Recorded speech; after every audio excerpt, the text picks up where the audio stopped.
Yeah,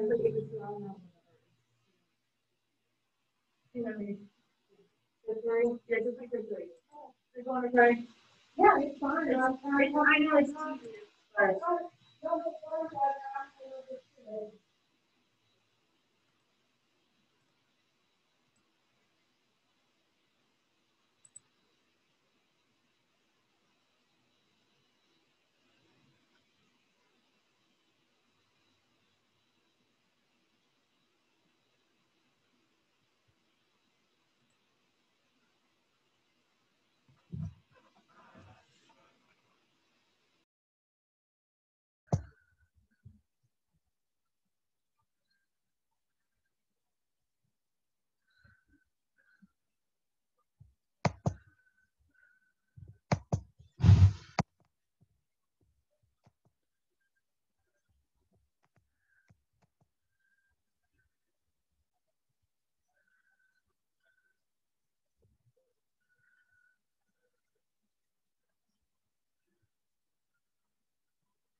Then am I on? Hello, am I on? You're on. Hopefully you guys can hear and see me. Oh, hi Suzanne. Hey, hi everybody. Awesome. Okay, so you guys can cut your videos off if you want. You don't have to have them on if you don't want people to see you. It's up to you guys. Hi. You can come over. This is Tim. He's like hiding on the side. There's Tim. Hey everybody. How's it Hi. going? I can't hear them. Oh, well, how do they unmute? Actually, never mind. Your video. Everyone can unmute themselves if they want. My volume. It's my volume. Hello? Hi. Oh, I hear people now. Yay. Okay, so I think Victoria, if you slide to the side, it gives you 4 different people each time. So the first one's going to show Liz K, and then the rest have everybody else and you. So it'll have 3 new people each time, if that makes sense. Because she says she can't see or hear anybody. Oh, I got you. I got my baby, so I'm keeping it muted and my video off. I'm sorry. No, you're totally fine. You guys can keep your videos off. Don't worry. I don't have to see you guys. So we will get started. It looks like about 20 people are on. So sorry, this is in, I need this for recording my my how-to videos. So that's like a ring light and a camera thing. But welcome to Kamp LizK. I'm excited you guys are here. Look, I made like a little backdrop. I was excited. I decorated just like y'all were coming, even though you're not really coming. But a little about LizK Supply Co. Tim, it's just showing me a black screen. That's fine. Yeah, this is as long as you're doing that, they can So see look at that, because that's what people can see. Yeah, you see that, yeah. Okay, sorry guys, I'm new to Zoom. So a little bit about LizK Supply Co. So I am Kelly. That was my husband Tim. He's coming back. Hey everybody, I'm Tim. This is Tim. We do this full time and we have 12 employees. So the way we started is we had Lizzie. Lizzie's our 4.5-year-old. So we had her in March of 2016, yes. So just like any new mom, well, not all the new moms, but I started a bow company just like a lot of you guys. And I started it because I felt like bow prices were like really expensive. And I was like, I can make that and I can do better. So I started a bow company and then I started designing and printing my own fabric. I outsourced it and I would just get a yard printed at a time and then I would have a lot left over. So I thought, well, let me open a side shop to see if maybe people would want to buy my extra material.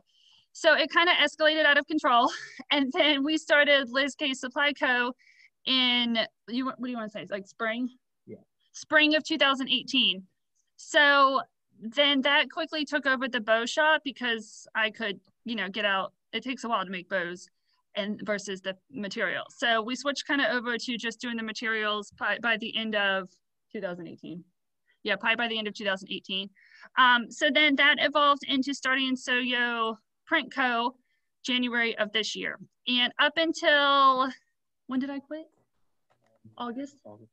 Okay, up until August of last year, I also did Alzheimer's research. So I did that, and then the shop kept growing, and that's when we started hiring employees, was once I left. I worked at NIH, which is government funded research. And Tim just started working for us, our business here, 2 months ago?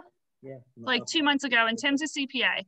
And then he did a lot of like outsourced kind of CFO work, but he left his job there to work for us about 2 months ago. So that is a little bit about LizK Supply Co. and Soyo Print Co. I'm excited about camp today.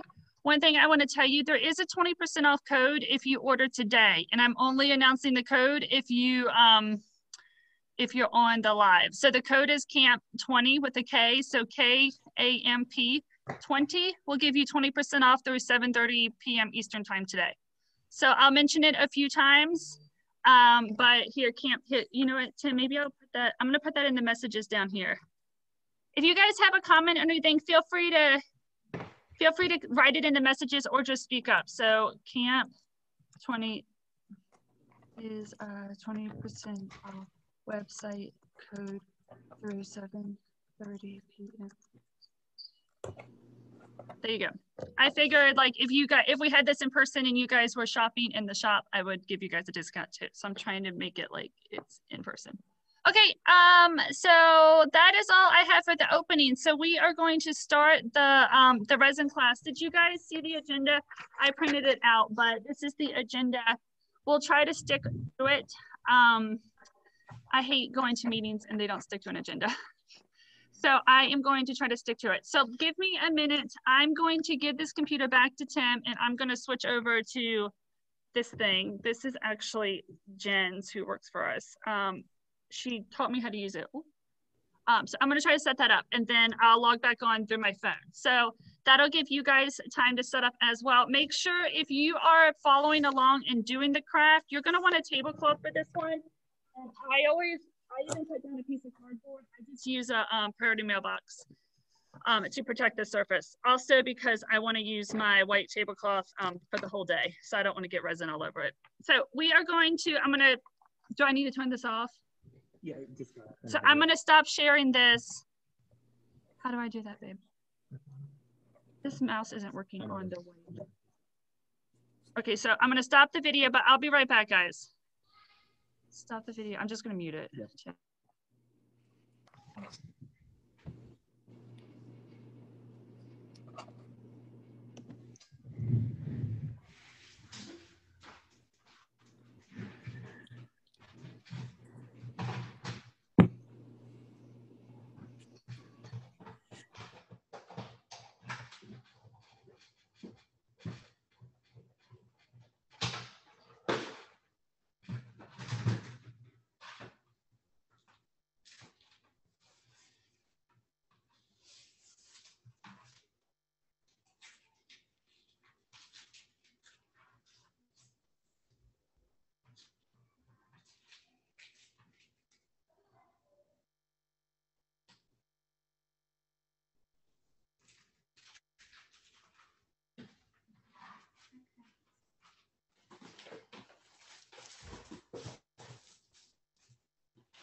He sounds just like the dude from Crash Bandicoot.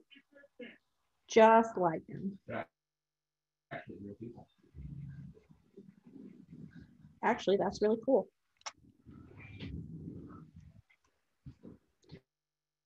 I'm so excited. I love bow making.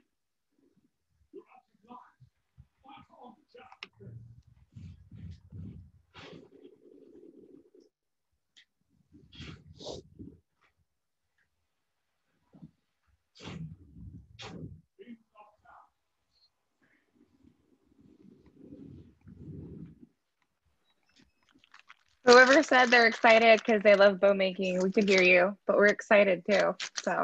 Oh, I didn't know I was unmuted. Thank you.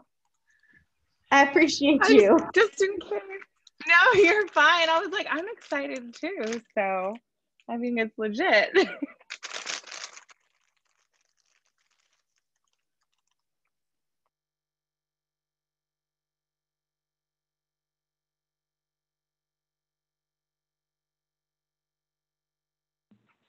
Okay, I'm back. Am I unmuted now?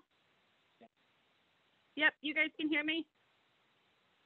Am I good? Give me a thumbs up. You're good. Okay, good.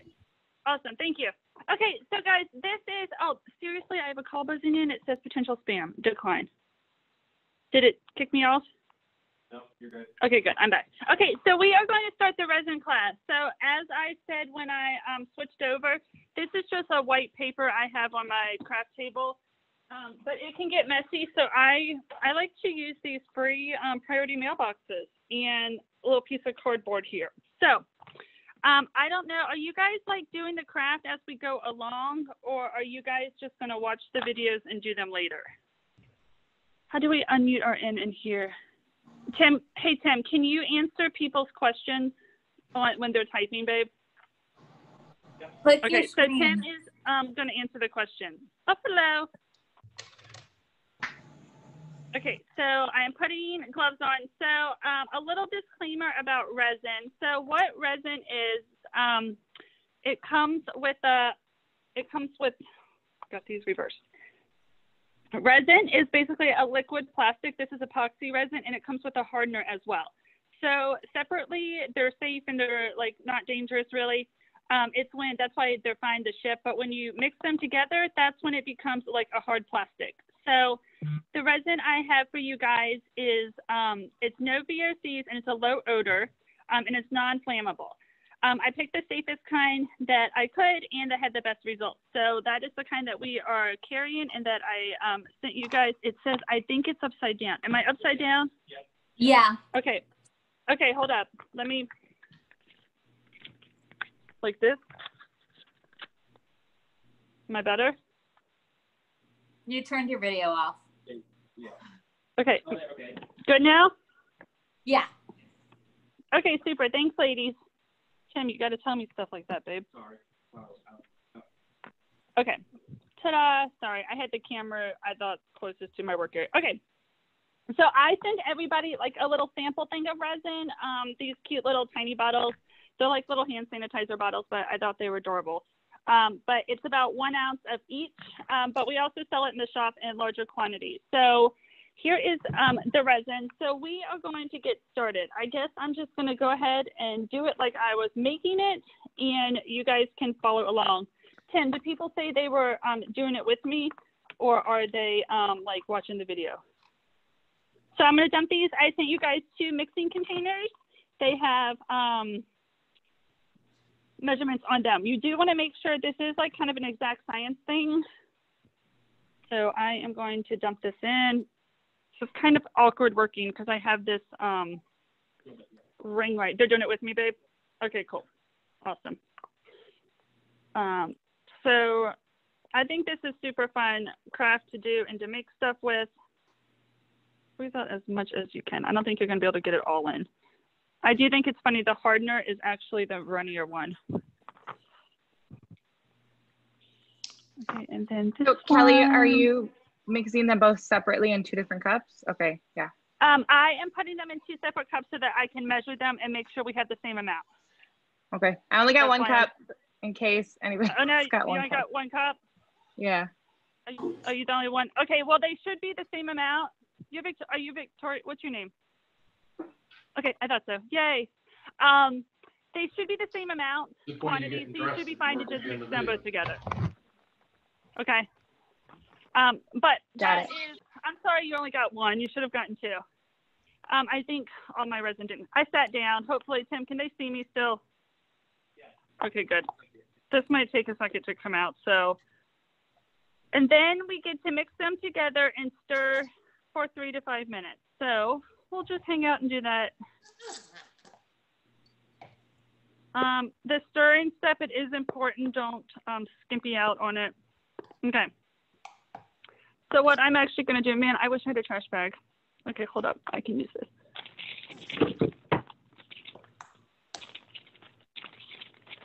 Okay, so I'm going to actually mix the hardener. This is the hardener into the resin.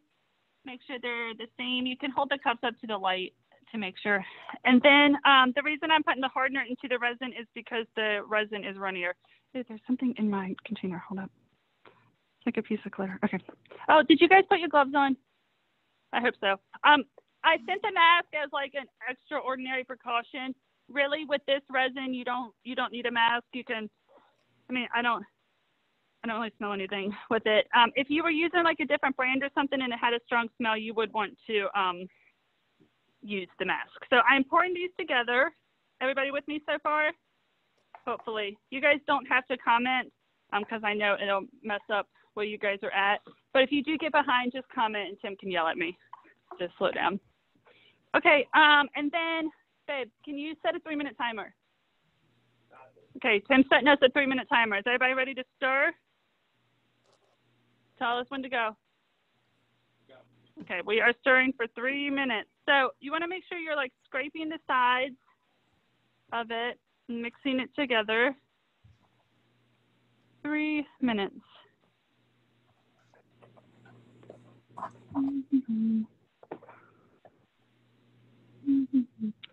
Anybody have anything to talk about while we're stirring?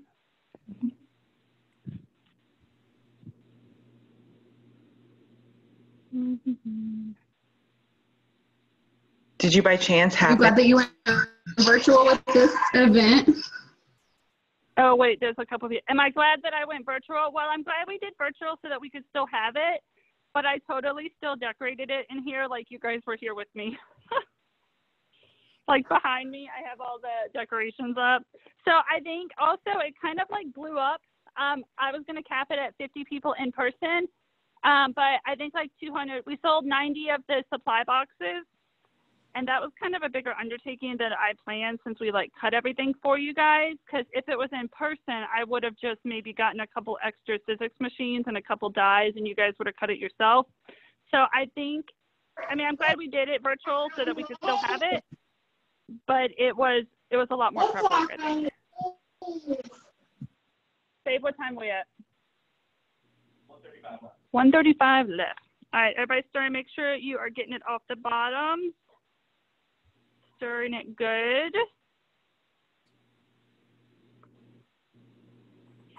One thing, mine didn't come yet, but you can use a heat gun. You can look at it. You got some bubbles in it. A heat gun will help get that out, and you can get a heat gun off of Amazon for like $10. So if this is something that you're going to like add to your business, I'd probably pick one up. It just helps get the bubbles out. But in all the things that I've made, like I've made a good amount of things, I haven't had issues with bubbles. I'm making a mess. Also, you're going to want to have about a week turnaround time on these guys, like especially if you're doing custom ones for people. It does take, it says 72 hours to fully cure, but I found that it can even take an extra day. So you don't want to send people mushy clips. Oh, look, there's my daughter. Hi, Grandma. Hey, Grandma, you might want to turn off your sound and, oh, Dad, Tim muted you.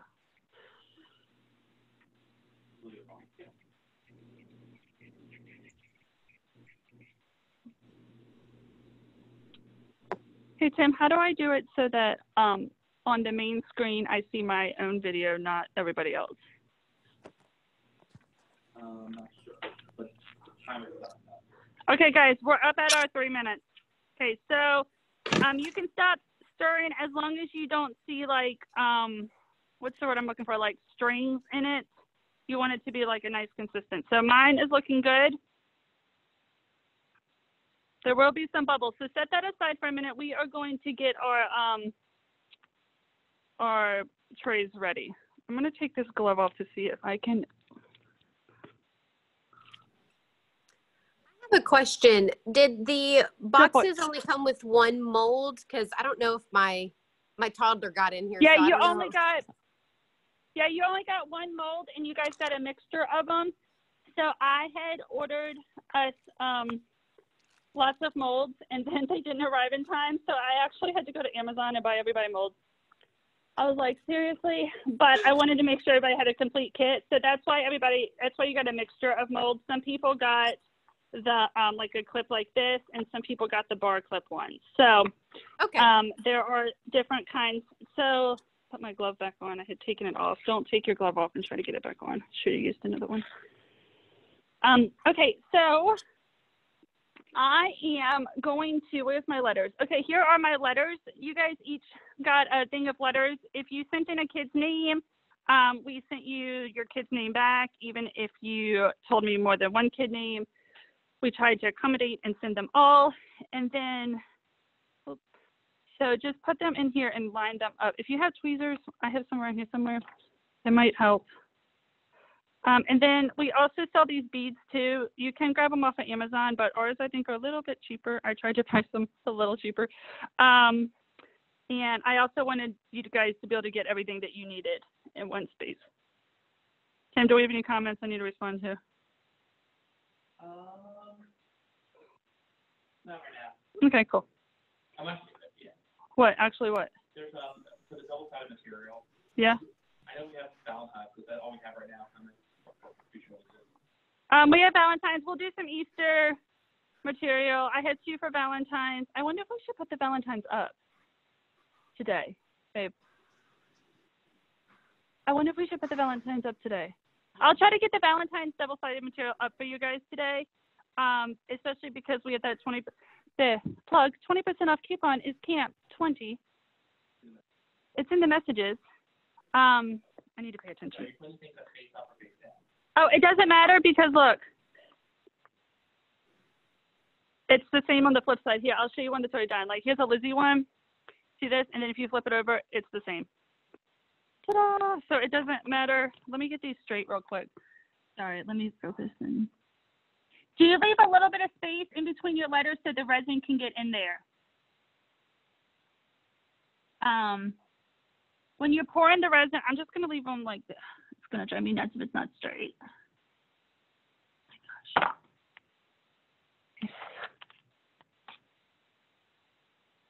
How's everybody doing? Is everybody, I guess it does matter if we put it in just with the letters. That if you're doing a face up or face down, just make sure it's going the right direction. That's the way I think. yeah, but look at mine. Yeah, but you But the letters are on both sides. Say that again, babe. Oh, it's one direction.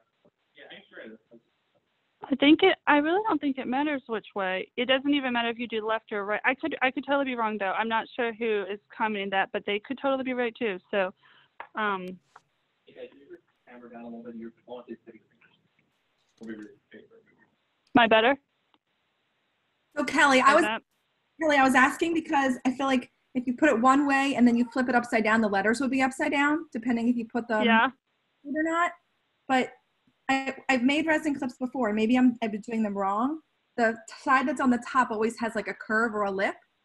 So I always I agree with you about the curve or the lip. Yes, because when you pop it out, the one side's super smooth, and that's the one that we like to put the clip on. So yeah, I normally just make mine. I just spell it left to right. Is that what you do as well? I've never done like names before, so this is my first time doing that. Oh, well, we'll find out. But mine has both. I've always just put the letters in like how I would write her name, and they've turned out. So I'm going with that. Okay, so here is the one with the letters, and then you guys also got glitter. And you also got a teensy tiny little baggie of foil, which I hand bagged myself for all of you guys. So the foil, I would use tweezers for that, but you can just either mix the foil or the glitter into your resin, or you can just pour it into your mold, whichever you would like. What I am actually going to do is I am going to mix some glitter into my resin. These little tub things, I'll be honest with you, actually what they are nail glitter, but they are only about 50 cents a piece, and you can get a good amount of clips with them, because I've only used half the glitter in this one. And yeah. Okay, so mix it all together. All right, does everybody have their beads in and the glitter in their, I'm gonna stand up now, in their resin? Can I add it to anything else? Tim, somebody, do you sell the glitter? Yeah, Michelle, we sell the glitter. We have it in the shop. It's 50 cents a tub. Oh, I should have brought one of those over here. Babe, can you run to the back and get, it's in that drawer, the drawers by the braided headbands. Get one from the bottom shelf, the holiday glitter, and the iridescent. Okay, so this is my little trick. Hey, Kelly. Somebody saying something? Yeah. Yes, my box actually doesn't have a mold. I started mixing already, though. Is there anything else I can pour it into? Oh, no. Who's speaking? Brenda. Oh, Brenda, you don't have a mold? Oh, my gosh. I'm so sorry that got missed. Is there anything else that you can pour it into? You could pour it back into the cup and make like a circle. It would make just a circle with it. Okay. Or, oh, man, I wish I knew. Brenda. I'm so sorry. Do you have like any of those like ice cube trays that have like silly shapes or something? I don't actually, just got rid of some. Cake holders. Yeah, cake holder, cake pop, something like that. Yeah, no, I don't. Anything that's like a silicone tray you can use. That's what I was thinking, but no, I can't find any. Okay, yeah, gotcha. Okay.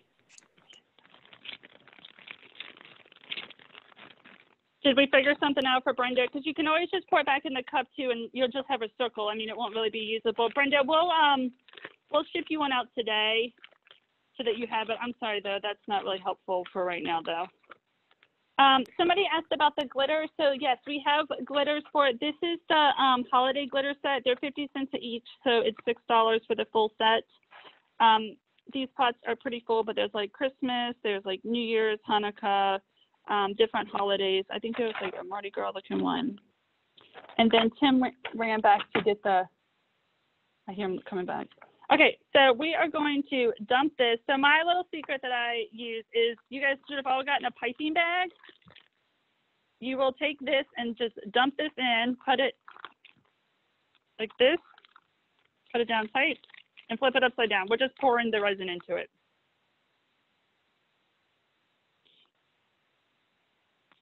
Okay, and then I'm going to take this out. Okay, but this is trash now. Along with this. Okay, so you guys should be at this step with Victoria. I can see you on yours. It's a pretty color. Hi. What do I do with the foil? Okay, so the foil here. Let me. I'll do a foil one real quick so you guys. Well, I'll wait people to catch up. I'm gonna take my gloves off because if not, it'll stick to my gloves. So open your little thing up. Whoop. Seriously, you should have seen me packaging these. It was a mess that day. My husband's laughing in the corner. It was a mess. Okay, so you just sprinkle it around in it. A little foil goes a long way.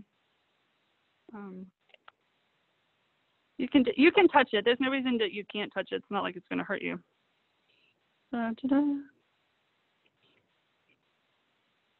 It just sticks to like the oils in your finger. Okay, so that's all you do with the foil is put it in like that. A foil clip turns out like this. There's a piece of glitter permanently in there now. Move it up. Oh, sorry. This is what a foil clip turns out like. Okay, let me grab a new pair of gloves. Oh, it would have been smart if I had it. Oh, I do have a second here. And you may do this, you may show this later, but for the clips themselves, do you just wait till everything dries and then like super glue them on? Like what's your recommendation? Exactly. That's exactly what I did. And then I made, so I made this one like 3 days ago, and I left it in the mold. So at the end, I could do like a fast forward 72 hours and show you guys about that, because yeah, I just totally just super glue them on. That's it.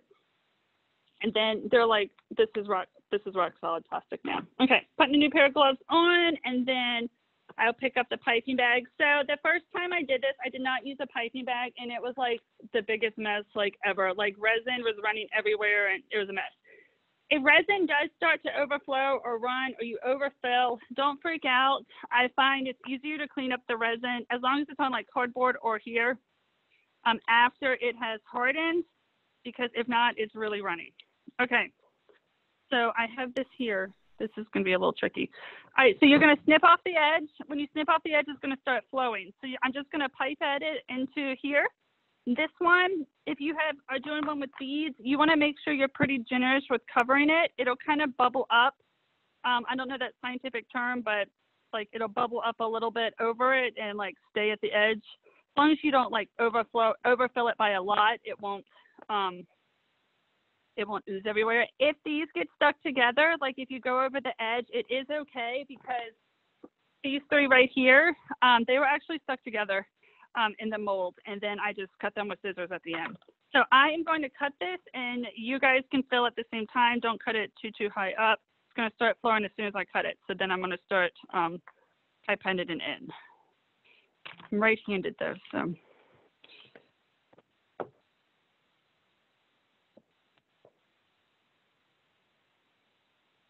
There's one.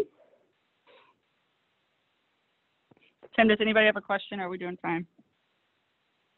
Go right over top of the beads. Say what, babe? That's on the foil. The foil, okay.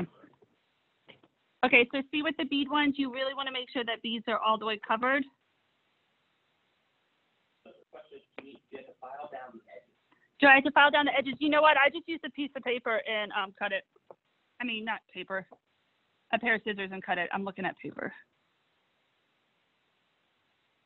But as long as you don't overfill, you're not going to need to file anything. They come out super smooth.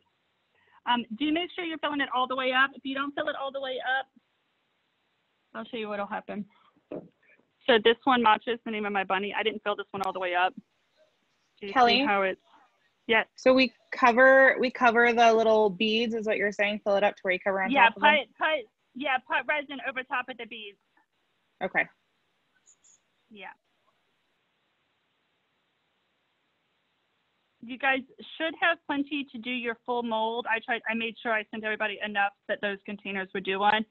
And if you guys ordered extra molds, I already shipped them. If you ordered like the day I posted. So you might, I tried to send enough resin that you could even do like 2 molds if you had another. Are the measuring cups reusable? No, I wouldn't reuse them. You can buy silicone ones if you want and clean them, but no, I would not reuse them. They're meant to be disposable. They're only like a quarter or something. Okay. And Tim, how am I on time? 8 minutes left? Yeah. Oh, that's good. Okay, so mine are done. How's everybody else's? I am going to slide these out of the way. You are going to want to put these somewhere where your kids won't poke at them, and you'll just kind of forget about them for about 3 days. I'm going to give you guys a second. Question, Kelly. Yes, Mia. Basically, because I'm not one for resin, so I'm pretty sure someone else has the same question. Everything that we didn't use is just disposable. You can't reuse it. It pretty much hardens after this, right? Correct. Yes. So that's why it's good to have a couple molds. And then if what I would do probably in your group is like do a pre-order for resin clips, because you're going to want to have an order like 10 or so to make at a time. That's something I should mention. There is like a minimum about how much you can make. You need to make at least 2 ounces. So 1 ounce of hardener and 1 ounce of the resin. If you make less than that, it doesn't harden properly. So the amount that you're going to make is going to be at least what I sent y'all, if that makes sense. And I made two molds of it, and I mean I still have this much left. I could probably make another mold if I wanted to. In case anybody else has one of these just lying around, I'm just going to use the rest of my resin to fill this up because why not? That's awesome. I love it. Why not? Can I also say that I actually bought a bunch of molds during quarantine, and so I'm making a bracelet, and I'm so excited about it to match with it. I've been scared to do it. And if you don't want to use a piping bag, these little little eyedroppers, like these little like medicine droppers, work really well. Yeah, you can use also, like, I wouldn't stress about the cups. Like, you can use, I think somebody said the medicine cups. You can use medicine cups. I mean, I would just check Amazon for cups like this. They also have like plastic ones that are bigger. These just travel. I used these paper ones because they shipped well for you guys, and they were the right amount that what I needed. I really think these probably are medicine cups since they have 1 teaspoon, 2 teaspoons, 3. Hey Tim, can you grab me a trash bag? Yeah. Thanks. Okay, so this is where we're at. So like I said, the loot box makes a good workspace. I love it. Is that what you're using it for? That's awesome. Okay, so once you let them sit, you are going, look, these are, this is perfect. They're still a little squishy. Okay, so I actually made these, I think, Wednesday night. So to get them out, literally you just pop them out. They come out clean. You shouldn't have to really even wash this. I mean, the silicone.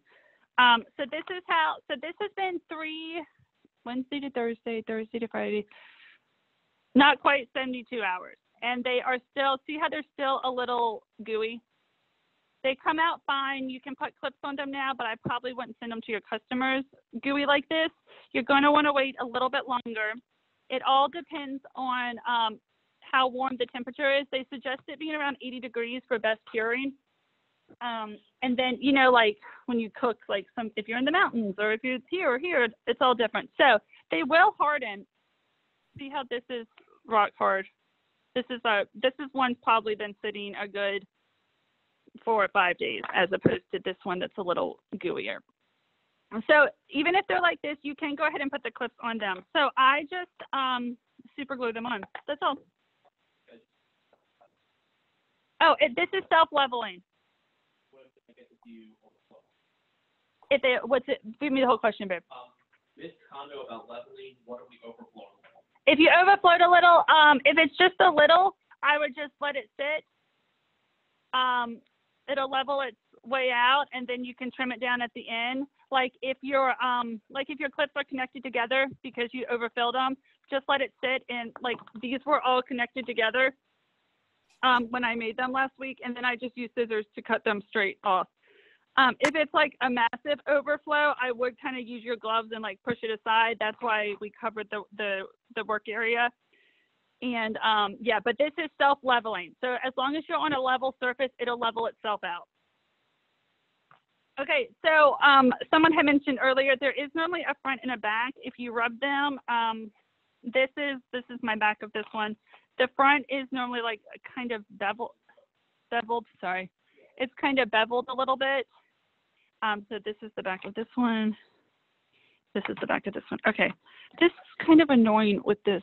Maybe if I rotate it, can people still see it fine? Because the leg of this thing's in my way. Is that fine? I think that's even better. I mean, it has to be. Okay, these are the acrylic clips.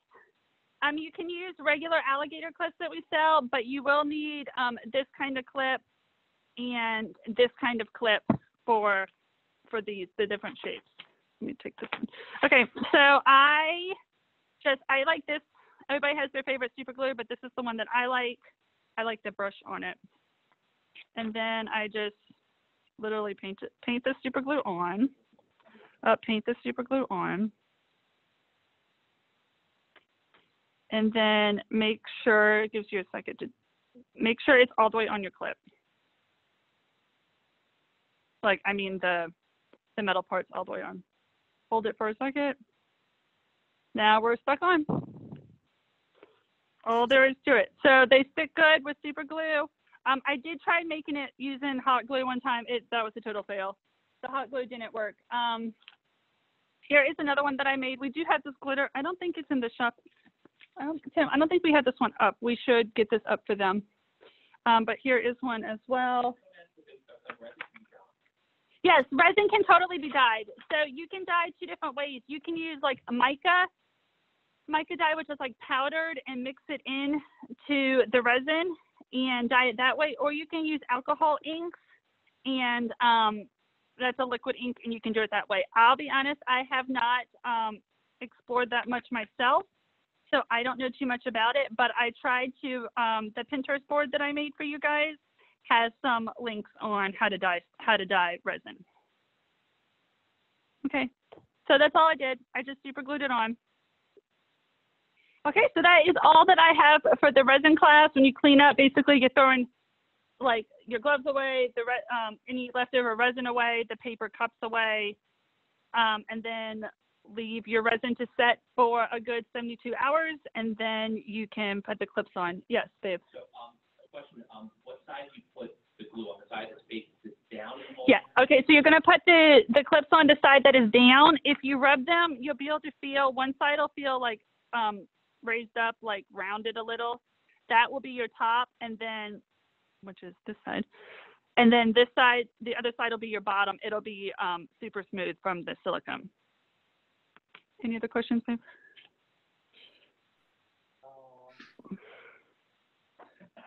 All right, if we do not have any other questions on that, I will, our next class is on Instagram 101 by Sydney, and that one is actually recorded because she is at a little kid birthday party right now. So I think it's about 10 minutes long or so.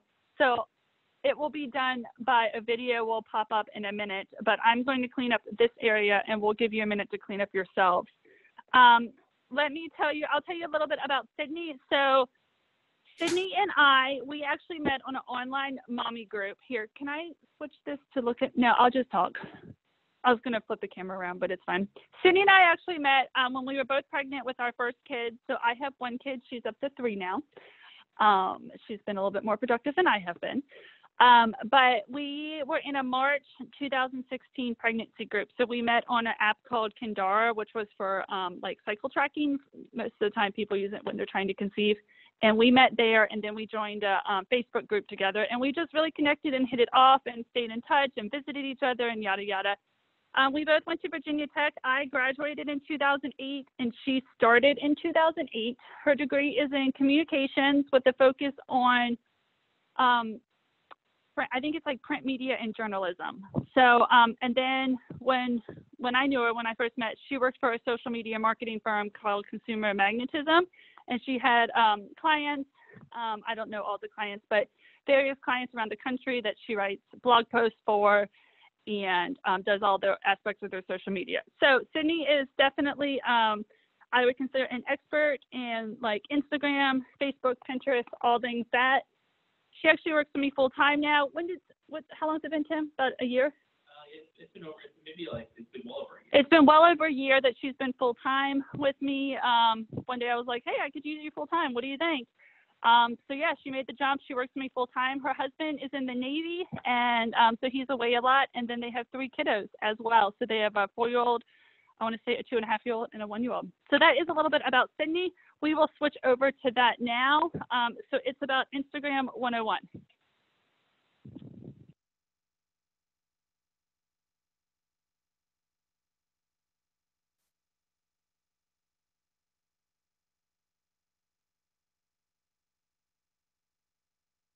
It's Sydney. I'm here to talk to you about Instagram and why you should be using it as a small business.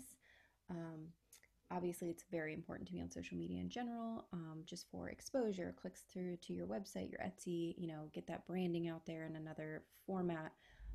Also, 1 billion people use Instagram every month. So that's a lot of people and potential reach for your business. Obviously, not every one of those 1 billion people are going to want to buy your bows, but still the market is there, and that's a lot of people that you can reach. 500 million people are using Instagram stories every single day. So that's another avenue of Instagram that you really need to be utilizing. Instagram's potential advertising reach is 849.3 million users. Again, you are reaching a great audience on Instagram just by being visible and making your posts. Both I'm going to talk about Pinterest and Facebook in another segment, but both Instagram and Pinterest are very visual marketing platforms, which is really good for our industry because obviously, you guys are very crafty and you're making bows and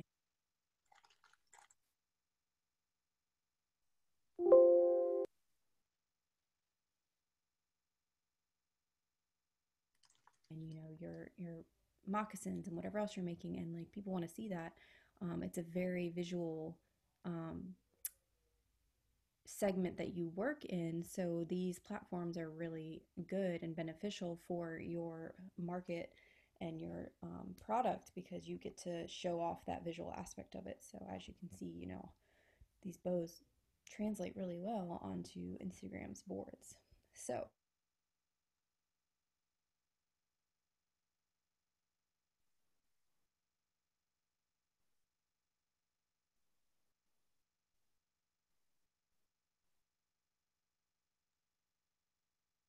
where do you start? For Instagram, obviously you need to create an account. If you haven't already, you need to decide what your handle will be, probably your business name, which hopefully you already have and have decided on. If you run into the issue where you have a business name and the Instagram handle is already taken by somebody else, but you don't want to change your business name or anything like that, you can find, creative ways to make it still your name, but not stealing, or and you can't steal the other person's handle because they've already claimed it. So you can still like add underscores in between your letters if you need to, or add it at the end. That way you can still keep your business name if you wish, if you run into that unfortunate circumstance. Hopefully you don't, but if you do, there's other ways to work around it. Once you've created your account and secured your name, you want to connect it to your Facebook page if you already have one. If you don't already have a Facebook page, you definitely want to make one so that you can, have that cross promotion. And then you want to build out your profile so that you have like your name, maybe a little tagline like we kind of have here. We have our order contact information here, and then obviously we have the link to our website. You could add the link to your Etsy if that's where you're starting out, or maybe your Facebook group. Information like that is really good to put here. You just go to your edit profile. If you want to make changes, add it in here, save it, and it'll be right here for people to see easily. You can also add what they call a link tree, or there's other apps that are similar to Linktree. It creates a general link, and then when people click on it, it will open multiple options. So if you have a website and an Etsy and your Facebook page and Pinterest or something, and you want to link to multiple things from your bio link, you can add something like a link tree or some other various app that will allow people to choose different options to click through to. Once you've built it out, you need to kind of figure out what you want your look to be.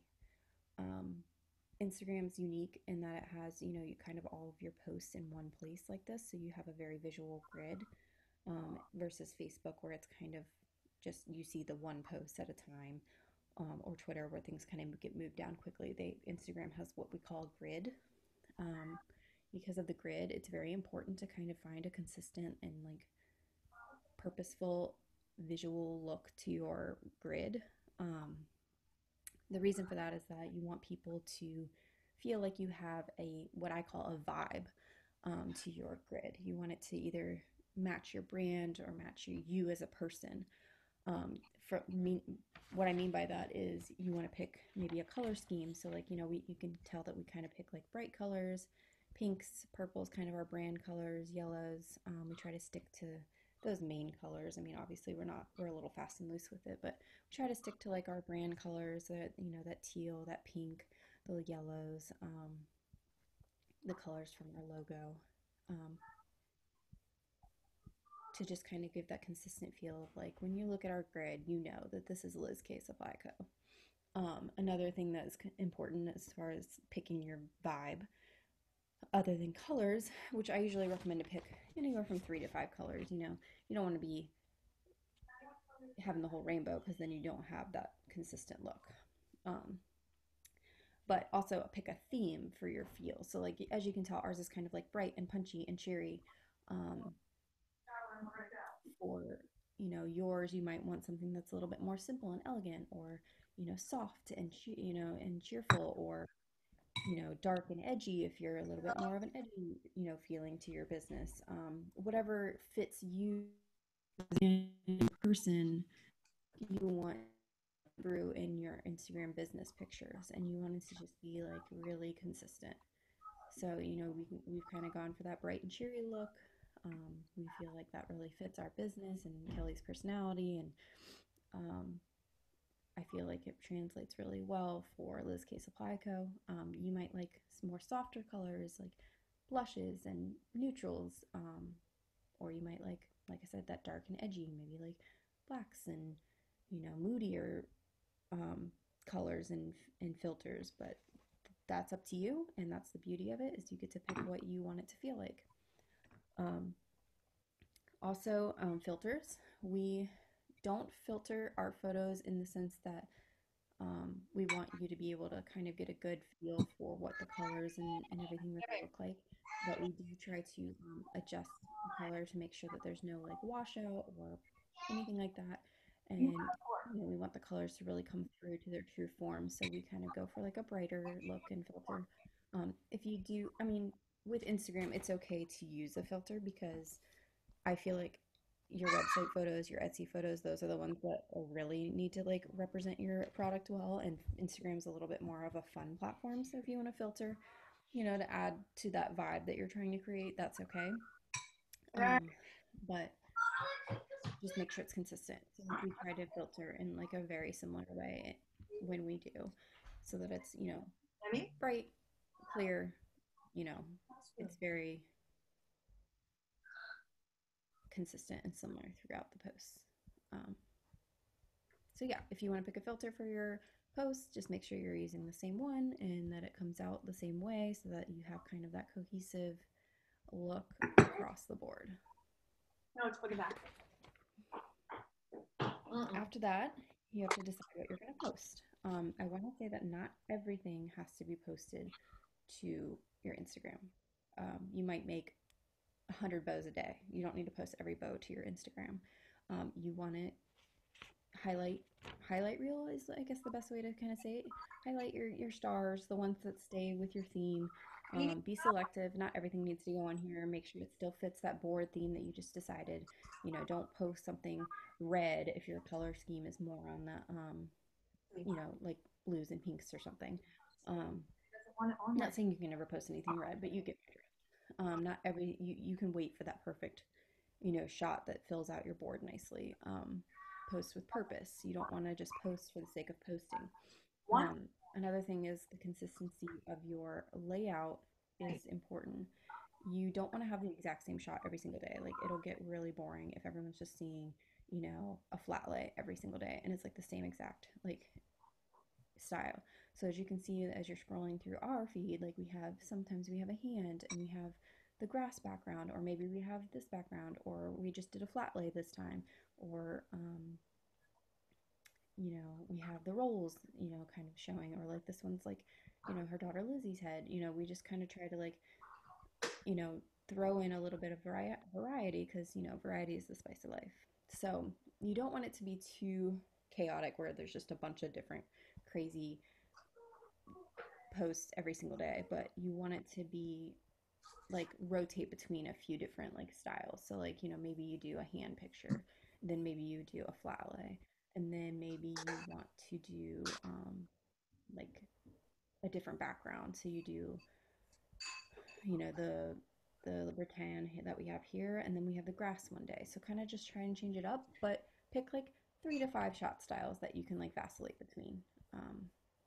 That way you're not like all over the place, but you're also not posting the same thing every single time. That is like a really good tip as far as like keeping the interest, but also consistency. Also, another thing, we always, wonder how to use hashtags to the best of our ability. Stop.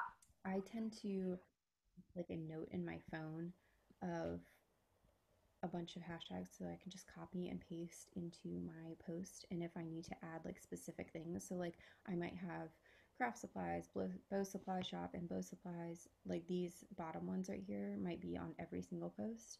And then since I posted felt, I added these custom felt ones for that particular one. So I can copy and paste the ones that I want almost every single time. But then if I want felt or Christmas or something, then I can add those hashtags in as I need.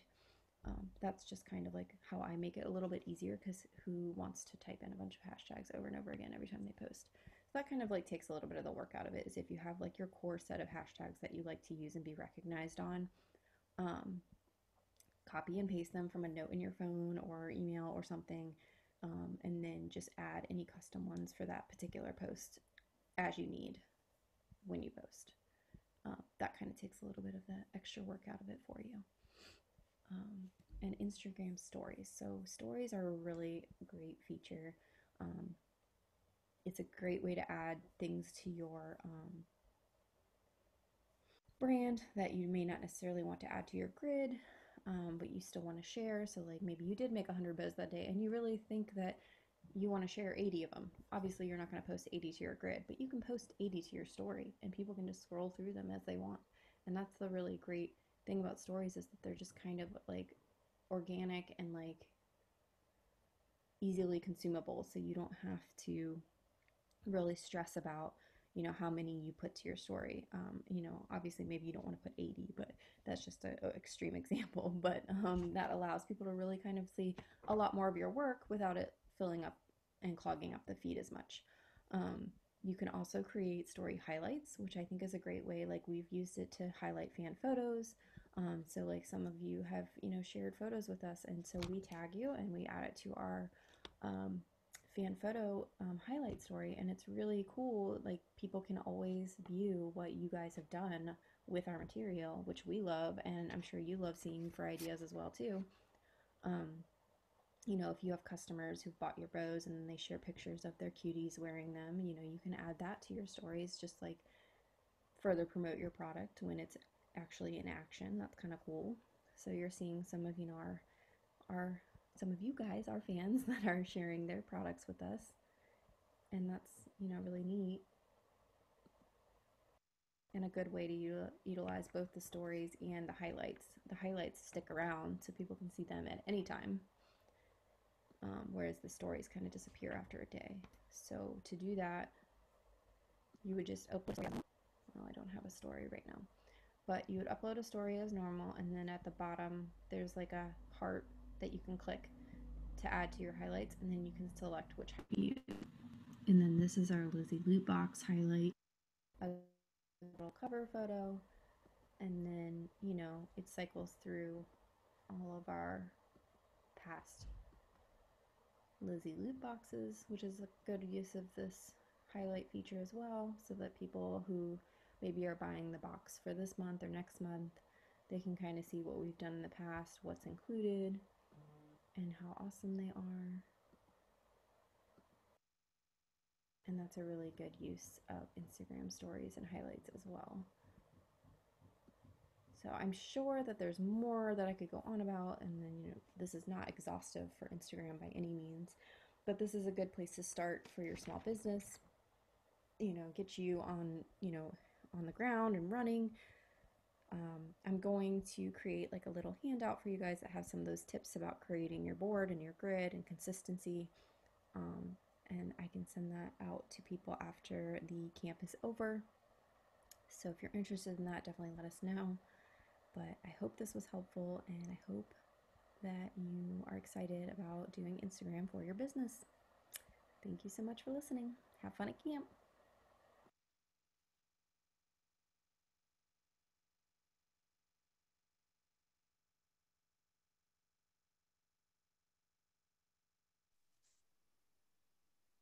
Hey guys! Whoa, that's feedback. Sorry, I had my phone right beside of it. Okay, so hopefully that was helpful. That was Sydney. Can you turn that off? Sorry, my phone's on, so it's echoing really bad. Can you guys hear me on here though? Yeah, somebody give me a... Okay, good. Awesome. Okay, so hopefully that was helpful for you guys. Let's see, how are we on time? I said 1 o'clock. Yeah, we are right on time. Go us.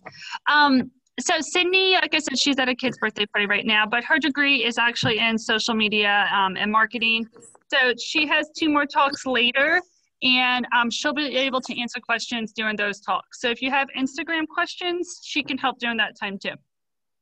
Okay, so next up is my husband, Tim. So he is a CPA. We met in college, and then we got married 2 weeks after we graduated. And so he's been a CPA for 12 years. His background is in, what's that word? Auditing. And most recently he did a lot of like outsourced CFO work. So he's pretty well-rounded when it comes to accounting. So just keep in mind, what disclaimer are we supposed to say? He'll say his little disclaimer. Okay, so that is going to start now. So I am going to turn that over to him. So I'm going to move out of the way now.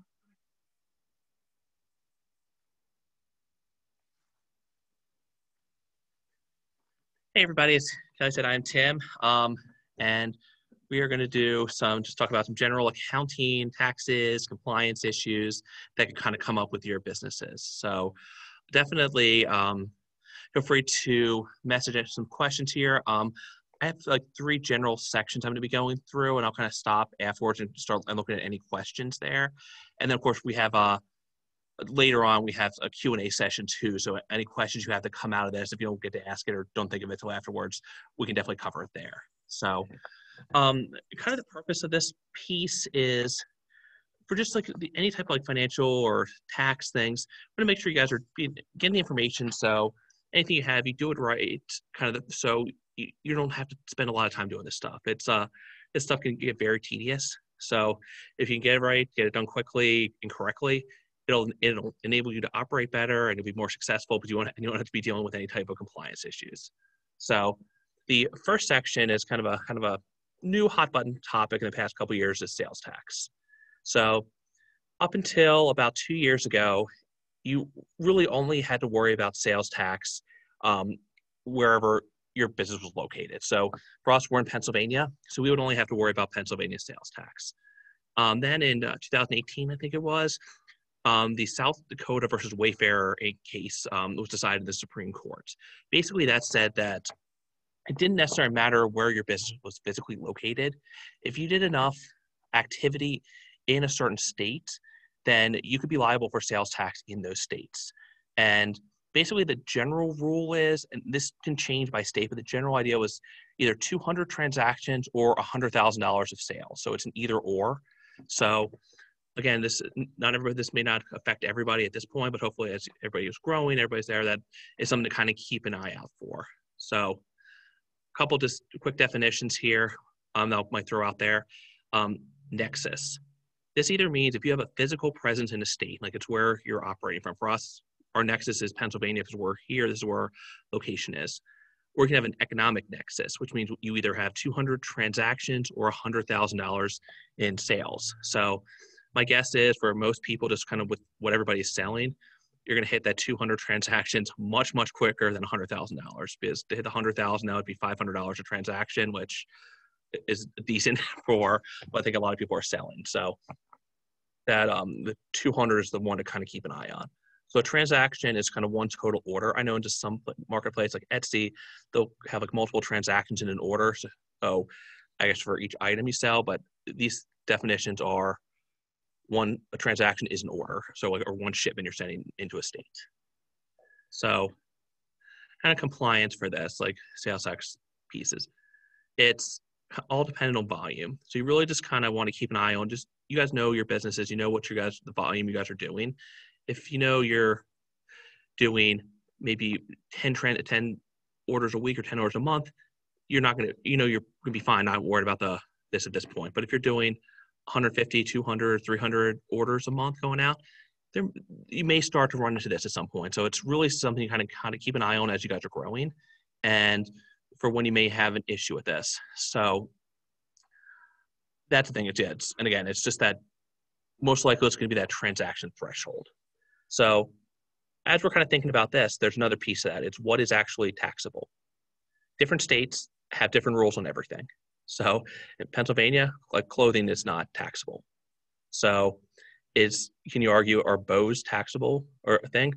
Like, probably not, but it could be argued that it is. So it's a lot of gray areas there, and every state's different because every state decides their own rules. And I was kind of, as I was preparing for this, I was reading that, I guess in the state of Washington, I believe, candies that are non-taxable unless they are refrigerated. So that kind of gets to the idea of how crazy some of these things are. So it just kind of got to look into all this stuff.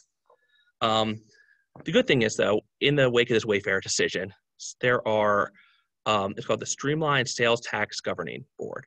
This is where I think 46 states have initially agreed to kind of go into a very standardized process, of which 24 have actually signed all the documents. So through a lot of services you can get online, you are able to register for one service, which for us we use a place called TaxCloud, which we sign up with them, and they will withhold and remit things in all 24 of those states with zero cost to us. The states are basically paying these different organizations, different services, because they want to get the sales tax, but it saves you from having to go set up accounts in 24 different states. And then if you have an additional one, you may have to go either pay them to do that, or you may need to set something up yourself. But the thing I like about using a service like that is that they'll keep track of the number of sales you have. And so we're not having to manually do that. It's definitely something to kind of look into. There's a lot of different ones out there. We've used TaxCloud because it's free for the most part, other than the actual tax we have to pay. They don't charge fees on those basic things because the states will do it. States will pay for that. Again, if you guys are really getting to the point where you do this, I guess part of the disclaimer Kelly mentioned earlier is can't give you any tax advice really, because just for liability reasons, but definitely talk to somebody if you're really starting to have any really questions about this, because things can get complex as you get to a certain size. But the idea is that in general, states are going to try to get as much things to be taxable as possible. So I would just kind of go with it that if you think it may be taxable, it probably is. And depending on how many transactions you guys are doing, then you may start getting into some compliance pieces. So a lot of this may just be something to keep an eye on for the future, or it could be something that you guys are dealing with right now. But just wanted to kind of give you some of this information just so you guys know what's out there, since unfortunately that not knowing is not a good excuse for any of the states. Different platforms you guys are using. Some of these, like Etsy, they'll take care of some of that for you. So they'll withhold taxes and remit them in some states. So you don't have to worry about that, just depending on which platform you're using. And I just looked up there. I think they do the 24 states. I believe that's what they said they do. We use Shopify, so they'll withhold the sales tax and remit that back to us, so that we then will end up paying it through TaxCloud. But we'll need to go in and put in each state that we want them to withhold that for. So that's just wherever you guys are selling is something that I think you just need to figure out what they do and what you're looking at. If it's just the state where you reside, or if you have any other states where you do a lot of business in, just depending on your volume and what's going on. You guys will know that individually with your businesses. So kind of the conclusion of that, this section is kind of, you guys know your businesses. Some of this may not apply now, but may, or maybe hopefully soon, as everybody's growing, this may apply. The laws are always changing. Kind of better be safe than sorry, kind of my view. You want to make sure you're at least starting to think about this before it actually becomes an issue, because eventually states will find you. We'll try to find people that. I mean, are they going to get you when you go over to Order 201? Probably not. But at some point they do. If you're not in compliance and they catch you later on, you may end up having to owe back amounts if you're not withholding it. So that could just kind of be an issue there. So this is kind of it's just some of the general information here. I'm just kind of looking at questions. If you do less than 200 transactions per state, is it better not to charge taxes for now? So there's nothing that says you can't charge sales tax. The states are not going to, if you give them money, the states are going to take it. If you are doing like a TaxCloud, or you're doing any of those 24 states, even if you're not doing 200 in those things, you're going to need to remit to all of those to be able to buy into that process. If you're not using a platform and you're not doing something else, I mean, I would say it's probably more hassle than it's worth it to charge tax in a state you're not liable to pay it. I guess, is that kind of the question there? It's like a state that yeah, I wouldn't necessarily go set up accounts if you're doing like 15, 20 transactions. And these are a year. I guess I should have clarified that. So I guess is that the answer to the question that was there? Okay, you Shopify, you only have 2 states that do 200 or more. Yeah, then I would just, I do have things remaining in those states, and just kind of keep an eye on the other ones at this point, because if you're using like a service to do that, then you may end up doing more. But if you're trying to do it yourself and set up state tax accounts, that's a lot. Doing that, that's just a lot of like paperwork, a lot of work, just doing all those accounts, doing all the sales tax report filings. I definitely wouldn't recommend doing that if you don't have to. See, if you're new, you recommend hire a tax company for help. So I would definitely look at different services that can help you. I guess there's 2 parts of it. People that will actually just, like a tax cloud, they basically will set up and will calculate what you owe and remit it for you, but they're not going through and saying, are you liable here? Like, should you be paying sales tax? That is something where, yeah, if you really are new to this game and you really need some help, I would say talking to a tax advisor, talking to somebody. I mean, I'd probably go to like a local CPA to try to figure out, or someone who has some tax expertise in the sales tax realm, to just, even if it's just an idea of like, okay, what do I need to look out for?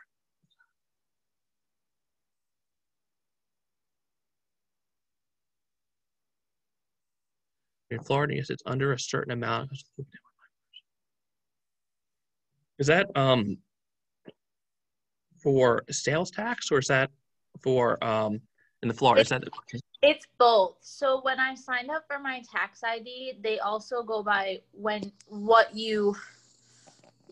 trying to think out of where this. So if you chose like sole proprietorship, or if you choose LLC or certain other things, they say if you're an LLC, but I'm the only one working for my company, I'm the only one who makes everything, I'm the one who does everything. You're a single member LLC. Because I'm the only one who does everything, I'm supposed to loop everything to do with my business taxes is supposed to, I guess, get looped into my personal taxes because I'm the only person. Correct. Yep. If you're a single member that's LLC. What I was saying, is it better to hire somebody? Because I do my own taxes, but then when I have to add in all the business materials and stuff, I feel like that gets way more complicated. Yeah, I would definitely, if you're like, the tax code can get complicated so quickly. So I'm a CPA, and I use TurboTax. Like I look up so much stuff. So I really am not an expert on that. So yeah, I would definitely recommend finding somebody who knows what they're doing with that, at least at first, to help you with that. I mean, at some point you may be able to, once you do it a few times, be able to use a TurboTax or something to do that. But yeah, it's definitely good, because that's the one thing you don't want to get into compliance issues for. You don't want to mess with the IRS. They will come after you. So that's definitely a good thing. To Susan Feldman. Okay, so me choosing LLC was a personal thing. Due to the fact that I knew somebody who encountered a customer that had tried to attack several other shops anyways, had a bad experience, and it turned into a legal battle. And LLC definitely makes sure that you keep your business and personal separate. Although you're best to talk to someone when you make that decision. I'm military and I'm a nurse. I want to completely keep both my other professions and my personal life separate than my bow business. And being military, you can actually talk to people for financing and stuff. You do have that option. So any of you guys with military spouses or military in general, you can do that. It's a free option to talk to someone, and they can talk to you and recommend what would be best. And due to me being military and a nurse, they recommended that. That way, by no means, if someone tried to say, oh, the bows fell apart, or, oh, it turns out my daughter's allergic to the type of glue or something, if they tried to attack my business, they can't talk to the military about it, and they can't talk to my nursing job about it, because it has nothing to do with those jobs. Because I'm a pediatric nurse, so I don't need anybody saying that I gave their kid allergies. Yeah. Like, I was very keen on that. I was like, nope, I work with kids. I don't need those combining. Yes, definitely. That is definitely a great explanation of that. It's which actually one of the next thing in the general business we're going to jump into entity types. That's a great introduction to that. I'm going to go this one more question I think I saw in here. General rule when it falls under hobby versus business for tax purposes. This is just my general understanding of this, but it would generally be a hobby if it's not something that's producing that you're not getting net income on. Like if you're just dabbling in something and you're really just paying for things but not really making a profit, that's probably where it'll get to be a hobby. And that's basically, that just means you can't deduct any losses against your other income there. So that's kind of there. So if you're actively selling things and making money off that or having revenue on that, obviously you can deduct your business expenses against that business income. So it's just if you're not making money, especially for multiple years, that's when you start getting into the hobby issues. I'm going to kind of jump into just some general business items. So entity type, kind of started that down this road a little bit too. So it's really determining what is allowed in your state.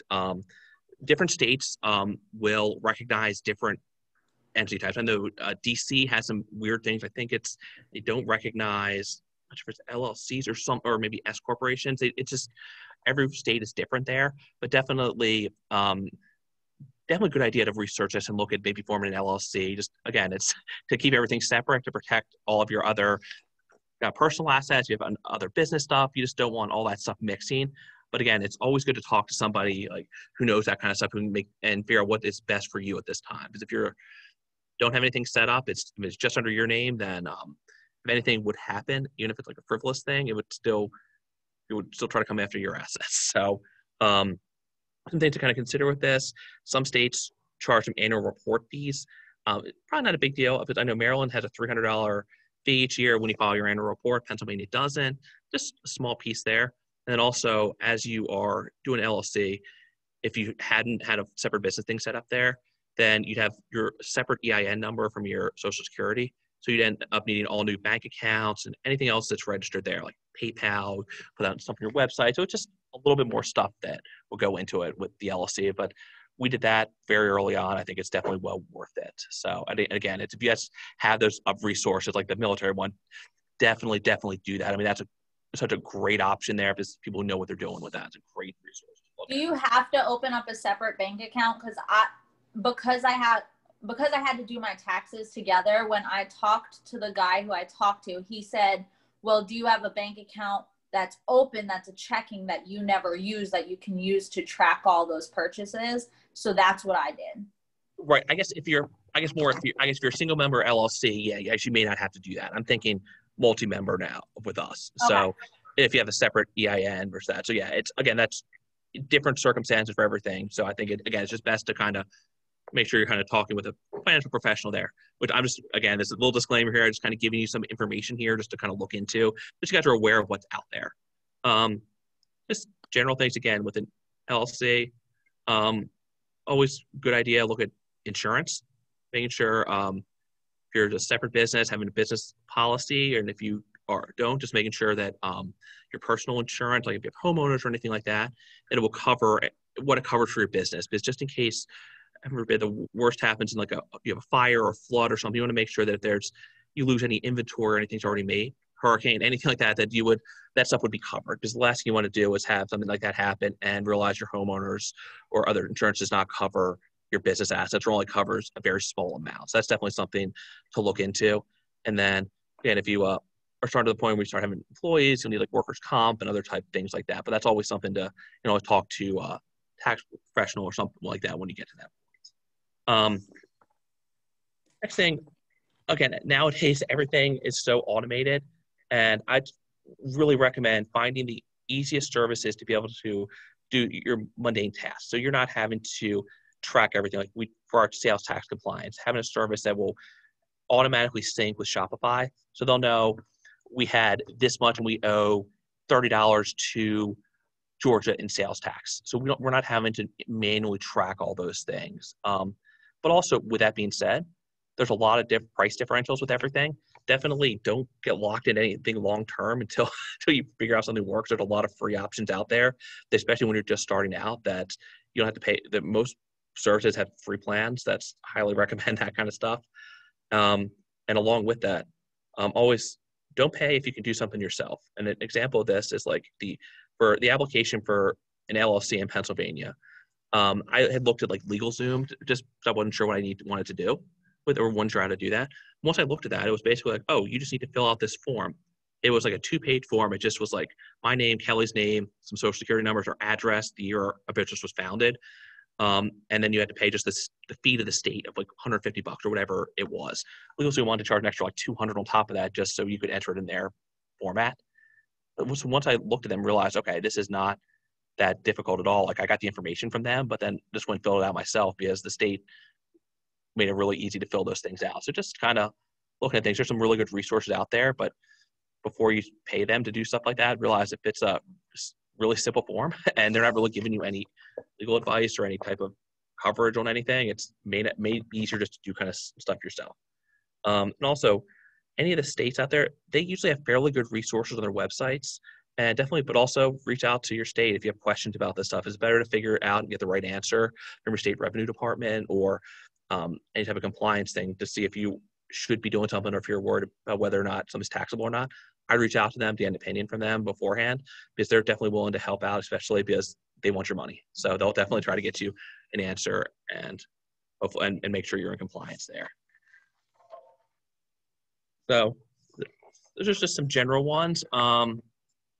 General business ideas. Any questions before I jump into like the last, just some general accounting things?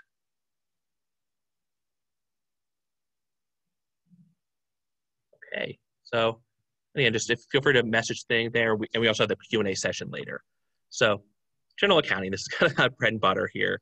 So I would definitely recommend keeping track of everything in some type of accounting software. Whether it's like the basic version of a QuickBooks, like the sole proprietor, which I think is a couple, maybe like $5 or $10 a month, up to like, if you want to do like a QuickBooks Online, Xero, anything like that. I think there are a lot of options where, depending on volume and depending on what you're doing, are relatively inexpensive. I mean, maybe like $30 a month or less. I feel like this is just something to really keep track of things, just so when your tax time comes along, you have all your information right there. You can see what your sales were, which probably are going to be on your point of sales platform, but then you also have the expense side too. So you're able to track everything and you know what you're doing. And then you know when you're making those deductions or when you're filling a tax return, you are very confident in what's there so that in case you ever get audited, which very low likelihood, unless you get to like the hundreds of millions or billions of dollars in revenue, like you're likely to get audited is fairly low, but I always want to make sure I have that documentation there just in case that I have that support there and I'm very comfortable with that. Any type of platforms, most of the time you get free trial, they're all different. I like QuickBooks because I'm familiar with it. Some other things are just as good. I mean, they all work, they're all good. It's just whatever's you like the best. I mean, there's some ones that are pretty cheap. So, I mean, I definitely pick what's really they all do the job. Payroll. So that can be definitely a big step. So when as businesses are growing, if you start hiring people, one thing I would highly, highly, highly recommend is to make sure you're using a payroll service. Don't try to do payroll yourself. And by payroll service, I mean either doing like a QuickBooks payroll, like a Sure Payroll, Rippling, a Paychex, something like that. Because one of the biggest issues you can have as a business is if your payroll taxes aren't filed and paid. So they will come after you, and that's something that can stick with you. And with a payroll company, that just when you pay your employee, the payroll taxes come out and get remitted at the same time. So you don't have to worry about anything. So that just kind of makes everything easy. Some general recommendations on that. I mean, I like Rippling. To me, they're the best of what they do. They're not too expensive, but they make everything a breeze. Sure Payroll is really good. I mean, it's not that expensive. It's a little bit more basic, but it's good too. And I mean, QuickBooks Payroll, I think, and I'm not very experienced with it, but QuickBooks is so easy to use. So I'm sure that one works well. Number 2, inventory. So this has been for us a big thing recently. So we just implemented a new inventory system.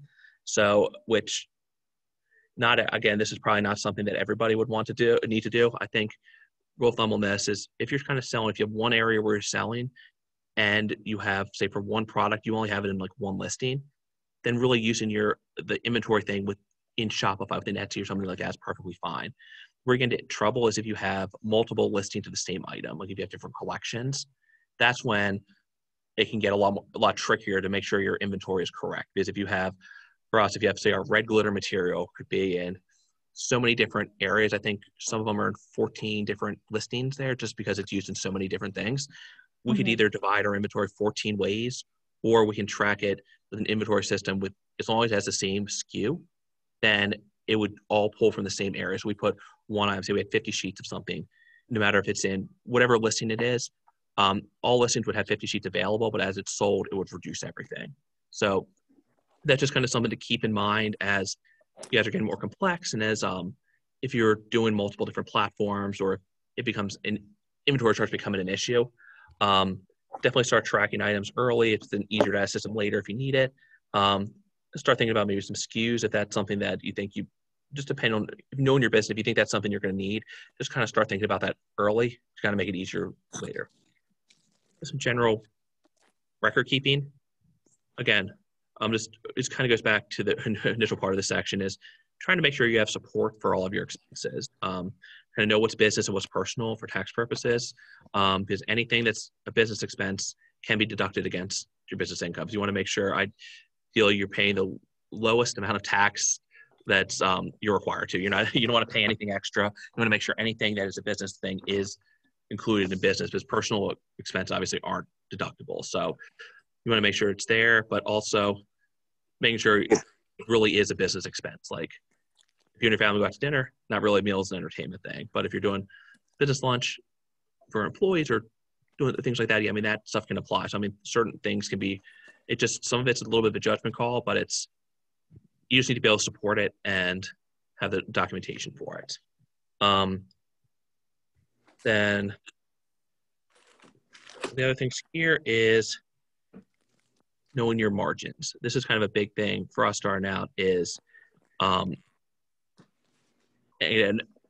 looking at figuring out what your gross margin is, which is your revenue minus your cost of sales, and then figuring out then your net income, which would be that gross margin minus any of your expenses, and then figuring out knowing what your just general operating expenses are to see, okay, I have this much in rent, just general office, different general supplies, any payroll, things like that, to figure out, okay, when I'm selling things, this is kind of the percentage I need to have. Like when we're getting a new product, we have general things where we want our gross margin to be at such and such a percent. So if we're looking at an item or looking at something to sell, we are like, okay, can we get this at a good enough, a reasonable price so that we can sell it at things so we can cover our costs? And that's one of the things that from the very beginning, we're very cognizant of that, because if you're selling something and then your cost of sales is too high, then you're not going to be able to cover your operating expenses, and it's never going to be able to make any money there. So just a few things just to kind of good things to kind of do. And again, tracking all of these things with the record keeping really will make that you'd be able to do that and you'd be able to see that. It's like in a QuickBooks and some other type of system, you'll be able to look at that and see how it is over a year, 2 years, to really be able to get an idea. Because each months can be different. One month can be a lot higher than something else. If a couple bills come in, or you need to buy a certain something. I mean, it's not for us. Things are not consistent at all for certain things. So it's definitely got to take that over a longer period of time. Taxes. Again, get help if you need that. Definitely talk to tax advisors. You really don't want to mess this up, like when you're filing your taxes, because the IRS, if you do that, they will definitely come after you on that. So just some general things. If you're an LLC, like multi-member, then looking at 1065, looking at 1040 Schedule C is if you're sole proprietor. And I think if you're a single member LLC, but again, the tax person can help that. And definitely look for people who specialize in small business. Find people who are good price but know what they're doing. Don't necessarily go to a big CPA firm or necessarily like a H&R Block necessarily. It might be maybe just find somebody who just does tax, who's a CPA, does taxes, because then they can give you a much more well-rounded thing, help you with your business, give you a bunch of other stuff, and somebody who knows what they're doing. Conclusion on this thing, and then a minute or two for questions. Just hopefully this info can help with decisional really just helping you run your business, give you the information you need to make good decisions on compliance, helping you price items just so you know, set yourself up to succeed. Because the more information you have, the better decisions you can make. And that's kind of the point of all this. And also, and kind of really making sure you're covered. So in case you do get audited, the state does ask you for sales tax information, any of that kind of stuff, you have all the reports ready to go. Not a big deal. May take half hour, an hour out of your day. You're not having to scramble and do a whole bunch of stuff. And it's just big thing is just take the time to set things up right in the beginning. It'll save you so much time going forward. And there's so many resources available online for small businesses. Definitely make use of them. Like there are so many places out there. The states have good information. A lot of these different organizations like TurboTax has a lot of great information out there. You don't have to buy anything for them. It's available on their website. Just a lot of good tax questions. So at least it can get you point you in the right direction to see if it's something you don't know about. You can figure out, okay, is this something I need to get a lot more advice on? So it's kind of there. I guess that's kind of what I got there. Has anybody got any questions on this? So again, did you say H&R Block would be best not to use for business taxes, or how does that work? They're good. I think they probably do stuff fine, but I know a lot of those places tend to just kind of want to get you in and out. I tend to be, as a CPA, I tend to like the idea of a CPA doing things, just people give you a little bit more personal attention. I'm not trying to really talk bad about any other services. Just with the CPA, people who would take the time there to really understand your business instead of just trying to help you fill out forms. That's just my view on that. But you're probably not going to have it be bad going there. But secondly, I'm sure everybody else who uses Shopify knows this, but in case anybody doesn't know, if you do use like variations when you create a listing, you can actually, so let's say I make 2 bows, it's the same print, but 2 different styles. You can set the different inventory amounts for the different styles, just to let you guys know. I happen to be on like a bow making page where like people help each other, and someone never knew that they could set that inventory. So you can set it for the different styles if you did or did not know that. Definitely, that's definitely good stuff to know. So we're at 1:30 now, so we're going to take about a 15-minute break, and then we will come back with the Kamp Bow class with Kelly. So, oh, sorry, Kelly's going to throw it back to Kelly. Hey guys, so yes, like Tim said, 15-minute break. I'm gonna get set up for the Kamp Bow class now. Also, if you had left your email for the SVG, I emailed it to you while Tim was talking.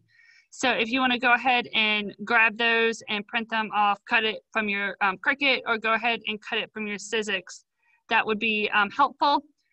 Also, Tim has another session at 2:45 for 15 minutes for just questions and answers. So if you had a question you didn't get a chance to get answered in this session, then he'll answer it this afternoon.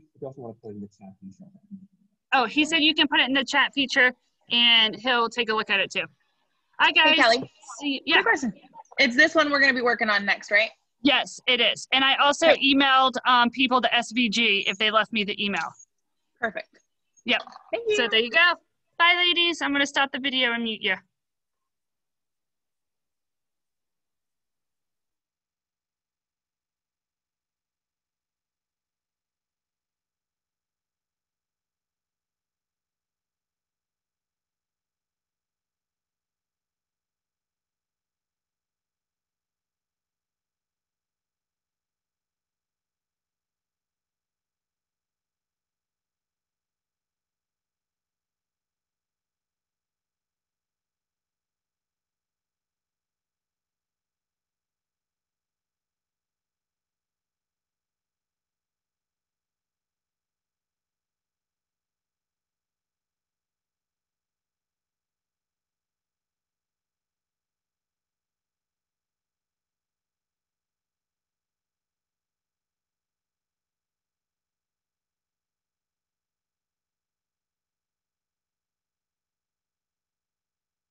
Is everybody back? Hello. Okay, make sure these are in the camera. How are you guys doing so far? I hope you are enjoying it. Doing good. Good. I'm excited that you guys are actually like talking back to us. I was like, what if nobody talks to us? Like, that'd be awkward. So you guys are awesome. Okay, I am getting set up. Did you guys go ahead and cut out the bow, or do I need to give you guys time to do that? You cut it out. Okay, perfect. Oh, good. So did you use the, did you trace it, Victoria, or did you use the SVG? I traced it using the stencil, and I will definitely say I 100% regret not getting the die because it was a little difficult. Well, you can still, I know, right? Especially if you're doing double-sided. I guess that's what you use. You can still buy it if you need one. Okay, good, because I think it's more because it's so intricate and the little, like the loops and all that stuff. I mean, it can be done, but it's definitely a little more tedious. Exactly. Hey, Tim, when you get logged back on, can you enter the code again so people see it? Kamp 20. Okay, so shout out again. There is a 20% off coupon code that you guys can use today. There's 7:30 p.m. Eastern time. It's Kamp 20 with a K. Kamp 20. And it, sorry, I'm trying to change to Kim. It gives you 20% off even the items that we still have Halloween, which honestly, it's probably getting close to being late for Halloween, but we still have the fall items at 50% off. So it'll be 20% more off of those.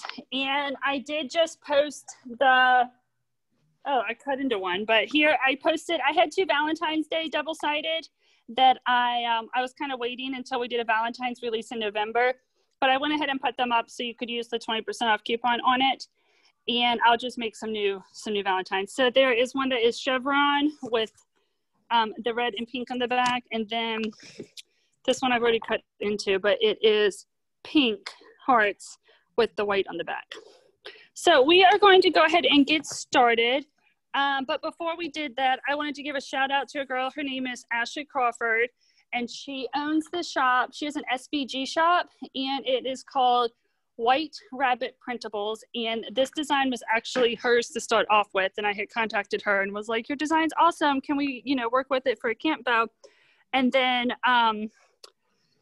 Andrea and we turned it into a die. So we did a tiny modification to it, but I wanted to give a shout out to her for her and her shop, and you guys should check it out. So it's White Rabbit Printables, and she has some other cute like princess bows and different things like that. So hers are all SVGs, okay? So we are going to get started. I actually I cut it 3 times. So 3 bows here. And I did that so that I would kind of go a little bit slower so that you guys could follow along. And so that I could do the step multiple times for you guys. Also, I don't know if anybody has these. We actually just started selling them. I listed them in the shop this morning. I'm calling them crafting clips. You can totally use alligator clips, but these are pretty strong and they don't leave a mark in your material, and they're great for holding bows and things together instead of using your fingers. So that is these that I'm going to be using. So Tim said adjust it down. The name of the SVG shop, it is called White Rabbit Printable or Printables, and it's on Etsy. I'm sorry, babe, what's wrong with it? Okay, I think it's better now. Yeah. Sorry, Tim was saying something was wrong. Is that okay? Maybe I should twist it around here more. Is that okay for you guys? Here, I am gonna use this space right here. Okay, this is my glue gun. It's been through a lot in life, and it kind of leaks. But the glue sticks I like to use are these kind.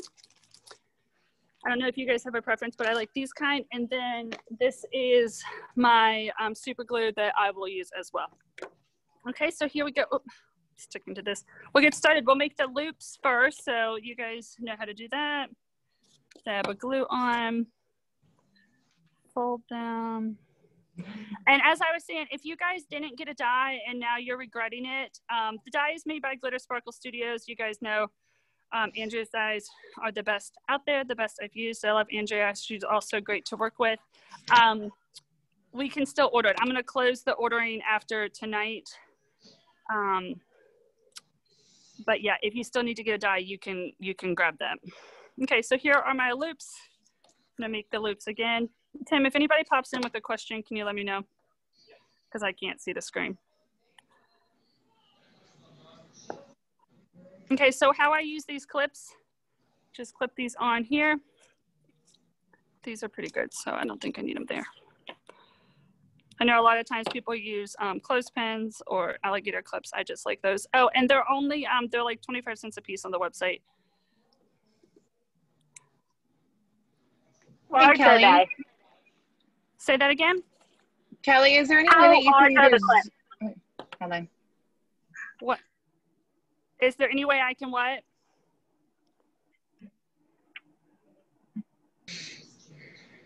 What did you guys say? Is there any way I can do what? I was saying if there's any way you can move your camera down just a little bit so we can see you a little more. Is that better? That should be good. I think so. That should Thank be you. good. You're welcome. Thank you. And then was somebody asking about the clips? Hey, Tim, on the website, I glued that wrong. On the website, can you put the clips under Camp Goodies? Someone said that they couldn't see the clips on the website, and then I asked how large they were. How large are they? They're kind of small. They we'll have, this is the small one. We'll have larger ones. I guess for proportion, this is a 3.5-inch bow, and it's about that big. And they might need to be turned on. They're called crafting clips with a K. Okay, one more loopy to make. Okay. Okay. All right, so I've made all my loops. Like I said, I'm making 3 bows so that I can do it 3 times and I'm a little slower. Just, I don't want to leave anybody out. So let me pop these clips off because I'm going to need them again. I'm going to set my loops aside. Okay, so next we are going to do, so this is what you need the double-sided fabric for, or you can use, I'll be honest with you, you can heat and bond your material together, but I like the double-sided that we came up with because it's done for you, saves you a lot of time. The only pieces you really need double-sided are actually these. So what you can do to save your material, what I like to do is I'll take this and I'll just cut a square out and put it on the die, so then I'm not cutting into other stuff. A Cricut is good because it'll, you know, only use what you need, but sometimes with the die, you know, it'll cut extra things out. So this is really the only things that you really need double-sided. I like the bottom to be double-sided too because it matches the loops. And then I just cut out the middle piece. So I'm gonna do this 3 times. So hopefully it will, you guys can catch it one at a time. So see how this has this square right here? What we're gonna be doing is taking these ends and we're gonna be twisting them and putting them on top to make another square. So it'll look something like this on top. So since I'm going smooth to smooth, I'm gonna use the super glue here. And then the clips will hold it down. That was a lot of super glue. There's one. Tim, am I on the camera? Okay, those 2 together. See how it's kind of twisted? And then I put the clip on to hold it so I don't just sit here and hold it with my fingers. Hopefully you guys got that. I'm gonna do it again.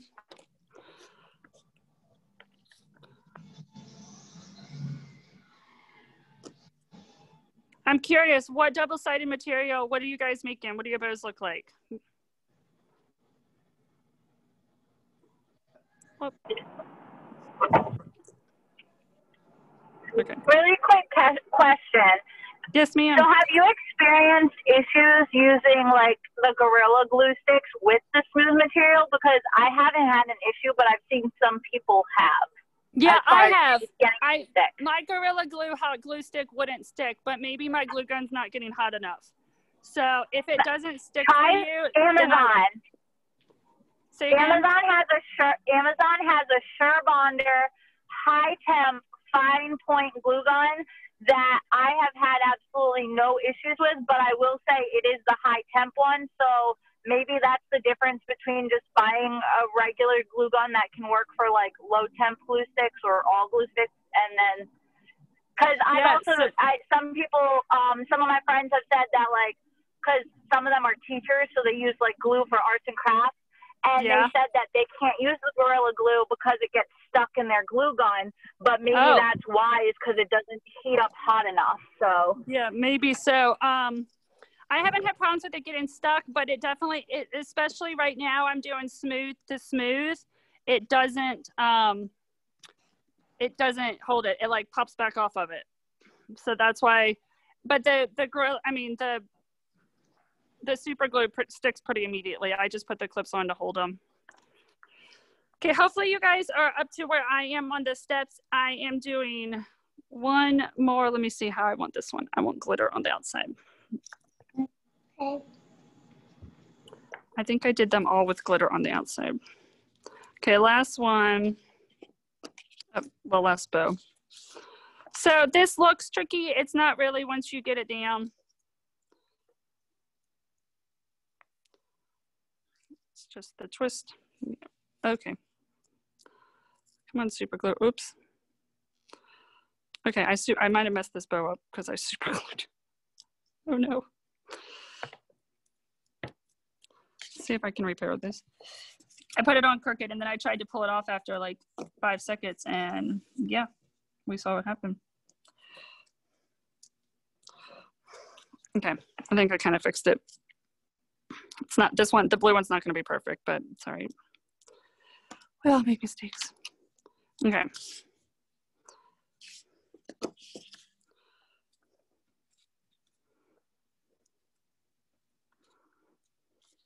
So yeah, I don't know if you guys are using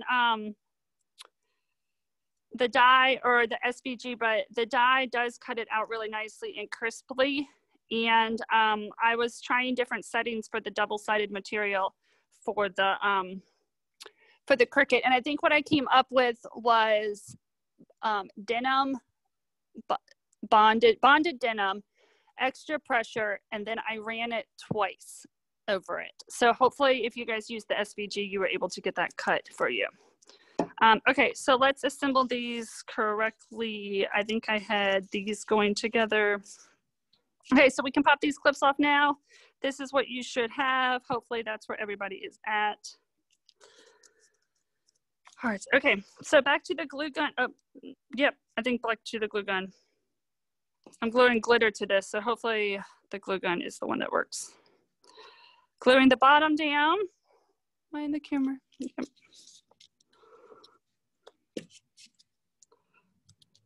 Little clip.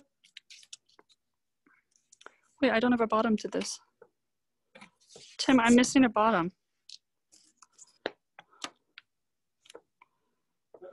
Yeah, I'm not sure where the bottom to this one is. I might have to go run over to my Sizzix to see if the bottom's over there.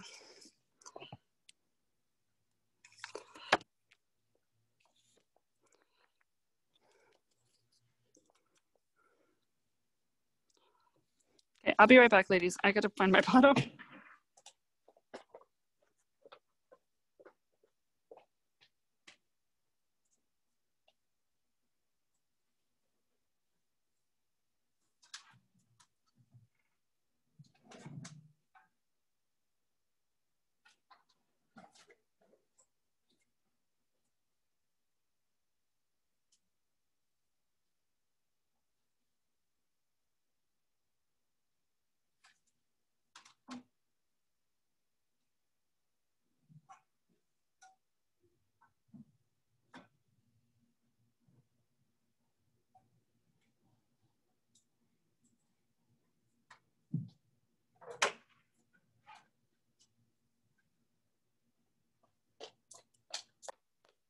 Okay, I'm back.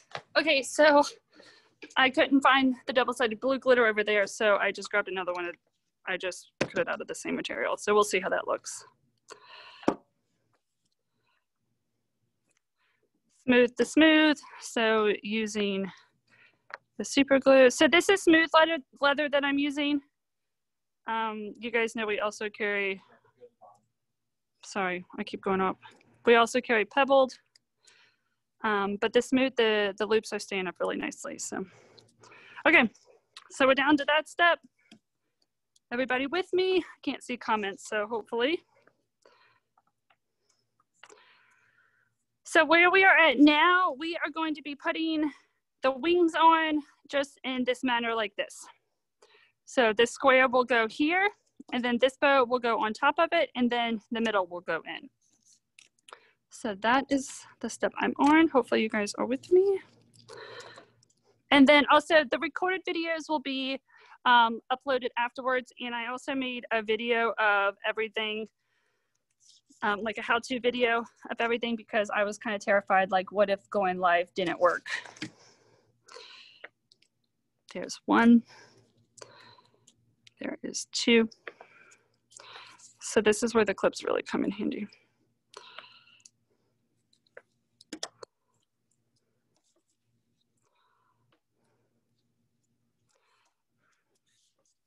There's one.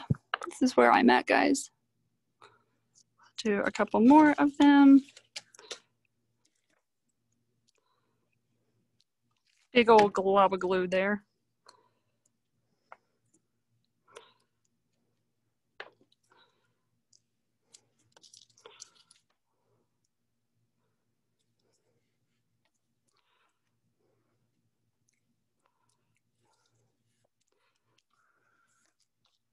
Okay, I'm not sure if I'm gonna like this one as much with the how I layered it, but we shall see what it looks like at the end.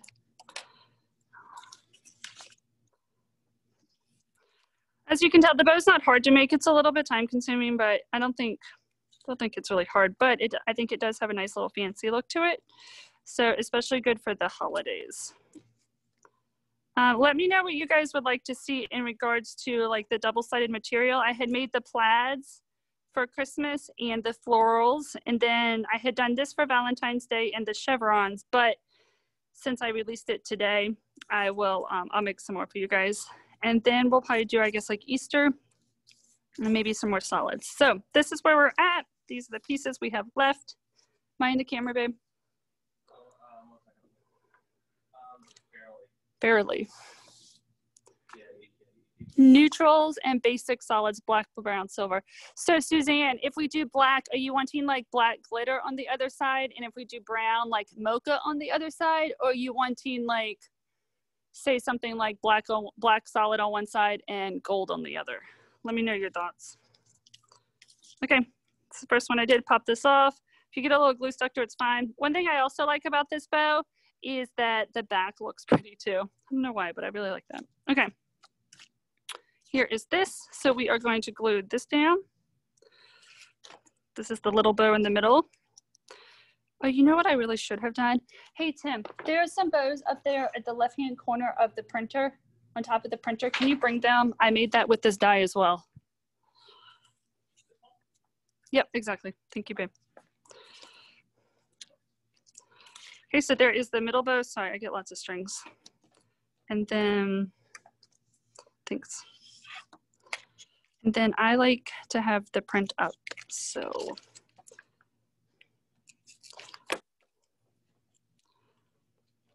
I like to let the middle dry for a second before I pull it tight, so that's where we're at with that one. Okay.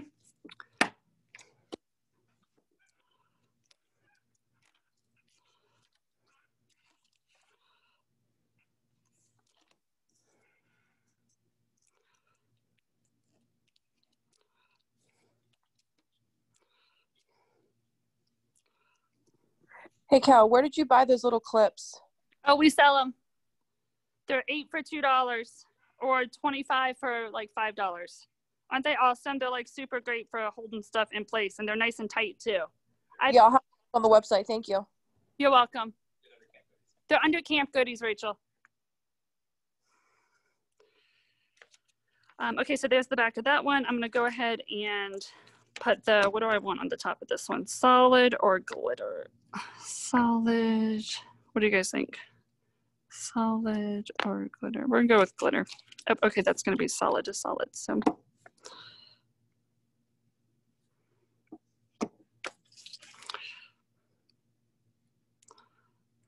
Okay. How am I doing on time? This is going to 2:15. Okay, I'm not doing too bad. Okay.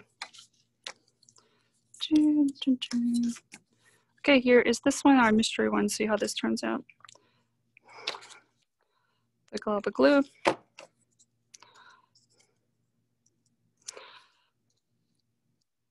Another thing I think is cute about this bow is that it kind of pushes the middles up. So you have like a really 3D looking one. What?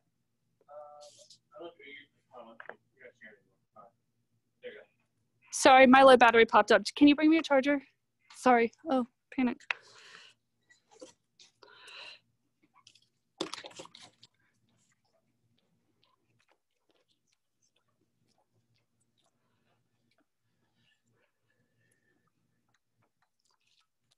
Sorry, we're plugging in the charger. Okay, we should be good now. Okay, almost done with the bows. I'm gonna loop this around. Oh wait, actually, I kind of like it like with the glitter better. Loop it around. It is like a perfect fit. I will hold this one.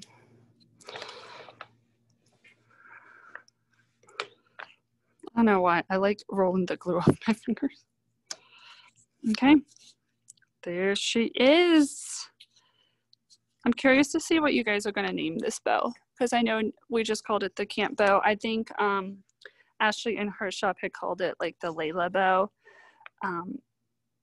But oh no. My glue, I didn't hold long enough. I think I was supposed to do the other one first. Getting messy back here.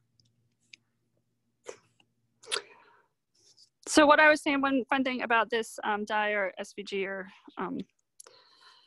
mold, whichever you guys have. So this is made. This bow is also made from the same file, the same design. So this just doesn't have. This is a little bit bigger. This is a 4-inch one that I made with the Cricut, because about the SVG you can make different sizes, but it just doesn't have the like wings on it.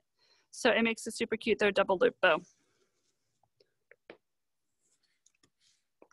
Okay, last one.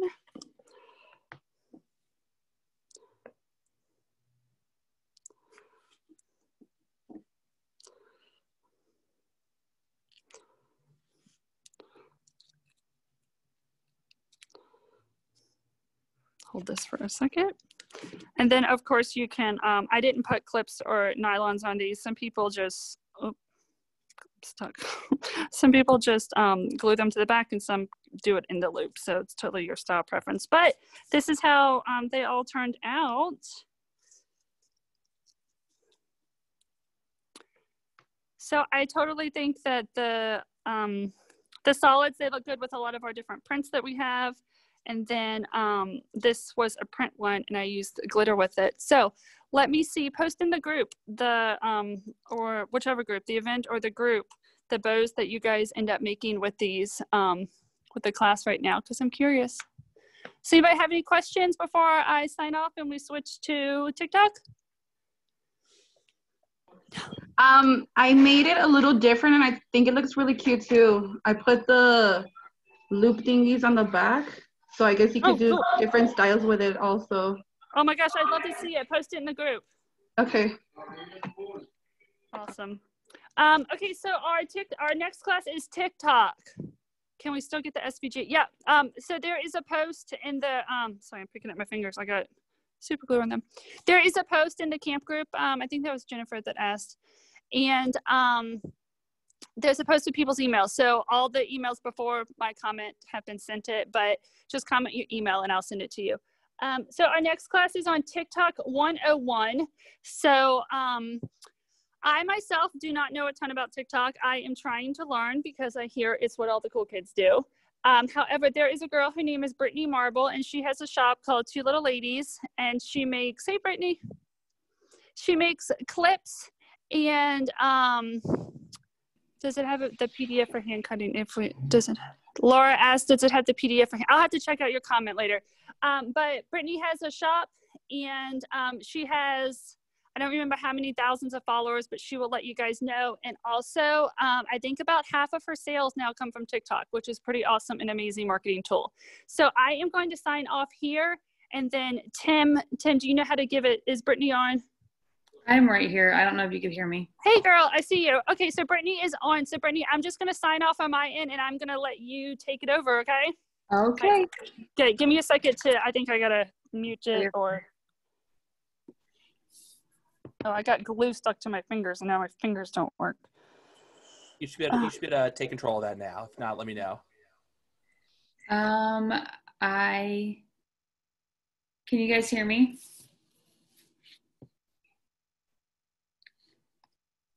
We can hear you. Okay, you guys can tell I normally TikTok. I don't use Zoom. So I am going to give a quick TikTok, like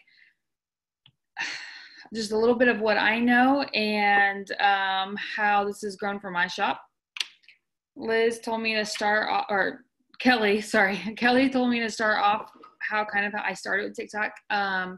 Just like every millennial mom in America, I started TikTok in April with the pandemic. I started seeing a few shops use TikTok, so I'm like, oh, let me try it.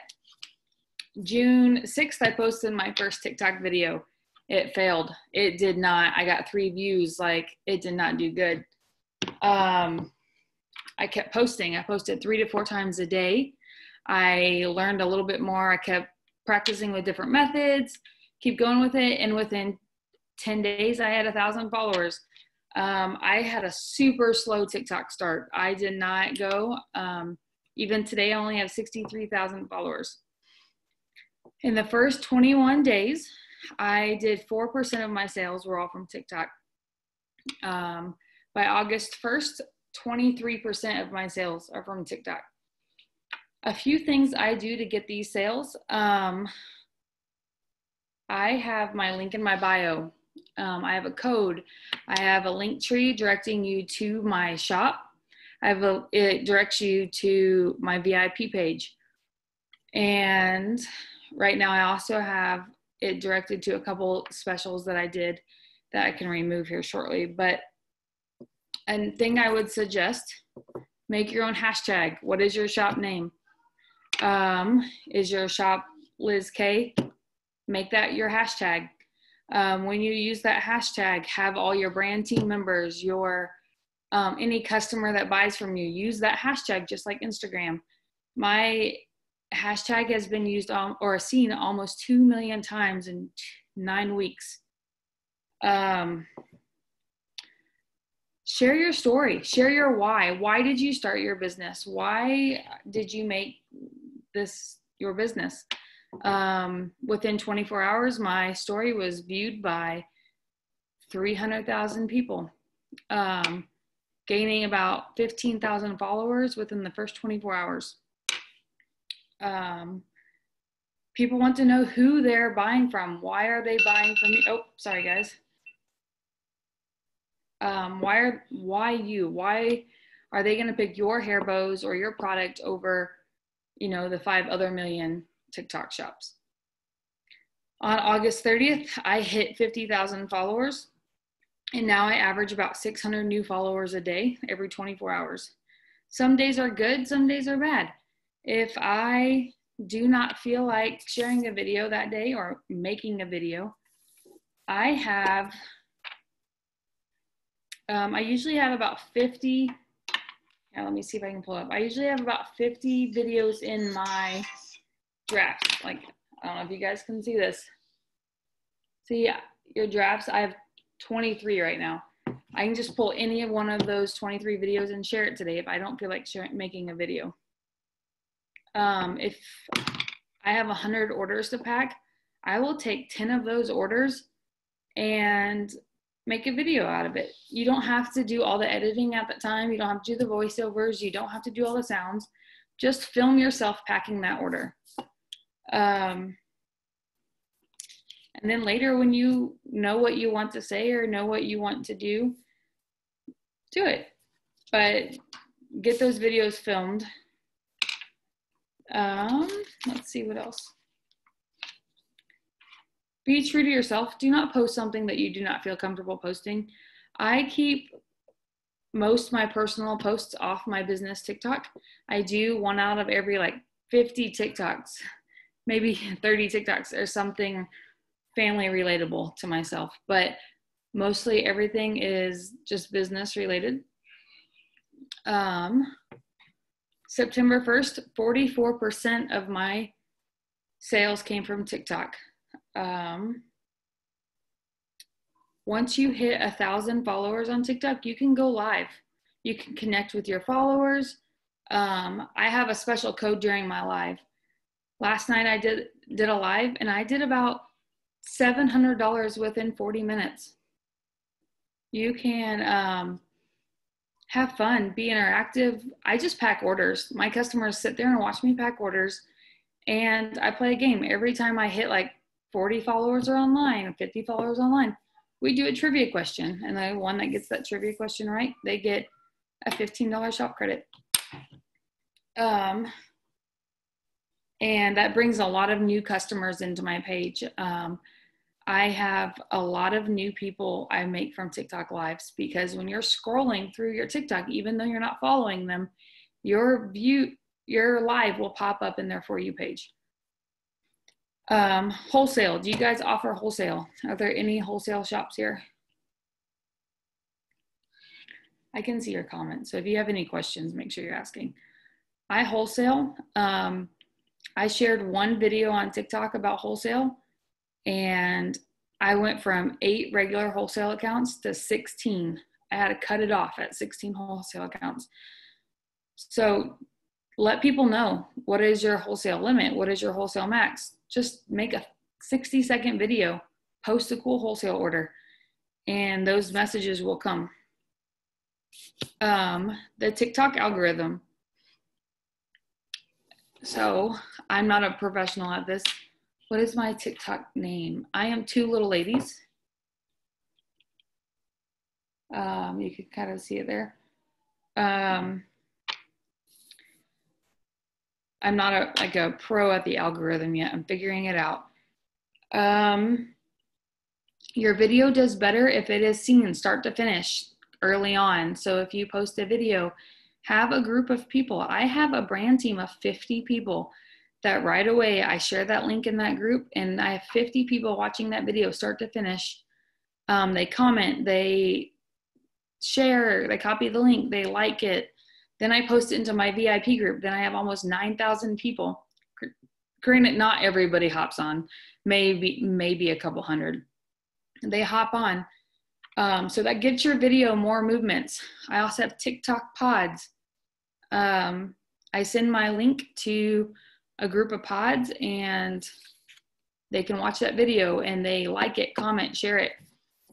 That helps get each video moving. And if it's just a fun video, I won't do that. But the ones that have sales posts in them, I do.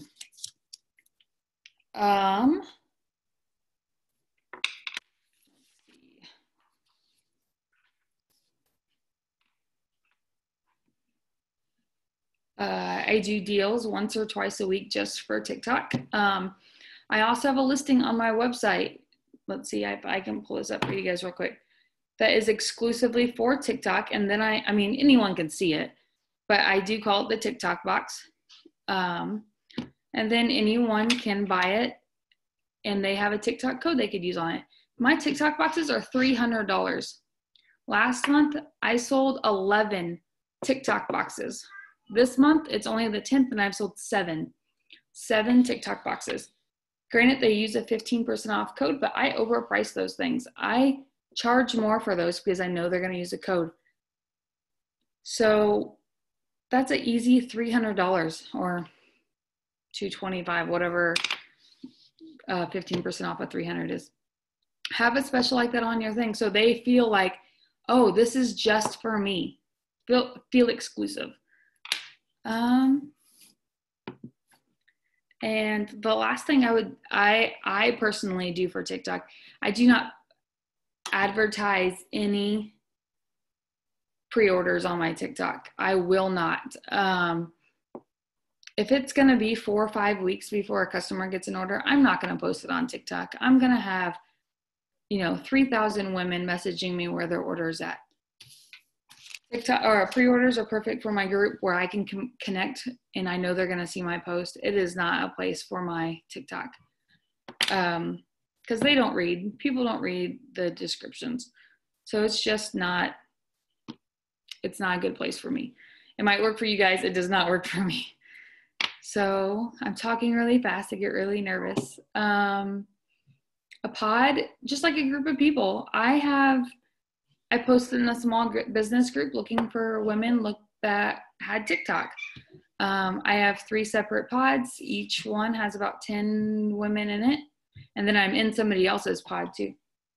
Oh, one of my children are here. I'm so sorry. And these women all do TikTok. They all are small businesses and they want their videos seen as well. Hello. Oh my gosh, Caroline, get down. Go. Okay. Do you guys have any questions? Can you talk about Tia? Yes. So I did Tia Day. If you guys are on TikTok, there's a mom that has cancer. And I, as a mom that also had cancer, I was cancer free 5 years ago. And so I felt really compelled to do a Tia box. This was a all red box for Tia, and I posted it on TikTok. It got about, between the 5 posts, there was probably about 400,000 views in 24 hours. Caroline Jade, I am working, please. And I sold 45 boxes within 12 hours for $30 a piece. $18 went to the Tia. And then I added 10 more. So we sold 55 total.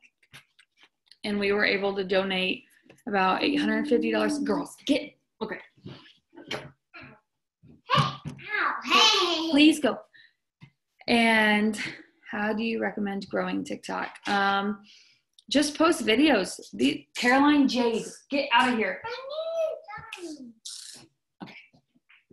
Caroline, please go. No, go watch a movie. Go watch Ryan, please. Okay, I'm about to sell my children, guys. So, Amelia, please, can you get your sister out of here? I just share videos.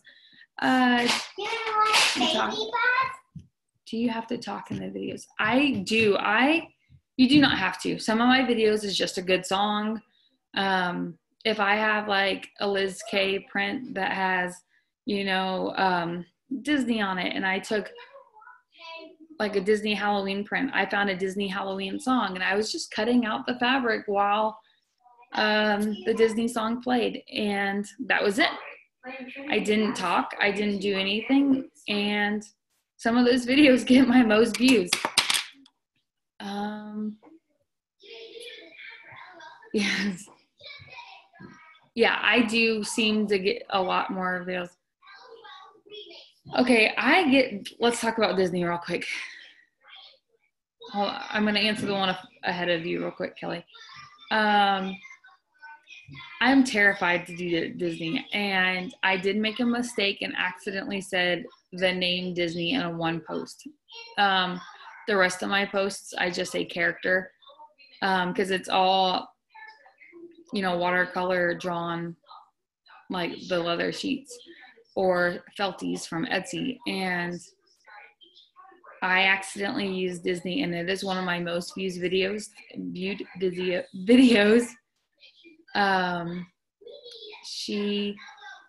I had like probably about 25 comments about copyright and how Disney was going to come out to get me. I just deleted the comments. A lot of them were 14-year-olds, 15-year-olds. Hey, Amelia, can you turn that volume down, please? And many of them are just kids that comment and make me nervous, but I just delete the comments, block the user, and carry on. The 14-year-olds aren't going to bring me sales. So I guess my question was, did you ever have like a scare where you thought it was reported or something? Because on a different like bow page where like everybody helps each other, one lady literally came out and said like the warnings are real, because like me, she lives in Florida and she was making Disney bows, and not all of them were straight out Disney bows, but she'd do like Native American girl, but she would use a lot of the same identifying factors that Disney copyrighted, like the necklace, the raccoon, the bird. and they actually sued her $20K. So that's why I was asking if you're scared of that, because I was like, I saw that and I was like, oh my God. Like now I'm scared to touch anything Disney just because I saw that happen to like 5 people. And I was like, Okay, so. But I see so many people do it and I want to do it, but then I get scared. I am right there with you. I wouldn't blatantly buy Disney fabric and use it, because obviously those are whatever they call them, trademarked or whatever. But I do use my LizK sheets on TikTok. Like, I have gotten an email from the Royals my first year in business. I thought I was so cool. I found Royals fabric and I posted Royals fabric on Instagram, and one of the Royals pitchers commented on my thing asking for a hair bow for his daughter or something, niece. And I thought I was the coolest ever. Then I got a letter in the mail from the Royals, and they had me take down the item, stop selling it, or pay a $10,000 fine. And I didn't end up having to pay the fine. I contacted them saying I was new in business and I didn't know, and they just waived it. But so now I don't do any sports. You won't catch me doing sports. Yeah, I heard as of right now, it's all NFL teams. They will come after. I heard it's Disney, NFL teams definitely, and from what I've been seeing as of recently, Starbucks has been actually going for people customizing the cups, and they're saying it's considered changing their logo or something like that. So all these companies are just going for the small people as if they don't make enough money on their own. Yeah. So, I mean, I definitely might limit how much I post my Disney items on TikTok, where they can go viral. But in my VIP group, I would keep doing it. I don't see an issue there. It's not that big.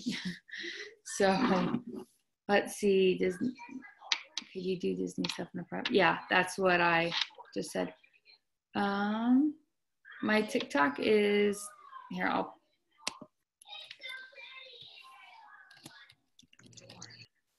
Thanks, Rachel. That's actually, I think I've only ever done maybe like 3 Disney bows, and what I did was I personally, just because I do live in Florida and I'm right in their backyard, I simply labeled it with only the person's name, and it was blank. It didn't show the picture on my website or any of that, and they were pre-warned that it wouldn't show anything, and they were individually sent the picture, just because I am so scared of that since I'm in their backyard pretty much. Yeah, so I'll do like character grab bags on my website, or character snap clip grab bags. I don't say like Disney princess. Oh gosh, guys, do you want to, here, get out of here, Caroline. So yeah, that is the only thing. Is there any other questions? No, I do not show my face. I just started getting comfortable showing my face, like in the past 2 weeks.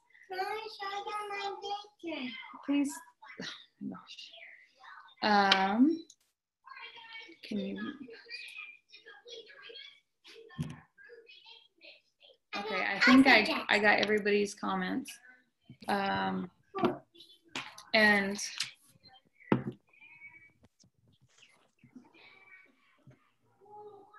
Brittany, you did awesome. Thank you, girl. So much. Or you're welcome. Sorry about Caroline. Oh my gosh, we love seeing your kids. You're totally fine. So ladies, who wants to go start a TikTok now? Definitely go do it. I had a slow start, and now I'm at 63,000, and I'm over here with like 50 people, and it's probably all of you guys. So I think you've done awesome. Thank you for your advice. And we are all going to go follow you now so that we have ideas.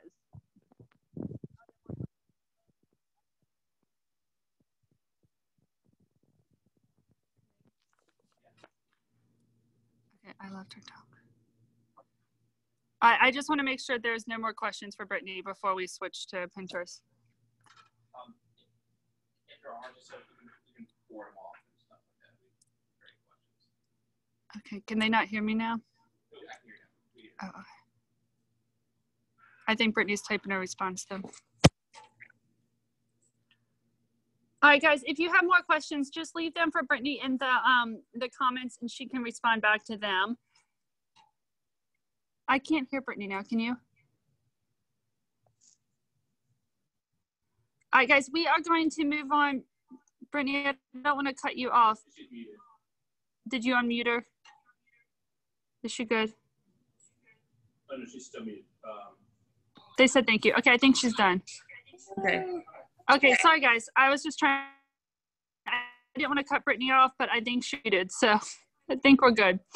All right, so we are going to move in. Brittany, thank you so much for that. Like I said, Brittany's just a mom like us that has a bow shop, and she's become a friend of mine. So I appreciate her doing that video, and I can also appreciate the kiddos being there as well. So let's see, next we have Pinterest tips and tricks. So I think that Sydney might be available at the end of this video if you guys have questions. If not, we have Sydney again at 4 o'clock for Facebook pages. So I don't know how, I'm sure a lot of you guys have a Pinterest, like your personal, like recipes and kids crafts and stuff.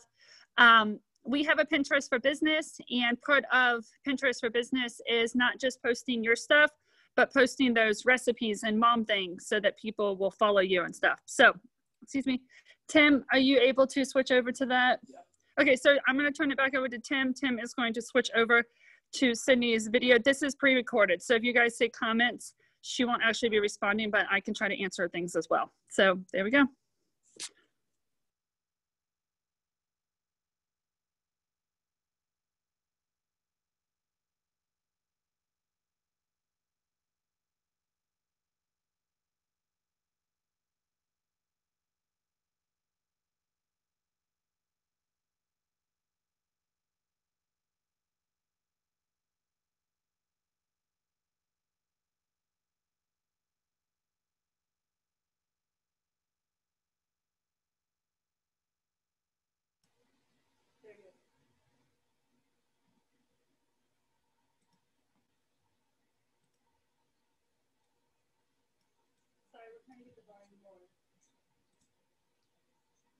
You can hear now.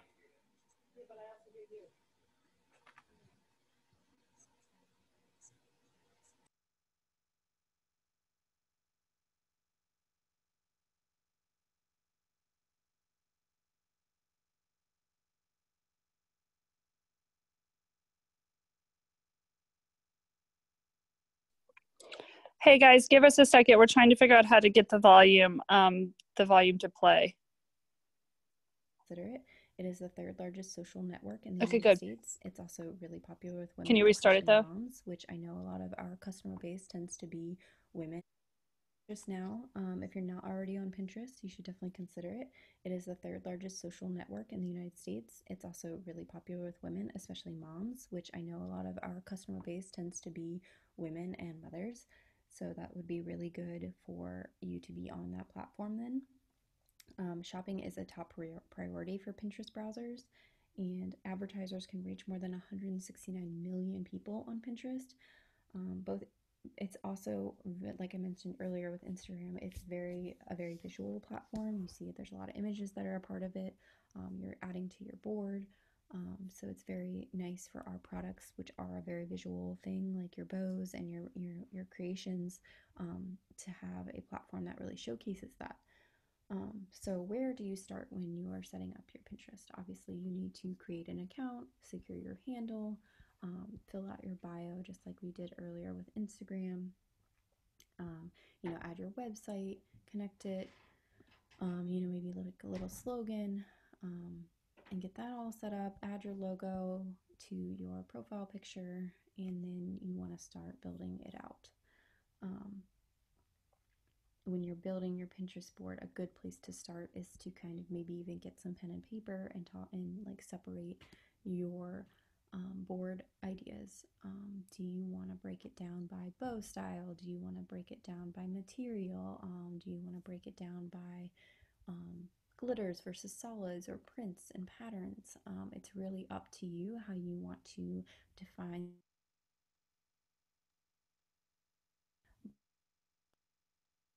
to kind of pre-plan by shop and how you sell things and how you really want to segment things out.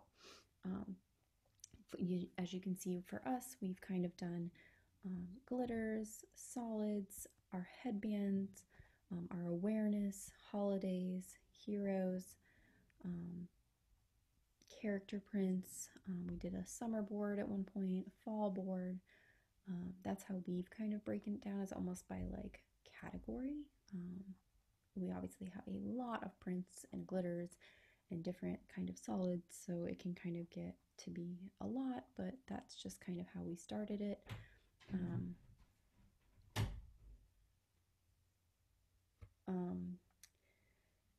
So that's just kind of like a good way to kind of break it down. You can also create like shop specific boards, inspiration boards, craft boards, idea boards. So, you know, we started with breaking it out by our prints. Kelly's been working on a camp board, as you can see right here. We also have kind of like inspiration boards. So like we have like a mommy and me board and like little ones, like things that kind of apply to our audience. Some DIY, so that, you know, for those crafters that you might want to use our material for some of these crafts, things like that. So like we didn't just stick to shop boards, which are, you know, very important, but we wanted to kind of have inspiration boards as well. It's also really important to know that the click-through rate for Pinterest is really, really high. So when people tend to browse, what that means is when people are browsing Pinterest and they see, you know, say they see your pin, a lot of times that means they will click through to your website from the Pinterest link because they want to know they're shopping and they want to know, where do I get that? So that's really good to know. Obviously we're getting a 404 because that's not on right now, but people will click through to your website from your pin much higher than on other social media platforms. So that's another really big benefit to Pinterest, is that when people are seeing your pins, they're going to your website more often than not because the click-through rate is so high. So that's really important to keep in mind. So another thing to consider is, like we talked about with Instagram, is that you want a cohesive look. So you can kind of tell, we try to kind of keep like a cohesive color scheme for our board covers, because you can choose what picture is your board cover. So we tried to keep it, again, like our brand colors, you know, that pinks and blues and teals, as best as we could, to kind of keep like that cohesive look. It's really not as complicated on Pinterest as it is on Instagram because you are just pinning from your website and you're not having to curate that content as much. So it's really a little bit more simple. It's just kind of like organizing it. You can add a description. You can, you know, keep it secret if you're working on something and before you want to launch it. Choose a specific board cover, merge it with another board if you want, delete it if you're done with it, things like that. But it kind of self-maintains really well because, you know, like I said, you're linking through to your website, people are clicking through to it, you know, once it's there, it's there. Another thing to think about is that, and I just lost my train of thought. But anyways, this is kind of where Pinterest kind of gets you.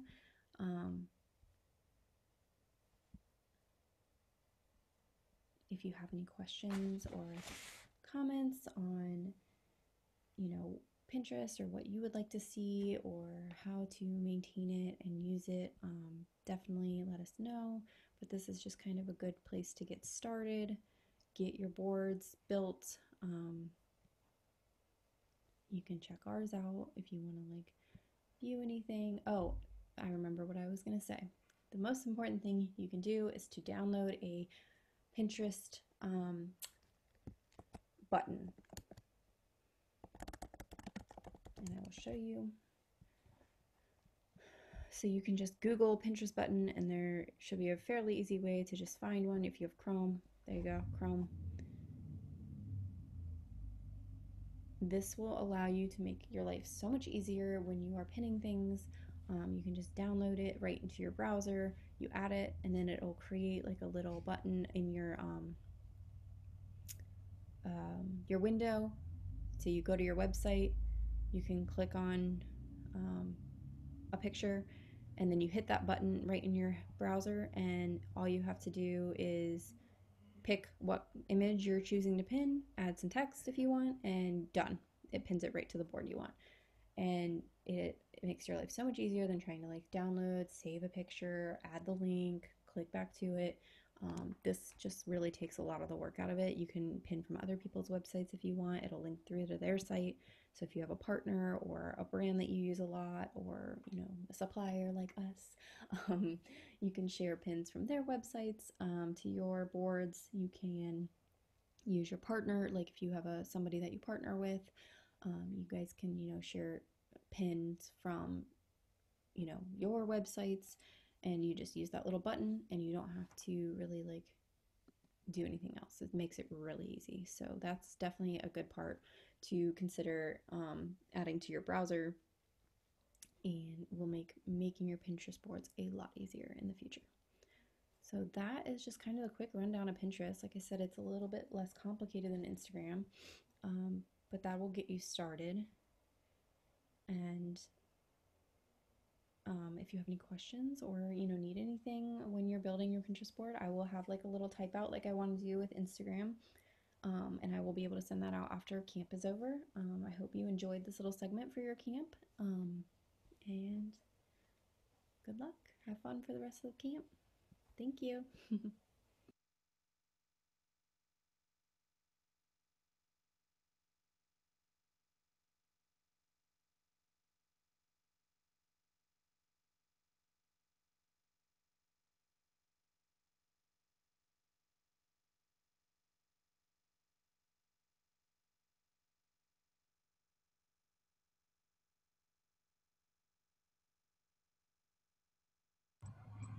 Hey, ladies. Let me turn this off. Sorry. I have it on my phone as well. So hopefully that was helpful. Did anybody have any questions from Pinterest? If not, if you do, Sydney will be on in a little bit. Sorry. You good, babe? Because you're up like now. Oh, I was like my husband's running off. Okay, so Tim is up again. If you guys have questions about stuff, Q&A with the CPA. Thought I was cute with that title. Very much so. Thanks. You have questions for him, so I'm gonna let him take over next. And then let's see, after him, we have a break, and then we have Andrea from Glitter Sparkle Studio will be on. So yeah, after Tim will be a break again. All right, thanks, ladies. Here's Tim. Hey, everybody. So I am back. So as Kelly said, this is just kind of a Q&A session. So really kind of could be of anything kind of stuff we went over earlier, and just any other just type of general business type question. As Kelly said, kind of before I came on here full time, I did, worked at a public accounting firm and really just specialized in outsourced CFO services. So was kind of outsourced like CFO, outsourced controller to a bunch of small and growing companies. So kind of really worked out perfectly for here because we had a lot of the same clients, a lot of the same things going on as we do as a company, and I'm sure a lot of you guys do too. So with that, I'm just going to kind of open it up. So if you guys want to either do it through the chat or just wanted to speak up and shout out questions, go right ahead.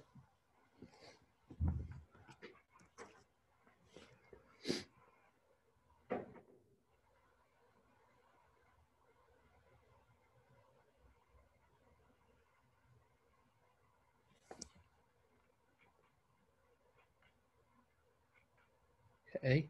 Well, I'm just kind of looking at the comments thing here about not be able to hear the videos. They all will be posted. So Kelly said she'll be able to post everything. So I guess kind of just, as you guys questions aren't coming yet, I'll just kind of go over some other topics. I think Kelly had mentioned some ones that would be good. Just things for like deductions. I know for like different business deductions, like you can, if it's cost of business, it's deductible. However, I mean, there's definitely some ones that you hear about and that aren't as good as they sound. And one of those is that home office deduction. A lot of places will be like, oh yeah, you can deduct a whole bunch of your house if you do your stuff from home.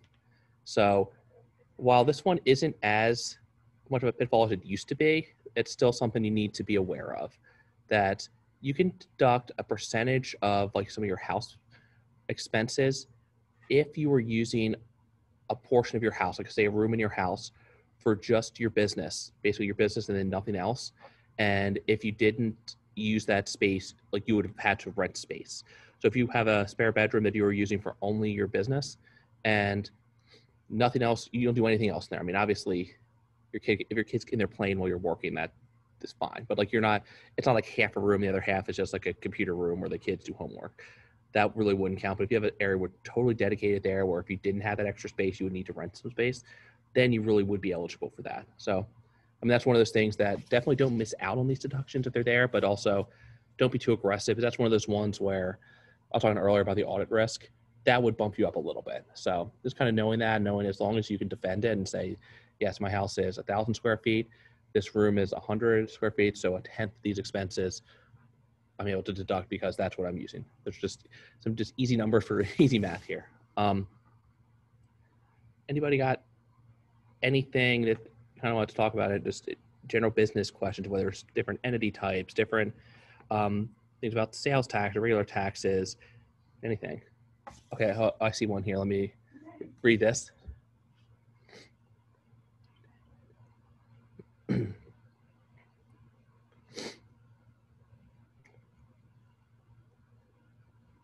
Okay, so this is about a tax-free option. So basically, I just make sure I'm understanding this question right. Because you're buying it from a wholesaler, and then you're end up selling it to the end customer. Is that the question?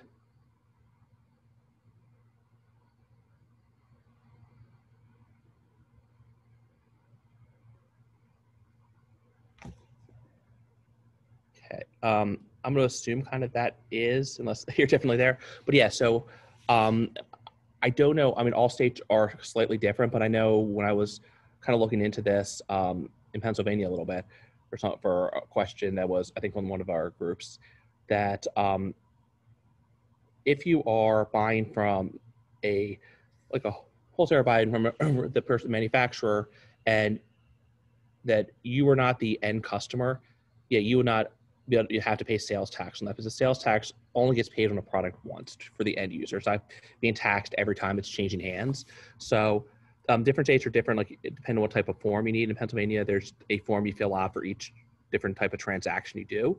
So you say with just your basic information, like your EIN number, your name, the business, what it's being used for, just so people can have that on record. And then but also that also will make sure you'd have to pay taxes, sales tax on it when you do sell it to that end customer. Boy, that makes sense there. Okay, I'm looking, sorry, I'm just reading these real quick.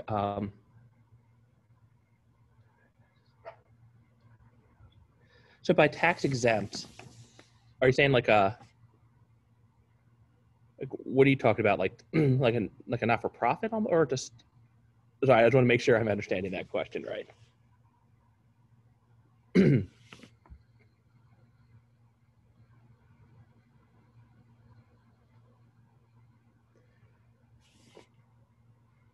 So I guess we're going to clarify that. I'll go into the next one. If someone needs to transition from a hobby bow maker to a business of growth, where would you recommend to start? So, I mean, I think this is one of those things that really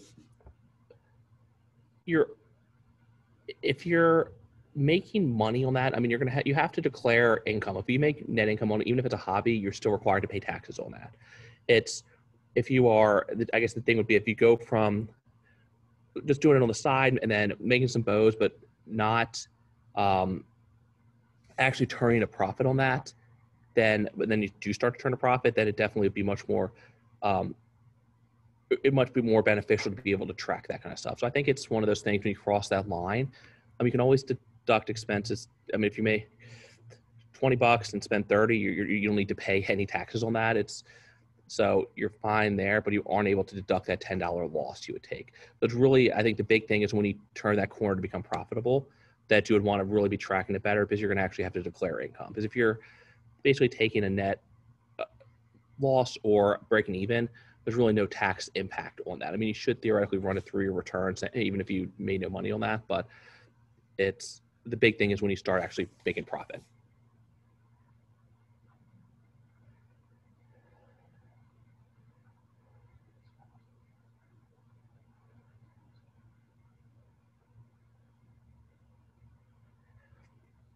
Okay, I think I think I've seen the question. I guess, yeah, for certain things, like you're paying the sales tax on some of your supplies. I mean, yeah, like when you go to like a big thing, if you're buying like a bunch of your supply, a bunch of your like certain things, like I guess I think each state's different how they draw the line there. Yeah, I mean, there's probably things you could not charge sales tax for, but it's usually you'd have to have like some making sure you're like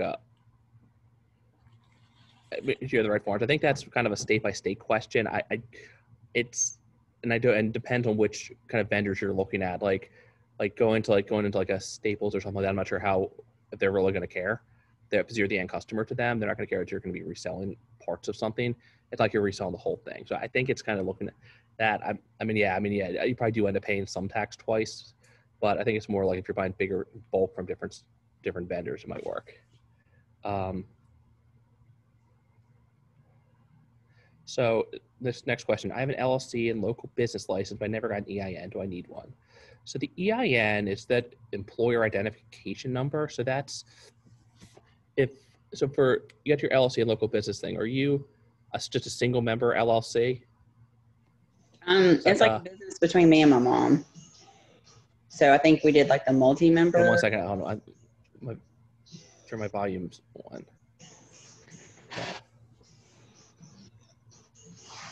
Okay, yeah, okay, I can hear that. Can you repeat? I think someone was saying something. Oh, so it's my mom and I own the business together. So it was like I think a multi-member LLC. Yeah.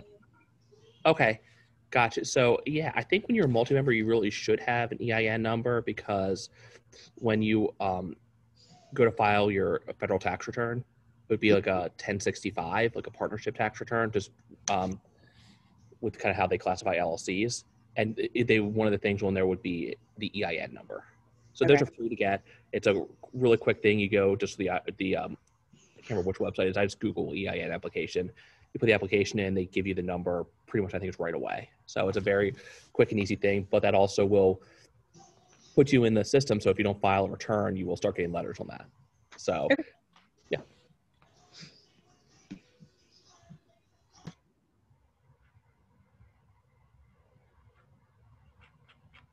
Definitely some good questions there. Anything else? Definitely, if you feel free to just chime in too. Now that my volume is working. I have a question. Yes. So I'm in Texas, so I don't know if you know. I could probably just Google it. But my thing is I've been making bows for like 2 years now, but it's just kind of like an on and off like hobby thing for me. So like, how do you know when to take it to the next step to make it to get your tax ID? Like. I don't know like what the step is like, okay, maybe I should get one now, or should I just keep it just doing my small thing? Oh yeah. So if you're just kind of, if you're just doing it as like a sole proprietorship, like don't have like a separate business, like an LLC or something like that, you wouldn't get an EIN number because it would all be filed under you personally. It would just be when you're kind of at the point where you're like, okay, this is getting a little bit bigger. I kind of want to separate it out, have a little bit more separation between this and my personal assets and everything. So, I mean, there's really no hard and fast rule on that. It's just kind of when you're kind of thinking the time is right for that little bit of extra separation. I mean, it's definitely good to have that separation, but it also is more work. It is filing an additional business return or it might be, or tracking stuff a little bit differently. So you're definitely not required to, especially if you're, but. Okay. Yeah. Okay, perfect. Yeah. Like I said, it's not like too big, but just when it comes like to the holidays, I kind of get some money in. So then I'm like, I don't know if I need to. Okay, please hush. If I need to like get to the point where I need to start claiming that, or just kind of let it. So I see accountant in me. The correct answer to the IRS is anything, even if you make $1, theoretically you should claim that. Okay. But the disclaimer but the also thing is though, if you're making a little bit, you aren't gonna know that. The thing is, though, depending on like where you're selling things, at some point they're going to different website like a Shopify or Etsy or things like that. If you, I think, have over 20,000 in credit cards transactions during the year, $20,000, they will give you a 1099 or 1098 or I can't remember exactly which form. So showing that they process that money for you. So that will be checked against your when you file your return to make sure you are doing that. So those are kind of the big things. So to make sure if you're not getting that, technically the government's not going to know that. But if you do get one of those things, then you definitely need to claim that, or else there's going to be questions. But that's a pretty easy one for them to match that. Okay, thank you. Yep. So Rachel, you have an EIN, but you don't have an LLC. Yeah, I got to look into that. So the EIN, did you just register? Oh, because you just registered your business name, but the business name really is just like I mean, I guess if you have an EIN, you probably should have an LLC. Yeah, I would think I think the EIN kind of comes after like an LLC or like an actual business setup. Because if it's not, you're just kind of have a business name you're kind of using, but it's more you're just kind of a sole proprietor. I think you don't necessarily need that, but I'm not 100% sure, but I can double check on that for you.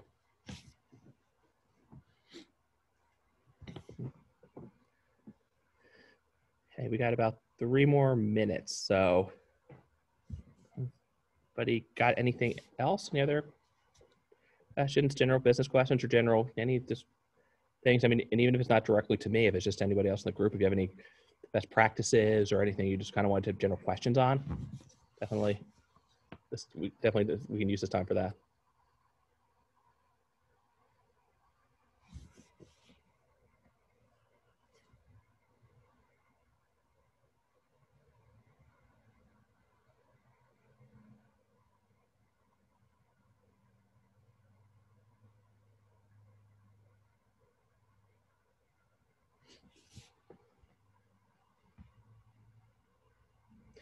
Okay, so yeah, but would you register as sole proprietorship?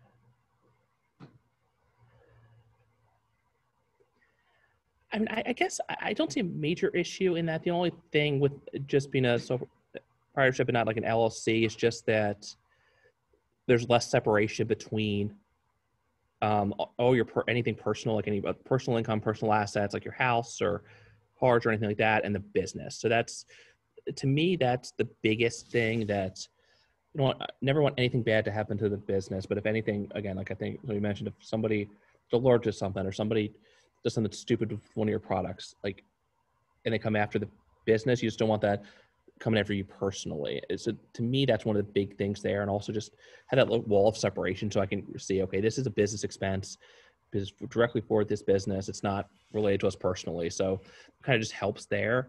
So, I mean, if you're not the point where you want that or necessarily want the extra work, I think that's fine. Yes, I guess Laura's thing. Yes, that is 100% agree with that. Yes, that's my big thing because as an accountant, I'm inherently conservative about that kind of stuff. So I want to make sure that there's that wall of separation. And just kind of the different entity types out there. You have like your LLC. There's like an S corporation, and then an actual C corporation. The C corporation is more complex, and that is an entity where that entity is actually taxed, but you're basically double taxation there. It's a little bit more separation there, where the LLC is a pass-through entity, which means that the LLC itself does not pay any tax, and it basically would flow through to you personally, just on like a K1 instead of like a W2 or something like that. So when you said just re-register, switch from a sole proprietorship to an LLC, are you talking about for your EIN number or like for another tax or account number?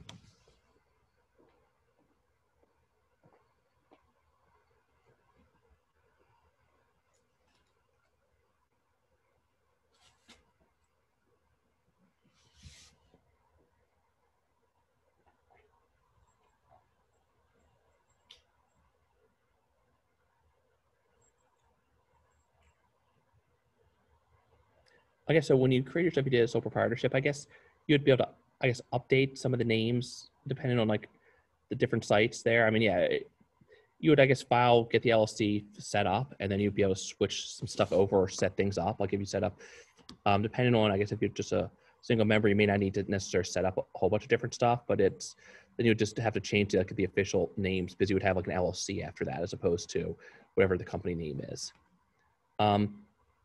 Average cost for becoming an LLC, like if you're doing it yourself, it's just where their state filing fee is. I think in Pennsylvania, somewhere around 150-ish, might be a little bit more, a little bit less.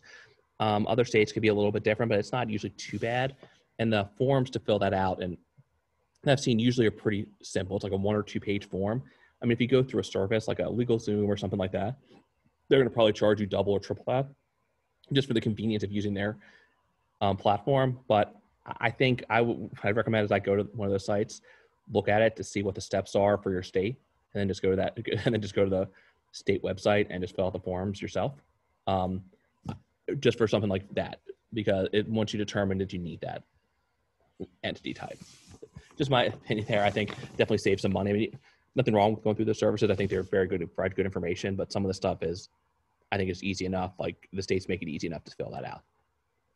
So I think with that, we're at 3:02. So we are going to probably get ready and take a break. I guess another question just came in, but I will look at that and I'll type an answer to that. So we'll take about a 15-minute break. We'll come back at 3:15 with the next session.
Hey ladies, I'm back.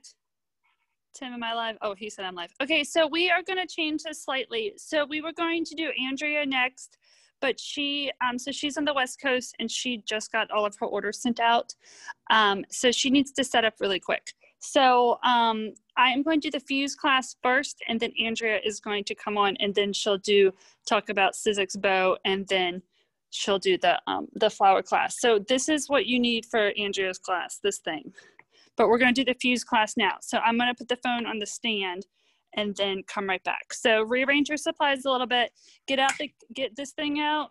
Oh, it's hot. Get this thing out and your little bag that had the star and the butterfly in it, and we'll go from there. So give me a second to attach you.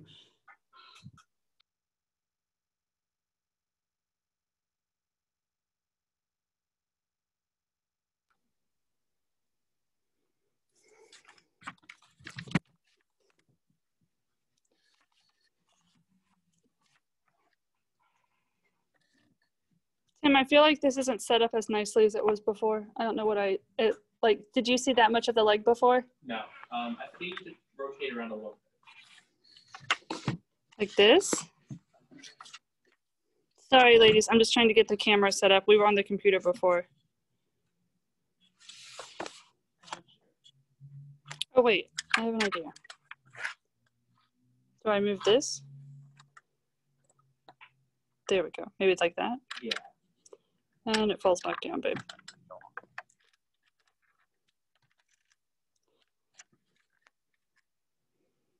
Okay, I don't think that's too bad. Can you guys kind of see my workspace? Mostly. Let me move this stuff out of the way. Tim, can you see? Is it? Yeah, the glue gun's kind of in the center. Okay, the glue gun's in the center. What tip? Oh, you want the spinny tip, and put it in before you plug it in. Of course, I get a phone call in right now. Okay, so you're gonna want the tip that looks like this, and get that plugged in and let it start heating up, guys. It gets really hot. I burnt myself on Wednesday when I made this, so don't keep it away from your hand that you would bump it. I'm gonna set mine aside. Okay, so first we are going to make these adorable star wands. So there's two different styles. There is this one right here that I have it coming out the tip a little bit because I wanted you to be able to hear the bell. And there is this one where it's coming out the bottom, but you can't hear the bell as much. So what we're going to do, we're going to be gluing the big star together. There's two different materials. I tried to, oh, these are both rainbow ones. I think the one that I'm working with is this. And then I also sent people a coordinating ribbon that goes with it. So these ribbons are they're about 45 cents a piece, but it comes with the ribbons, 3 ribbons on it, the stick, and with the bell at the end. So I think it's a pretty good price. They're on Amazon. I'll post the link in the group. And then we are going to make this star, and that's what you use the Fuse tool for. So we will get started. Okay. Let me sit down for this. Hey, babe, if I go outside the camera, let me know. This star is centered. It looks so far away. Okay. Okay, so here is my wand that I have. I'm gonna make it so that it's in the middle. I think that one turns out the nicest, even though it doesn't have the bell. I like how the strings come off. So we are just going to put these back to back. Oh, I cut this, I meant to tell you, with a Glitter Sparkle Studio die from Andrea. She has the die that has a big star on it, and it has the little star on it on the same die. It's not very expensive. I want to say it's like $28. So it's definitely easier to cut it than to hand cut something like this. And we did about 100 of these. We had 90 sets. So actually I think we did 90, and we sold 87 kits. So we made 90 kits just so we'd have a backup. And yeah, it saved us having her dies instead of hand cutting these. So, and the reason I sent them to you guys is because of I didn't know who was gonna have dies. So I'm just putting a bead of glue all around.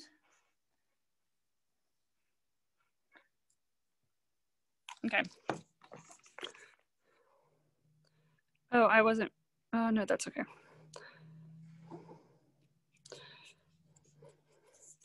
Actually, you know what, guys? I should have put this in first. You put my glue here. Whew, got too many cords here.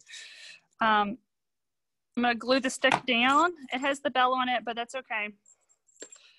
I think it looks a little better coming out the bottom. So here is this. And then I am gonna glue the, my glue gun leaks. I should get that shore bonder one that somebody was mentioning.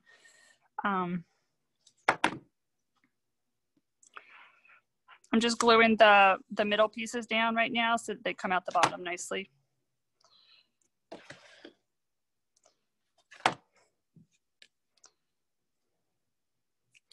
Okay, keep gluing around the edge here.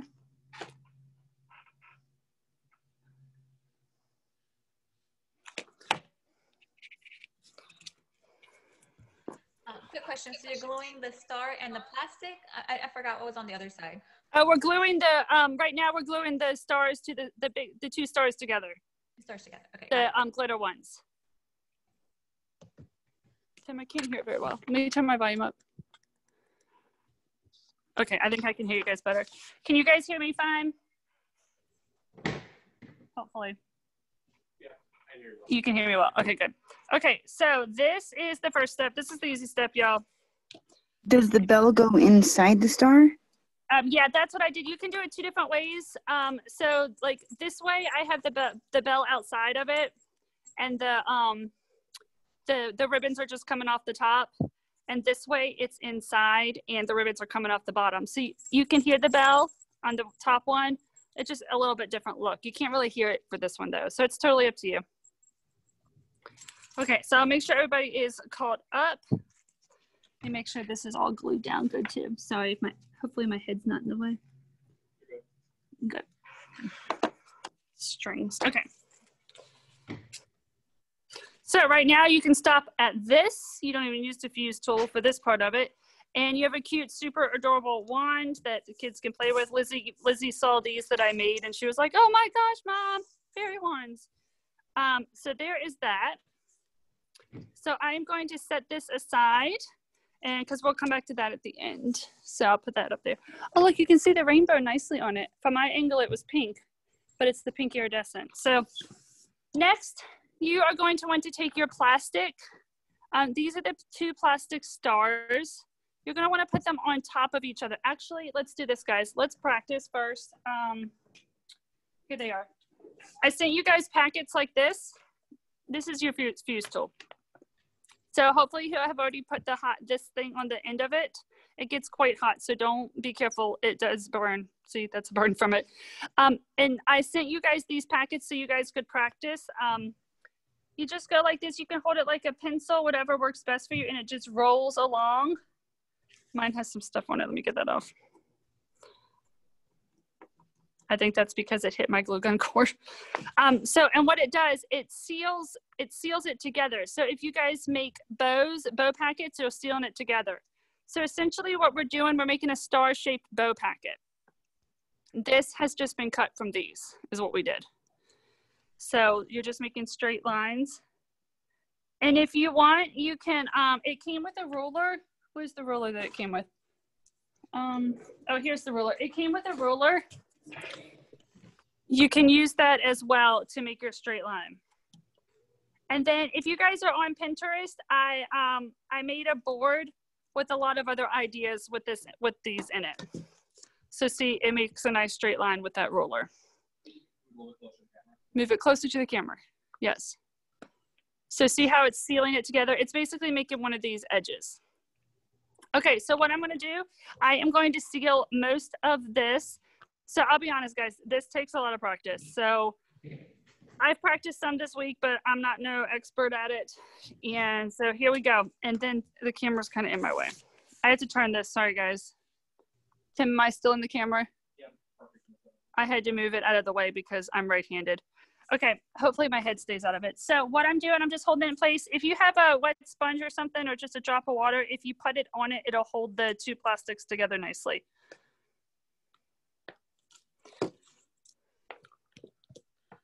Give me 1 second, see if I can get mine I have to get mine together.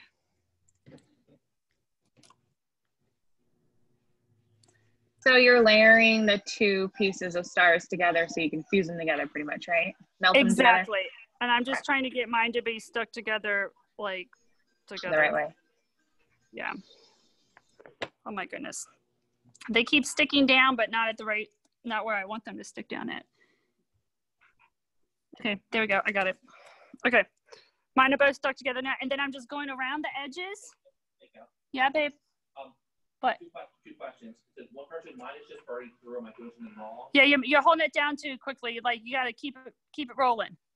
And what surface would do it on? I didn't want to burn a mat or a table. Yeah, you're probably going to want to do it. So I'm just on a paper tablecloth right now. Or if you have like the best thing I would say to use it on would be like a piece of glass, like what am I trying to think of? A picture, like the glass that's on it, if you were to take that out. But we don't have that right now. I'm just on a paper tablecloth, like a big piece of paper. So I would use a piece of cardboard or something for right now. Okay, so I am going to just roll this over. And it shouldn't be burning all the way through. You should be going...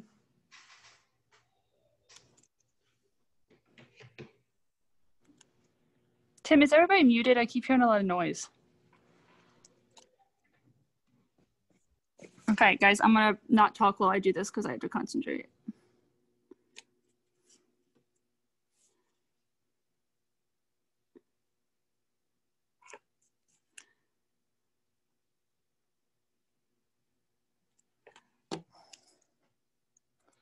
Mine's melting a little too.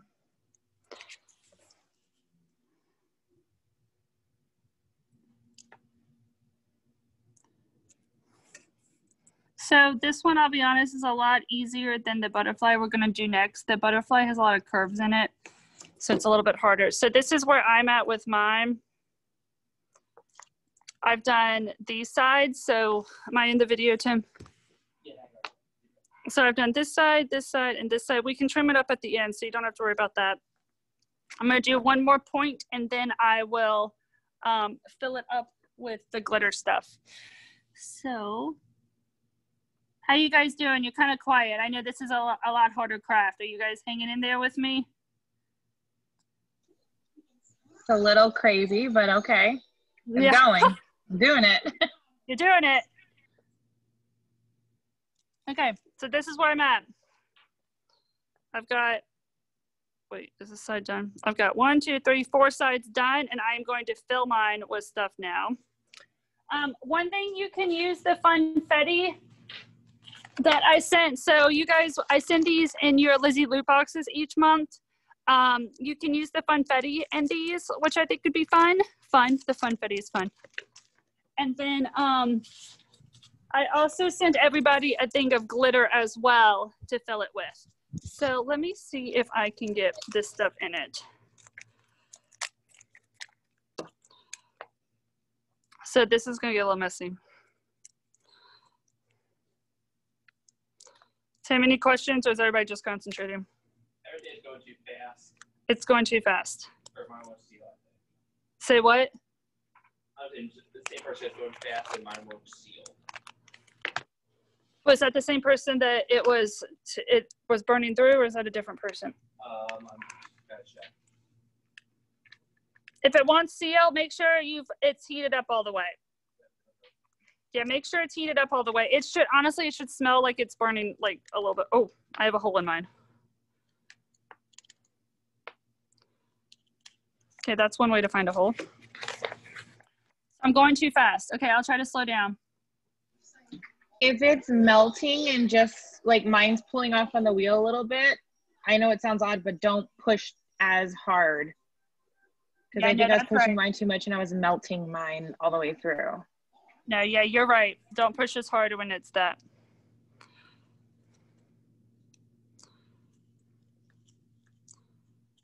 I'm gonna try to slow down a little bit, give you guys a minute to catch up as I clean up my workspace.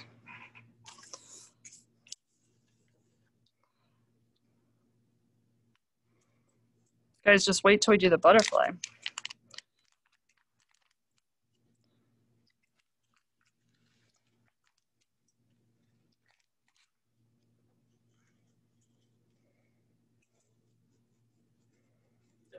and it's melting and pulling all the plastic off on the wheel. So use the tip that, I'm not sure who just said it, but somebody just said a tip. Don't push quite as hard then. So I just hold mine up here like this, like a pen, and I'm just rolling it along. I mean, you want it to melt the plastic. It is melting it both together. Like that's how the sides are sticking. Are they saying, I guess it's probably melting too much, babe. Yeah, it's pulling all the plastic off on the wheel. I guess my advice would be just keep playing around with it, practicing, holding it different ways and stuff. Okay, that one looks a little messy. Okay, yeah, now press to our house. Okay, perfect. Yay, we troubleshooted that. So mine's not very beautiful. This is something I think it makes beautiful bows. Hey, Tim, can you go grab the one that I made? I think it's by the printer we print from. It looks like it's a butterfly bow. Okay, so basically this is what you end up with at the end. Mine got a little wonky right here and right here. But I am going to trim the edges with scissors so it looks more even throughout it.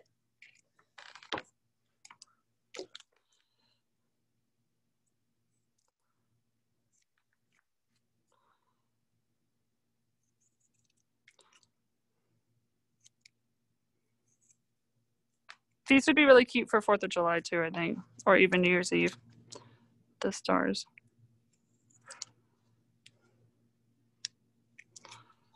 Hey, Kelly, it's Victoria. Can I throw in a quick tip? Yeah, go for it. If you guys can see me, I use the point of my scissors to kind of like add the stuffing a little more into the insides of the stars, the points of the stars. Oh, so it looks awesome. A little more evenly distributed for me. So just, if that's what you want. Yeah, that's a really good idea. I didn't even think about that. I was just trying to use my little baby finger.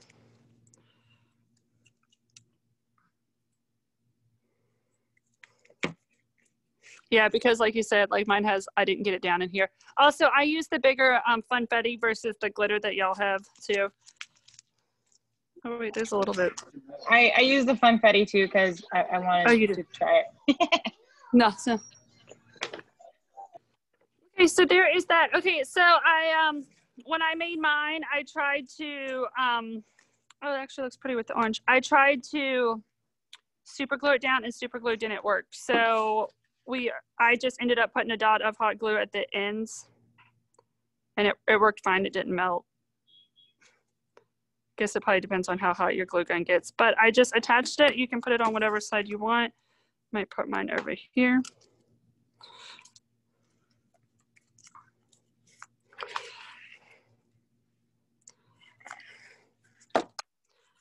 And there you have it. That is our Star Shaker Fairy Wand.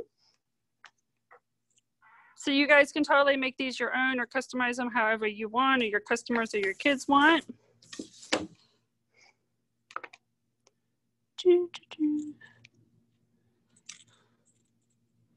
What time is it? How long do I have?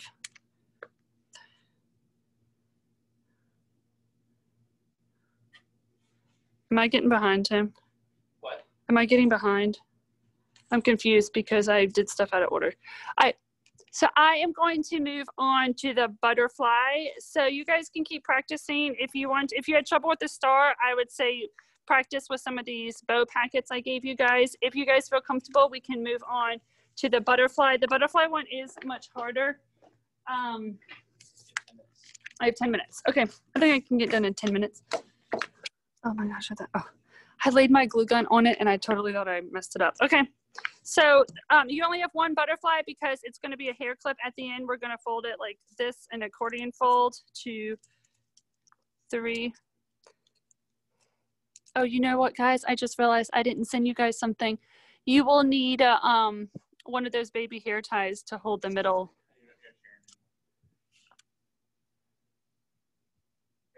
Okay, Sharon again, sorry. I just realized, guys, I didn't send you, to make the hair tie, you're gonna need a little, I use a little rubber band. Sometimes people use a piece of string or something to hold the middle because we're gonna do an accordion fold at the end. So I don't know if you guys need, hopefully you have that in your supplies. I tried to really send everything you need, but I did forget that. Tim, can you grab me a rubber band? What? No, I think they're in the rolling table, the middle table where the big cutter normally is. Okay, all right, so we are going to use the fuse tool for this butterfly. And I'll be honest with you, the butterfly is a lot trickier than the star just because of the different curves. So I am just going to be quiet and do the best I can on it, and I will let you guys go with it too.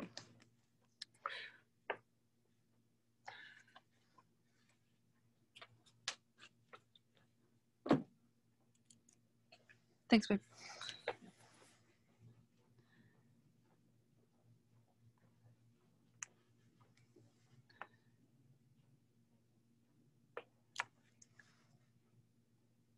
I find it easiest to do by like twisting it around.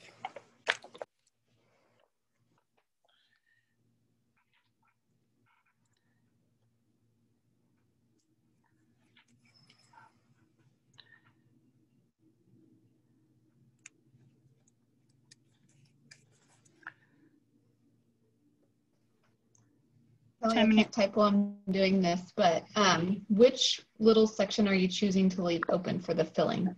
I think I'm gonna leave this straight part open when I get to it, this straight part, this wing right here. I just think it's easier to go ahead and close off the bottom part because of all the curves. And I'm just gonna leave this straight part like here open, I think. That's what I'm trying to do. Thank you. Yep. Tim, any questions? Are we doing all right? They probably can't type and do this at the same time. Okay, so this is where I'm at with mine. So keep in mind, this is y'all's first one. This is probably like my 5th one I've made. So it's probably going a little quicker for me, but it's still a little wonky, but I can clean it up at the end.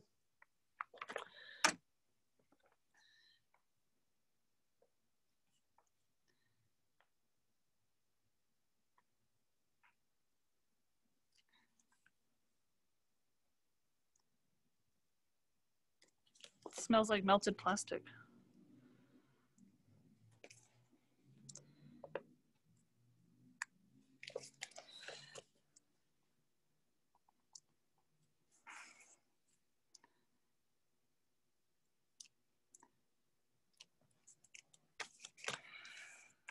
Okay, getting close to the end on mine.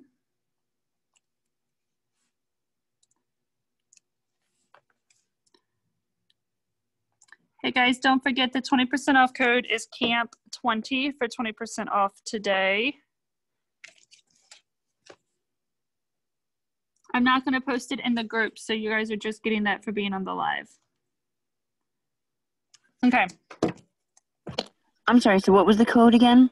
It's CAMP20, it's KAMP20 for 20% off.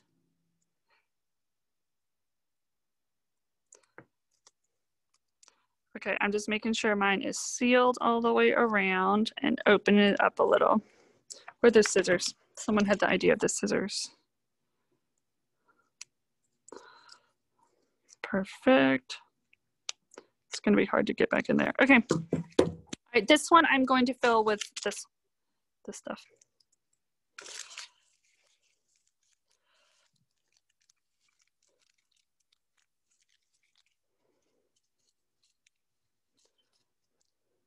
Okay. Then I'm going to finish sealing her. So you can put all kinds of different fillers in these, funfetti, or we have a lot of those polymer, you know, those like polymer clay things. I know some of the other shops had some like cute little festive ones like ghost and stuff and glow in the dark. So you guys could cut out, like I said, different kinds of shapes. Did I seal this all the way? I did. Can you show me how full you put that? What'd you say it cut off? Sorry, just how full. I was just going to see if you could lay it flat so I could see about how full you put it. I filled it about halfway up, because I just did it on the bottom part, but that's about how full I did mine. But I'm looking a little messy here. I'm gonna trim this up so it looks a little bit more uniform. Had a little trouble over here. Possibly the plastic and a thicker material. No, and I don't think you're gonna want it thicker. I had read a tip that you could use, what are they called? Page protectors. And I actually got some to try that idea, but they were way thinner than these. So no, I would just use these. These are the bow packets. You can, so here, I can skip ahead to something real quick. Is it thicker though? Thicker, I know, that's what I'm trying to get to, babe. Oh, sorry. So this was the thickest. So I saw the suggestion for using page protectors, but those I felt like were too thin. So you can also use jelly material. That's one thing I was going to show you guys. Like you can make like a little purse with the jelly material if you don't sew. Let me grab a piece. I had a piece. Do you see what that? Oh, it's on the floor now. Okay, so this is jelly material. It's thicker. It will seal that too, but it does take a little bit more work to get it to seal that. So the problem is the thicker that it is, the harder it is. I mean, it has to melt it. It's essentially what it's doing. So if you put this down like this to form your straight edge, and then, I mean, you really have to like go at it to get it to seal the thicker material. I mean, it works. It made a cute little pouch before that.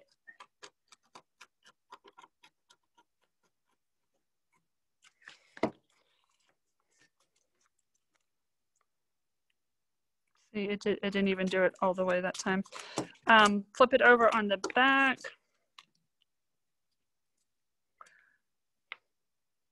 So I guess to answer the question, you can use thicker materials such as jelly, but it requires a lot more work and pressing down and stuff to get it to seal. So if you're making something like bows with it or different shapes, I would stick with the bow packets.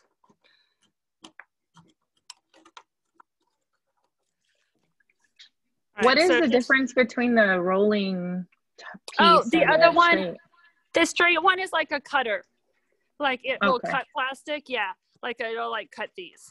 Okay, so are you guys all, have you made your butterfly packet yet? Because the next part is, I think before what I did, I think I gave it a little bit of a tack down, a thin layer of glue here to hold it down so that I could fold it nicely. Okay, so now we're gonna do that same like a little accordion fold. So one fold, two folds, gets a little cumbersome, three folds, and then I'm gonna use the little tie, put it between my teeth, 1 second, to loop through the middle. I like the black ties because they typically don't melt. I'm still on the star, and I'm sorry, to put the star, to connect the plastic star part to the front of the, the front, how do I just put a little dab of glue at each corner where it was the thickest. Okay, thank you. That's all I did. So yeah, no problem. Here's a star. Okay, so I looped around. Here's the butterfly. And then you guys, I cut out a middle for everybody, except myself. I'm cutting a middle really quick for myself.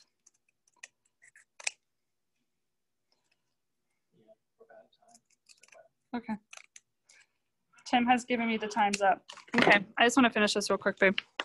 Okay, so I just cut a middle. It's not perfectly straight, but I'm just going to loop this around.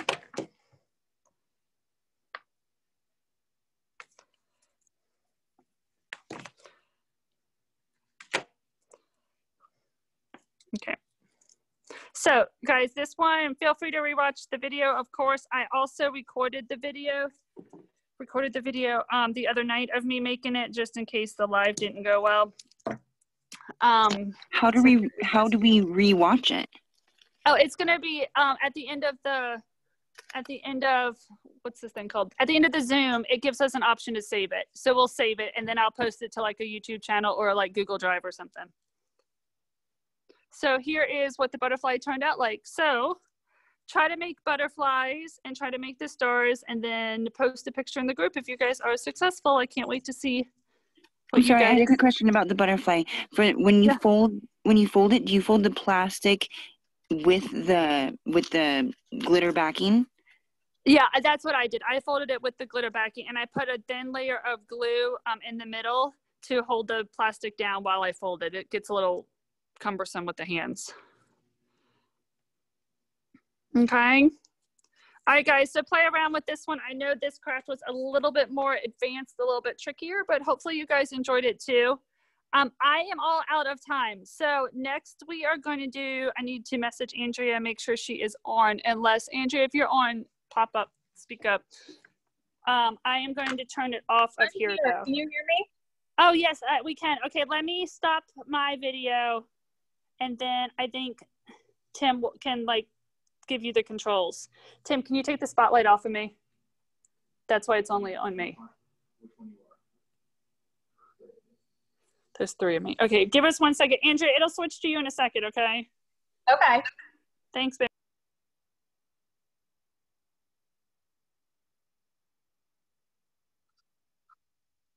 Where's my top one?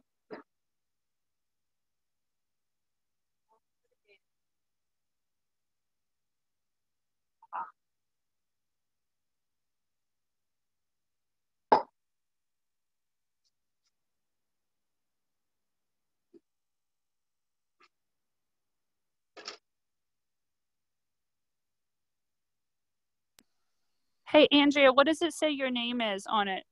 Are you just like a Galaxy S20 or something? Yeah. That's me. Okay, that's her. Sorry, I've never done Zoom, so I didn't want to waste any time registering. Okay, we can see you now, but we don't see. Yes, we see your machine. Okay. Okay, perfect. All right. Sorry, guys. I was packing orders, and I packed my phone in the box with the orders. So I was running around trying to find the phone. So I'm sorry I'm late. So we're going to do this flower. I'm not sure how many of you have a SysX machine, but you should have a little piece that looks like this in your box. This is the flower. I was going to show you real quick how we cut it with a SysX. I actually have a piece of genuine suede here. I was going to try it with suede too, because flowers are great with felt, but you can literally make them out of glitter, out of suede, out of velvet. They're pretty out of everything. If you've used a SysX, or if you haven't used a SysX, excuse me, this is a die. There's foam inside the foam. There are blades hidden in here. My dies, they come with this little black case. This is part of the die. You don't take it out of here.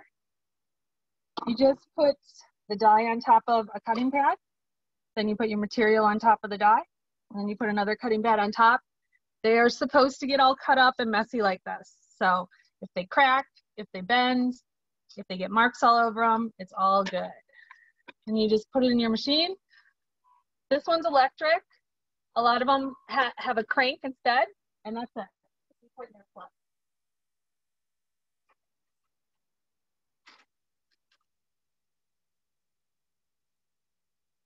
Then you have your piece here. And it's really that simple. And these flowers are super easy. So the circle end is the bottom.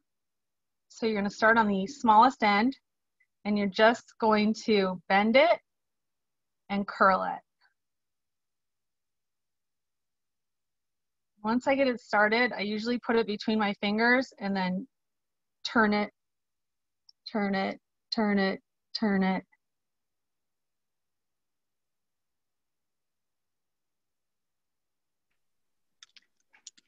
Are you able to bring your hands closer in so we could see? Sure. Sorry. Thank you. Do you want me to start it over? Yeah, please. It's super easy, so no problem. This is what they call this quilling. If you've ever done it, you can do this with paper too. If you've ever seen those paper flowers at Hobby Lobby, this is how they make them. So you're just going to twist this part. So you see you get this little rosebud, and just keep rolling it. I find it's easier once you get it started like this to just put it between your hands and then just roll it. I tend to do mine tight, and then once I get it rolled, I will fuss with it and loosen it up to how I like it to look. So once it's all rolled, it looks kind of like this. And you have your little circle on the bottom, that's the base. So now you can play with it. Whatever you like it to look like is how it should look. So it's totally personal preference. So I like to just sort of mess with my petals a little, get it fanned out, staggered or tight, however you want it. Maybe you want a bigger flower, maybe you want a smaller flower. And when you get it how you like it, you're just gonna put a little glue on the bottom here and secure the circle to the bottom. So because of my electric, I have to just walk out to get my glue gun.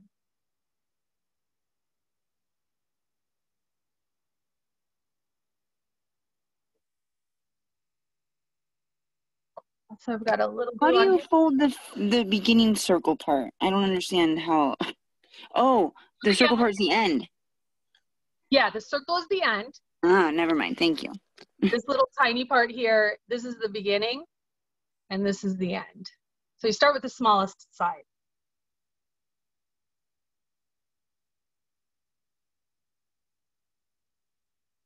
And even once you get them done, you can still fuss with them. What am I like? So I'll do another one, and I'll do this one. This is genuine suede. I know Kelly is selling genuine suede now. These are great for adults or people who wear like winter headbands. They're really nice to like glue, put onto those, sew onto or glue. So same thing again, you're gonna start from the smallest. This is the bottom, this is the top. You're gonna start here and you're gonna roll a little rosebud. She wanted a roommate who could help with the cooking, but she wanted someone who loves cats. So we got Crystal. So is it normal for like the circle, because like my circle on the bottom is like bigger than the flower? Is that normal or? It's okay because you're never gonna see it. So mine is like that too. But if you want to, you can loosen your flower up so it's as big as the circle, or you can keep it tight. So you might like your flower to be like this if you're putting on a newborn headband, or you might want to like really make it big like this, you know. Oh. So, but no one's ever going to see the circle.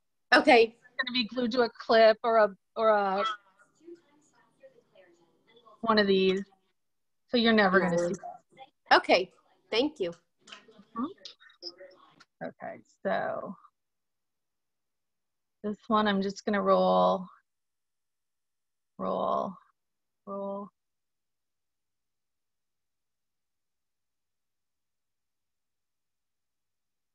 So this style flower is called a rolled or a quilled rose or flower.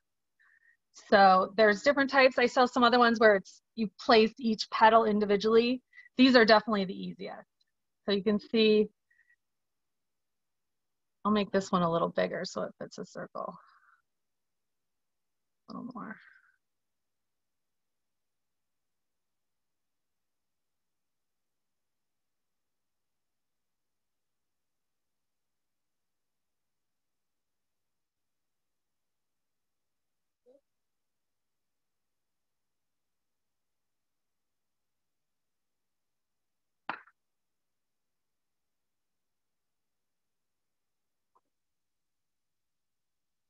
So there's one in genuine suede. It's really pretty. You just put that on a clip for an adult or like a fringe clip for their bangs or the back of a messy bun. And it doesn't take a whole lot of material. So I had a scrap and it was actually kind of beaten up on the back. So once you roll it, you can't even see any of the damage that was on the suede. And that is really all there is to it. Did you guys have any questions or did you want me to do another one? Did we get a die for this flower or like like something to trace for this flower or no? I sent you guys the felt for it, but you guys can get the die from Andrea. Andrea, do you want to show maybe another kind of flower too, Sure. just so they see how easy it is? Another flower, or do you want to see a bow? I can pull another flower or a bow. Have them all over here. You guys pick. And Andrea, if you want to say a little bit about your business too, that I mean, I don't know if they know that you're Glitter Sparkle Studio. Yeah, like how I'm many a dyes Glitter you Sparkle have. Studio, and I sell just dyes, steel rule dyes. These work with SysX, a SysX Big Shot, a Spellbinder Platinum machine. You can even use your Cricut, the old Cricut machine. What was it called? It's discontinued now, but you can use that old machine. It's just makes cutting Kelly's fabric like so simple. I was going to show a bow just to show how you do different colors, because a lot of people who have never used a SysX don't understand, like, what if I don't want it to be all one color? What if I want the tails a different color? You literally just, so here's a bow and the blades are all hidden in here. And if I want the tail, the top, and the center to be glitter, I just put a piece of glitter over that. And if I want the top to be a pattern, I'm sorry, the base bow to be a pattern, I put that right there. I just lay it on top and we just send it through. So.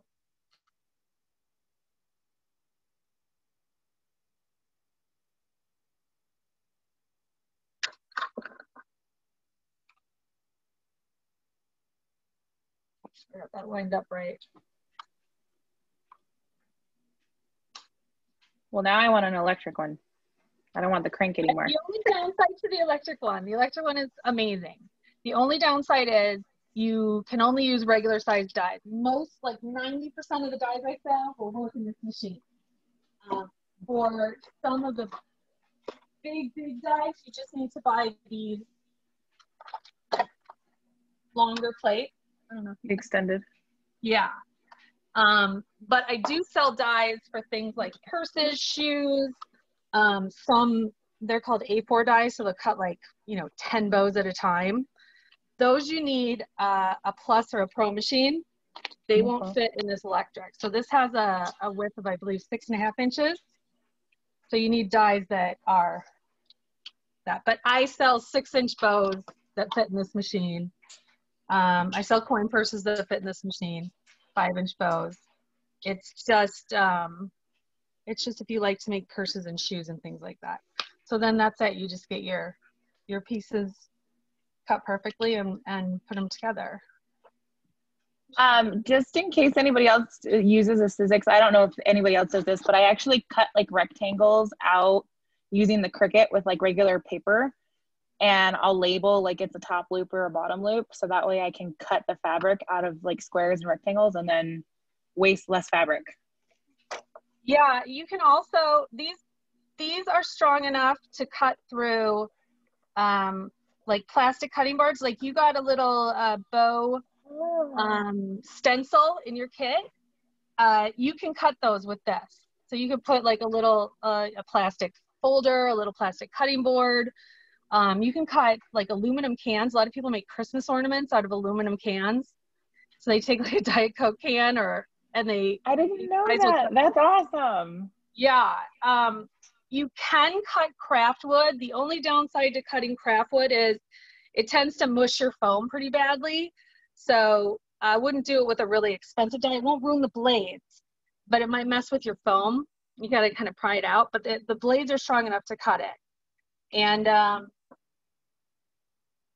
if you have children, there's a lot of fun stuff you can do with kids. My son loves the SysX. If you have like letter dyes, number dyes, even like I sell some Christmas shapes, you can cut magnet paper with the SysX. So you can cut magnet paper, and then you can cut like foam, that craft foam stuff they have, or you can cut felt, and you can make little magnets.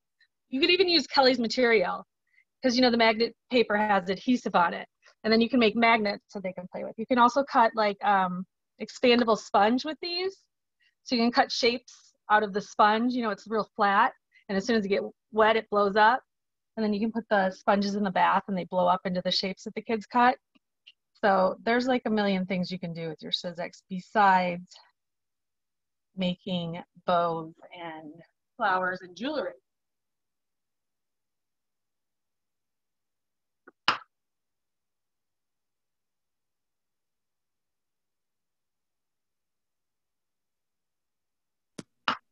Awesome. Thank you so much, Andrea. Do you guys have any other questions for her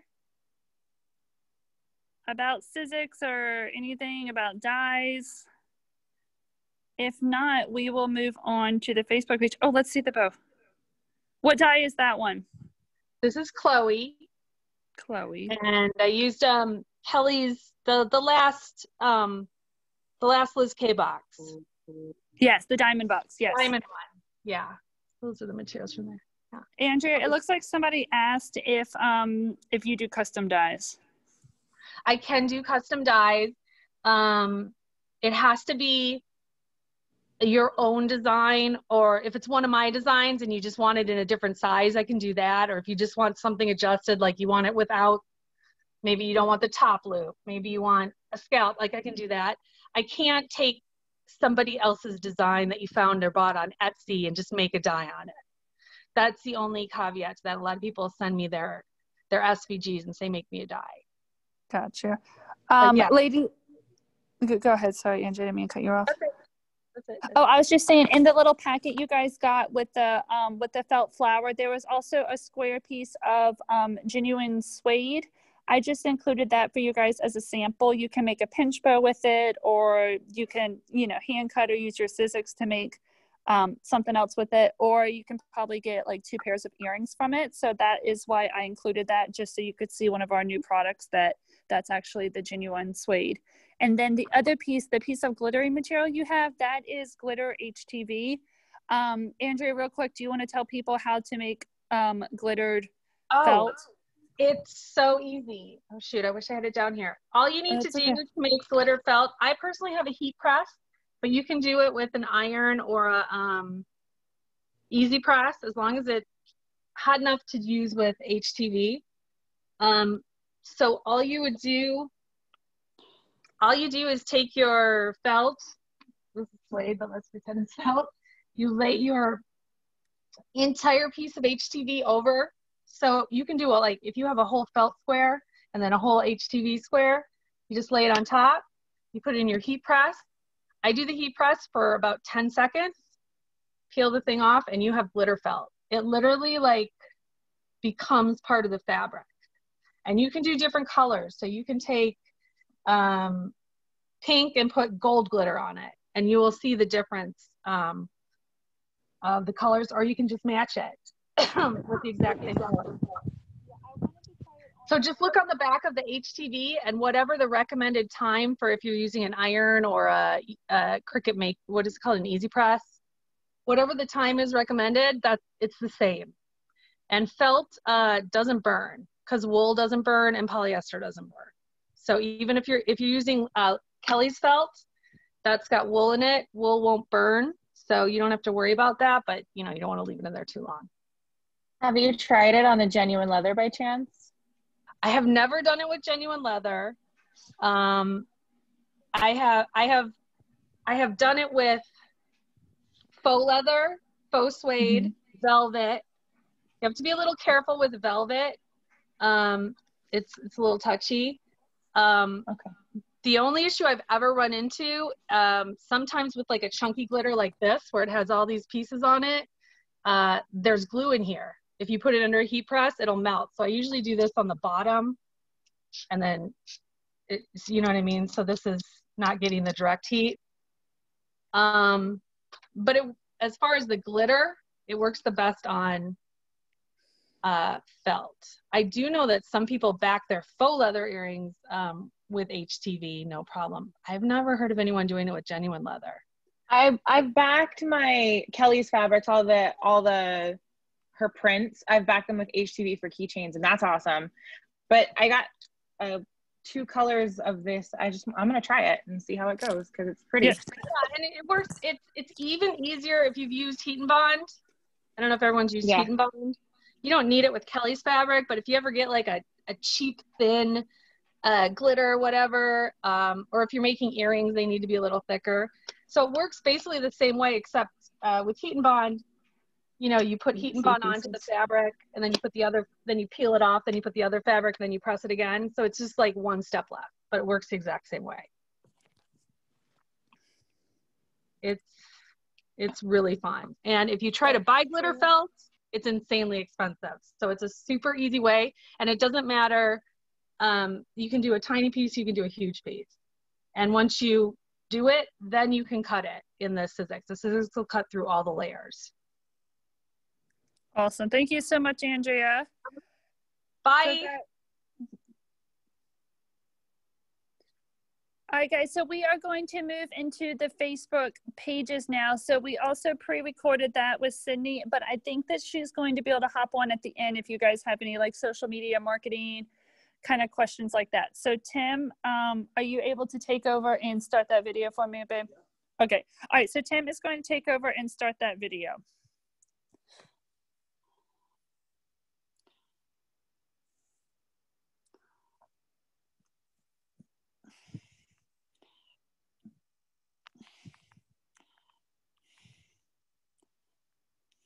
Now, if you don't have a Facebook page set up yet, you should consider it, especially if you do want to also set up an Instagram page. They can be connected, which helps with like sharing stories and sharing posts. You're easily able to cross promote, get that branding across on multiple platforms. People can see you are active on Facebook and Instagram, which really just helps your brand persona. Also, you have 2.5 Almost at billion 2.5, monthly active just on users on LizK. Facebook. 1.62 billion of those visit Facebook daily. The Oh, highest God. traffic tends to occur on Facebook between Wednesdays and Thursdays. Interesting, but maybe useful information. So basically where you want to start is by setting up your business page. You can create a page, determine what kind of product or service you are, create your little handle, which is probably just your brand name. Get your brand name set up, your logo up for your cover and or product, logo, profile photo, sorry, words. You can also, if you are running your business on Shopify, you can easily connect your Shopify to your Facebook page and people can shop directly from your Facebook page. There, see, as you can see when I click shop now from our page, I can easily shop through some of our listings right here on Facebook, which is kind of nice. Just easy for people who happen upon your Facebook page to shop directly from there. Let me go back. Wait, how do you set up so you can shop from your Facebook So page? when you go to set it up, once you get all the like good information in as far as your name, your handle, you might want to edit your You're gonna about, need I think you just need to Shopify include or another contact platform that information, your Facebook website, supports. best You mode of can link it straight from contact, Shopify. and then maybe just like a little bit about your business. Any like important information like the fact that you offer Sezzle or your turnaround time or where you like to ship to. Those are all good things to include there. There's a lot that you can do with your Facebook page. You can even create offers straight from your Facebook page if you wanted to add a discount or, a limited free shipping. And then people can even subscribe to those offers if you start utilizing that. But as you can see, a lot of our Facebook posts are just the same that you would see on Instagram.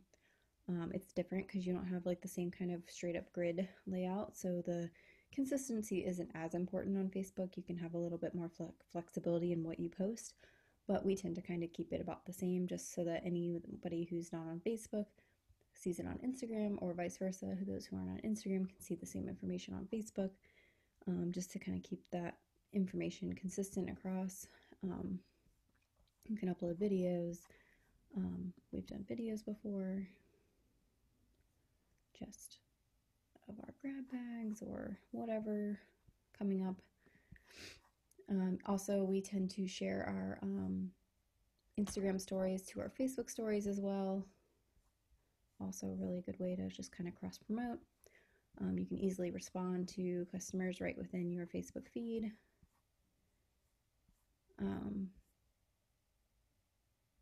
Also, which you guys, most of you, if you're a part of our camp, are probably a part of our Facebook group, which is a good extension of your Facebook page. Creating a group or a fan page allows you to really like connect and dive into those customer relations. You can, you know, really put like sneak peeks and early releases or just like special, you know, promo codes that, you know, you only want those loyal fans to use. You know, obviously we post a lot of information in our group.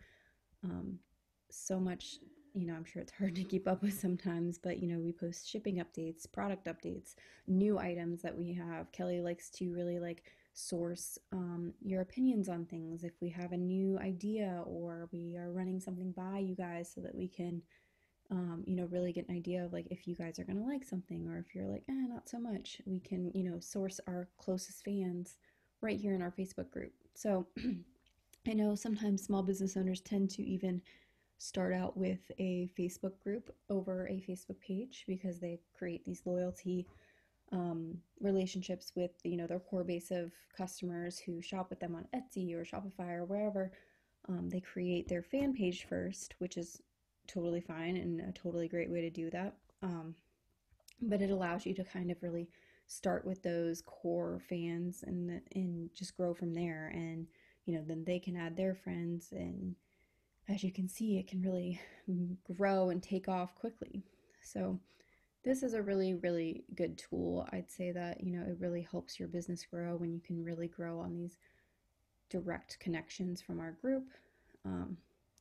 Within the group, you're able to manage customer, your member requests, but you can also post topics, schedule posts. You can create events, which you guys have been a part of. Here we go, events. We've created albums that you guys can download unwatermarked photos for use in your groups. Create announcements that are important that you can pin them to the top like Kelly's done here with a few things.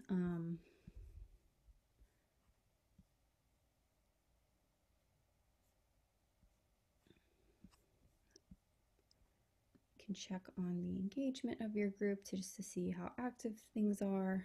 You know, we have over 5,000 members now, which is amazing. So it stays pretty active, but it gives you a lot of insights and tools and to see like what kind of things give you good reactions. Like you can talk to your customers one-on-one. It's a great way to kind of just grow that connection and your business, and, you know, like I said, source new ideas and really connect with your client base. You can also, you know, upload your images to an album and allow people to browse through your products that way and save them for later. We like to create events for upcoming things so you guys can really stay in touch with, you know, what we have on the agenda. As you can see, tomorrow is Kamp LizK. Friday, tonight we have our New Year's release. Then more upcoming is our Black Friday. So if you're, you know, not in any of those, definitely make sure you join those. You can also see some of our past events.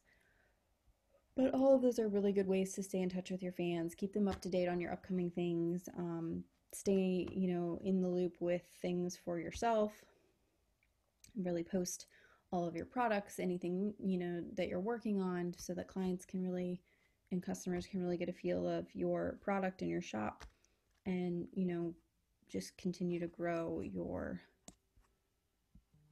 client base. So yeah, that's Facebook in a nutshell. I mean, obviously there's a lot more we could dive into. You know, there's ads and stuff that you can run if you're really trying to, you know, promote yourself past the organic level. But that's really, you know, the basics to get you started. And then, you know, of course, there's so much more you can do with social media, but that's a good good starting base. Is just getting that page set up, getting your group set up, you know, inviting your fans, inviting your clients, and really just, you know, spending a little bit of time, you know, connecting with your customers right there. You know, I know a lot of you do a really good job in your groups already, promoting your products, running events, running, you know, giveaways and special events where, you know, shopping events that you create. Like I see a lot of you do really cool things. So if you do have any further questions, or you just would like some more of a tutorial on specific things, we'd love to hear from you. Maybe that's something we can do in the future. This is just kind of like the basis of, get that Facebook page set up, connected to your Instagram, post those quality photos of your products, talk to your clients, see what they want to hear and see from you, and just be involved. That's the best you can do.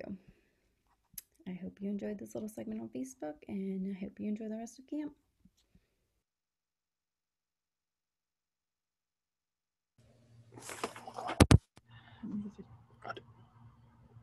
Hey guys, I'm assuming they can hear me right there. We can hear you, we can't see you. Hey, that's me. There you go.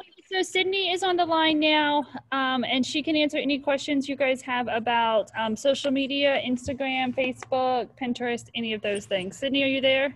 I'm here. Can you see me? Hey. You look cute. Hello. Thanks. So do you.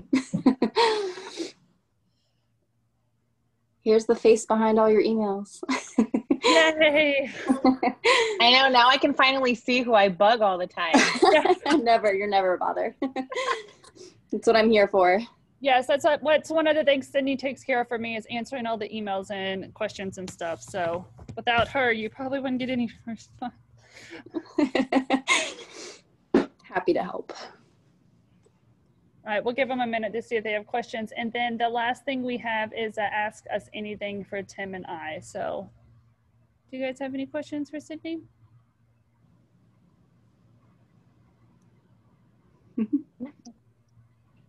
You guys can see in her office back there, she does our Lizzie Loot boxes, and that is all of Lizzie Loot stuff. How do you pin a post? Okay, so I think earlier I kind of tried to make that a point, but a really easy way to pin something from your website and or any website is to install a Pinterest button into your browser.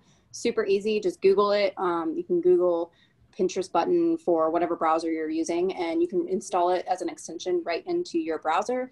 You go to your web page, you click on the image or the button, and it'll let you pin whatever image you choose. Add some text or whatever you want. It'll already populate the link to the page for you and pin it to the board that you want to pin it to. That's the quickest and easiest way to do it. Yeah, that's how I did it when I was making that the Kamp LizK Pinterest board. Really takes all of the work out of it, honestly. Okay, so I have a question. Do you think launching a full, if you want to launch a full-time bow business, using Pinterest and utilizing Pinterest for your bows is a benefit? Because I feel like I don't feel like Pinterest is very user-friendly for me because it takes way too long, but is it worth the pain? So I kind of feel like that really depends on your time. If you feel like you have extra time, I do think it's a benefit, because I think that the click-through rate is really good. So if you're linking directly to those products, somebody's searching on Pinterest, they see the bow they like, they might be like, where can I buy this? They're going to click through and be able to purchase right then and there. But if you don't have the time and you're just so busy making bows and running your Facebook group and everything, then it may not be beneficial because, oh, you can't hear me. Hold on. Can you hear me, Victoria? I don't know how to be louder. Yeah, I can hear you. I can hear you completely. Rachel, can you hear me better now? I don't know if that worked. Okay, I'll try and be louder.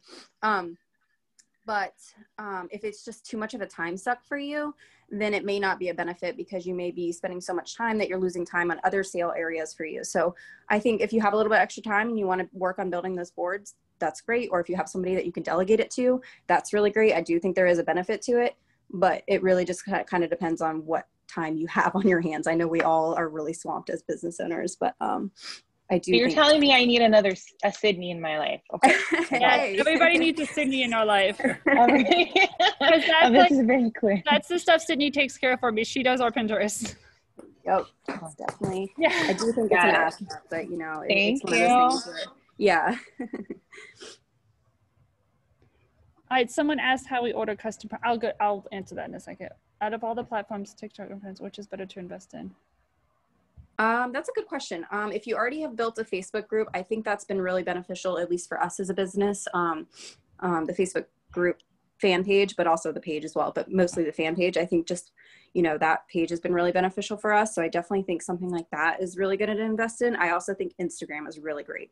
I think it's a good way to showcase your products. It's a really good way to build a really like snazzy visual of your, you know, products. I think it's a great branding tool. And I do think since you can link it to your Shopify and shop directly through it, that's a really good way to obviously profit because people can shop directly from Instagram. So I think Instagram and Facebook group would be my two must-haves. Sorry, I have a bit of a cold, so I'm not trying to be gross.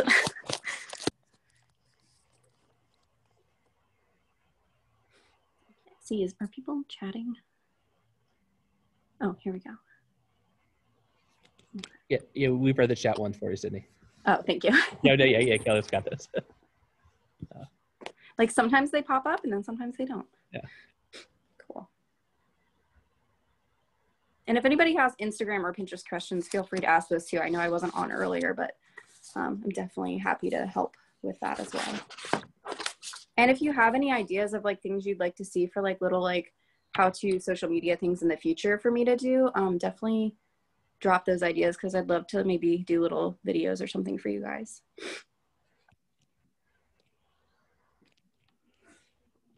Oh, here we go. What hashtags bring attention? It really just depends on what your product is. I think, Rachel, I'm pretty sure you do earrings a lot. So, you know, you obviously want to like use keywords that are really linked to what your product is. Small business I use a lot. So since you do earrings, maybe like craft earrings, leather earrings, faux leather earrings, homemade earrings, you know, things like that. Just like think of your keywords as like what you would search for when you're looking for that product. So if you were going to shop small, or so shop small might be a good one if you're interested in small business shopping, or you know, I want to buy gifts for my little girls, or you know, my best friends or something like that. You might do like a gift hashtag, or you know, small shop gifts or things like that. Just things that you might search for when you're wanting to shop for your product. That's a good way to kind of think about it. There's a question on any tips to get Instagram followers. Yes. This is such a tricky thing because it's organic. I mean, obviously you can run the ads, but most small shops don't like to start with that. So I think organically, cross promotion on your Facebook pages, your Facebook groups, asking for, you know, those Instagram followers there, you know, doing kind of like giveaways, or, you know, having people or partnering with another business, or, you know, and asking for them to tag you, or doing a joint giveaway. So where you could partner with another business and you both have to get a follow to get the, you know, giveaway prize. Things like that can really kind of organically boost your followers. Also, I'm utilizing those hashtags so people can find you, find your shop, and then want to follow you. Those are some off the top of my head ways I can think of, but you know, there's a dozen other ways as well. Anything.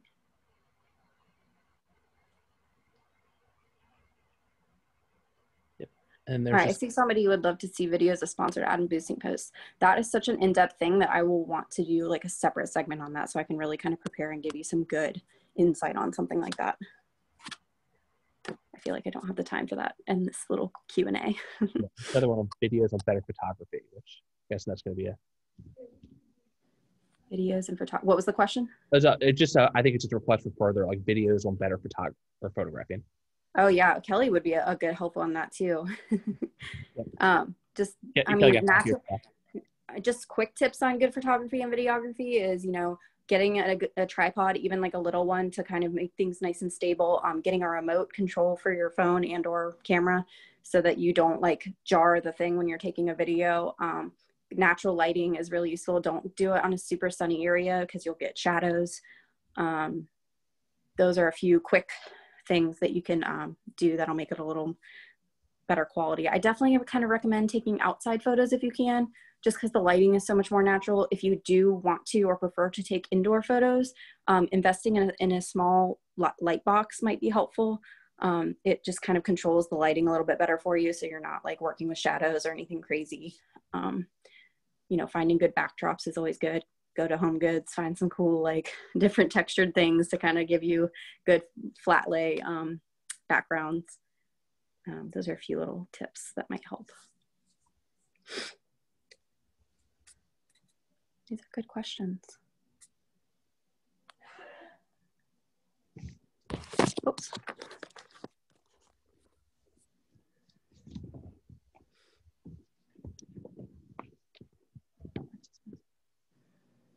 Well, I guess that's all for you, Sydney. Thank you so much, girl. Appreciate it. Yes, of course. This is fun. So we will turn, Sydney, go ahead and just turn your volume and your video off, and then we will start. Are you gonna just? Yeah, I think it's the state active bus. Okay, he's gonna make it. Okay, so this is gonna just be an AMA and ask us anything. Ask me anything for Kelly, but well, for me and Tim. So if you guys have any questions, shoot them my way. Rachel, you're asking about your photos. That might have been more for Sydney, but I think I would just take your pictures as they are. Oh, Sydney, you're on. Oh, I just popped back on because I saw a question. Oh yeah, you go ahead. Thanks. That's kind of like style dependent, but I mean, personally, I think a little bit clutter free. So you're focused on the product you're selling and not distracting with anything else that might be cute, but you're not actually selling, is probably better. But, you know, a couple, you know, cute props isn't a bad thing. You just want to make sure that the star of your photo is always your product. As far as the Instagram revamp, I definitely think if you didn't get a chance to hear my little run through earlier, I can create like a little run through or like deck of, you know, my tips for that I can send out after the fact. But there were definitely some good tips on getting like a solid core look for your Instagram if you need a revamp. So I'll definitely be sure to work on that and send that out after camp's over.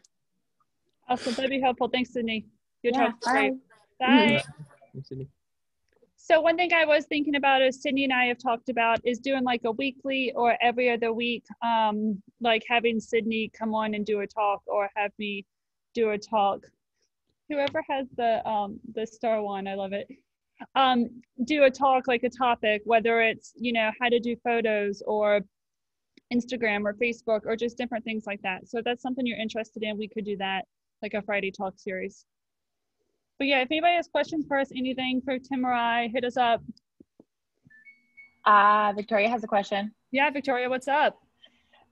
So I'm thoroughly enjoying this entire platform. What do you guys think about doing something like this, like once every few months? Or I know it's probably a really big undertaking for you guys, but maybe not so much box wise, but like getting together as like fellow crafters and doing something like this. Yeah, we had totally talked about either doing something quarterly, or if quarterly was too often, doing a box thing like every 6 months, and maybe once a year do an in-person, and then 6 months later do like a online virtual or something like this. So yeah, we totally talked about it. I love hearing that you guys loved it and are excited by it. Thank you. Good, because I love it. I love it all. Awesome, thanks, girl.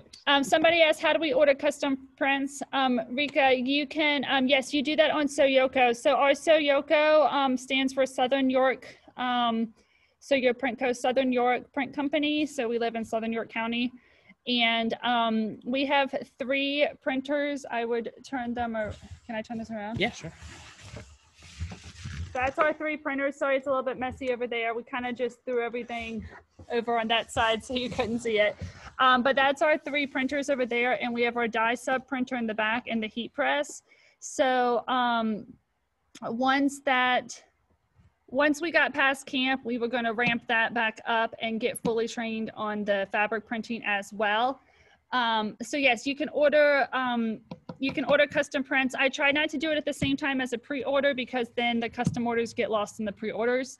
But that ended last night. So give me to the end of today and I'll get the customs back up. Any extra tips on Fuse was a disaster. I tried pressing later, but it did not look good. Alyssa, try looking at the Pinterest page we made, or Google Fuse tool. It's called We Are Makers. I think that's the brand name. Yeah, We Are Memory Keepers. Fuse tool. There was a lot of what websites I saw that had some troubleshooting tips, so that might help. Can you share some items people use the HTV to make with? Oh, that people use the HTV for. So does anybody use HTV in this group? Victoria, what do you use to make? Do you make shirts and stuff? I make shirts, but that's just for fun, and it's a pain in the butt. But what I noticed that doesn't take a lot of time out of making bows for me is doing the keychains and backing the keychains with HTV. It makes it like a complete look, and it's really easy. You just flip it over. It's like not even 10 seconds all the way through. And it makes the finished product look pretty. That's awesome. Yeah, and we're going to start. So I'm a Sizer retailer now. I just am waiting for my first wholesale order to come in. But then we will be selling Sizer HTV vinyl and like the glitter vinyl and things like that. Do you need a special kind of HTV? No, I don't think you need a special kind. You just literally flip the material over, right? Put the HTV on it, heat it up, cut it. You do it after or before you cut? Before, right? I cut them just a little bit bigger, and then I'll do a full cut, and then I'll reheat them fully again, just because I'm weird like that. Just you want it to be, no So problem. You can do it either way. If you order customs, what's the expected turnaround time? So I've kind of put Tim in charge of customs because I had a lot going on in my plate. Sorry, I'm answering other questions. No, you're fine. Okay. You're fine. You're good. And he's been doing really good. I want to say like 3 days turnaround time is what you've been doing, right? Yeah. Within like 3 days. But if we get really backed up, I stay on the website 7 to 10, but it's been more like 3.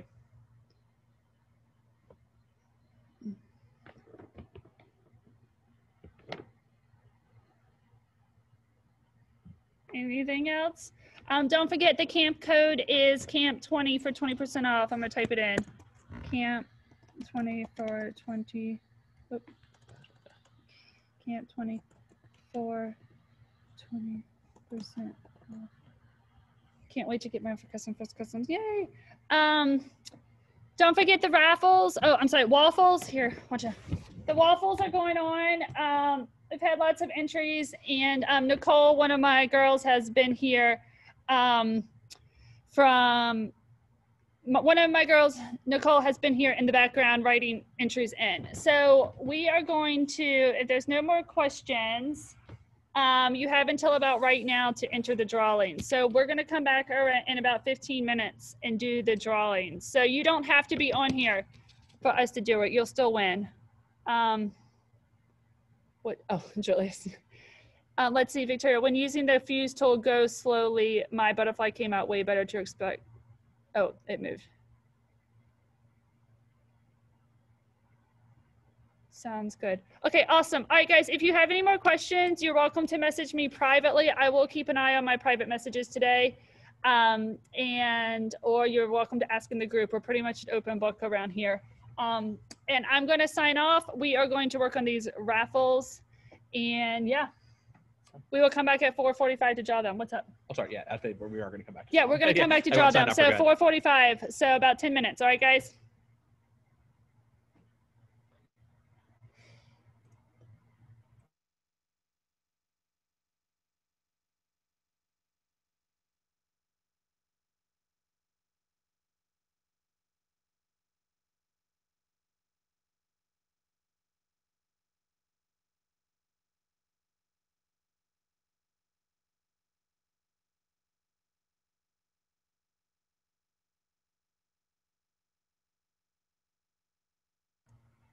Hey guys, I see some people getting off. Don't get off yet. There's a surprise at closing.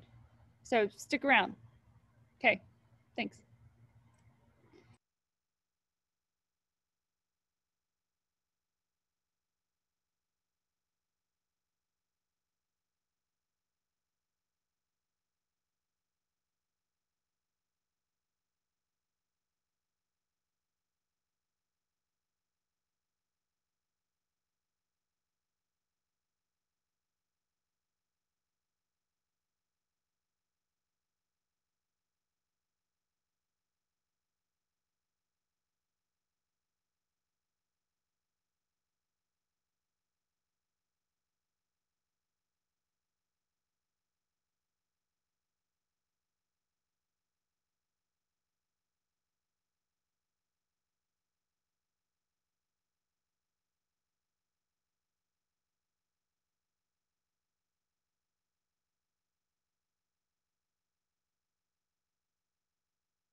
Hey ladies, I am just entering the last few entries in.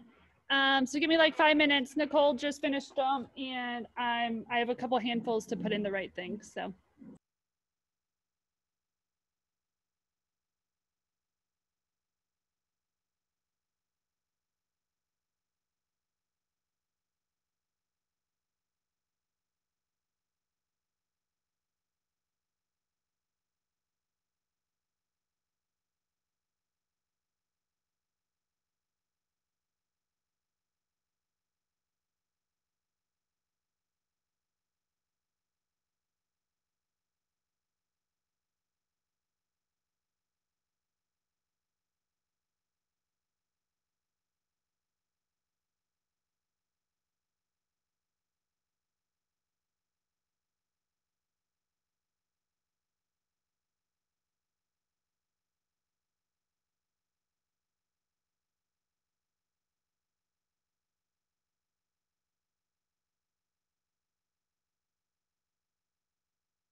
All right, ladies. How many people do we have on? 39, yay. Okay, so Nicole just went back to check to make, I can't see my face. It's either you see my face or you see the prizes. Okay, so Nicole just went to the back to make sure there was no more. So what we're gonna do, I'm gonna mix them up. Nicole, do you have any more? No. Okay, no more, okay. So what we are going to do, this is for the Sizzix Big Shot. This one has a lot of entries in it. If you don't win, all of the tickets are going to be mixed together, and at the end we'll do second chance drawings.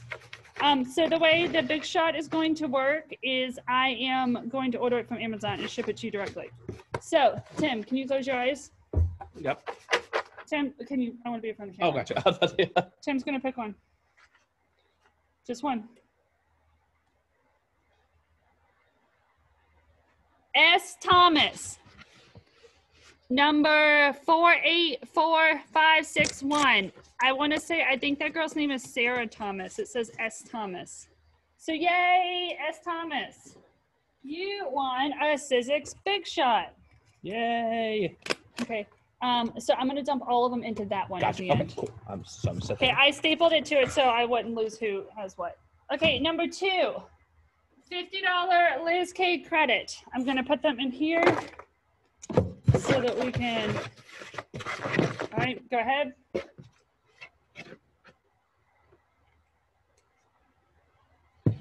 J Brooch, I think, is that like Jennifer Brooch? J Brooch, number 2. Okay, you're the winner, yay. Okay, I'm gonna mix these with this.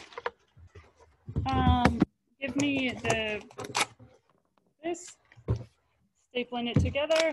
Okay. Number 3, so your print code credit. $50 credit. Okay, here you go back. Madeline Green, $50 So Your print code credit. Thank you, babe. Number 4 is 3 months of Lizzie Loot. Whoop, don't worry, made it back in. Did we lose any? Okay.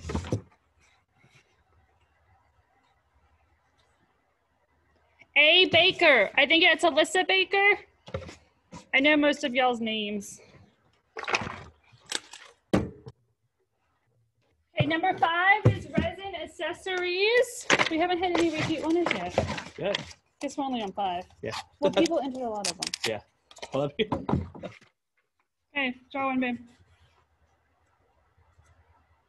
S. Lee. S. Lee. I think that's a Sarah Lee again. Oops, I dropped it in. S. Lee. Congratulations. Where are we at? Cricut Essentials. We don't have as many in this one. Ooh, there's only like 10. You guys don't like the Cricut as much. See, I told you there's not. Yeah, I gotta try to find one. Yeah. S. Thomas. Hey, this girl won twice. So S. Thomas, yay! Hey guys, we're almost to the Weekender tote. Let's see, the number 7 is the coffee. Okay,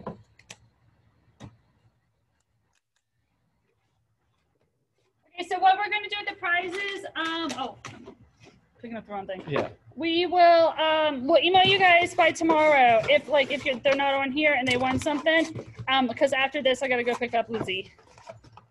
Oh, am I drawing? Yeah. Yay. Oh, see, Sana Nikone.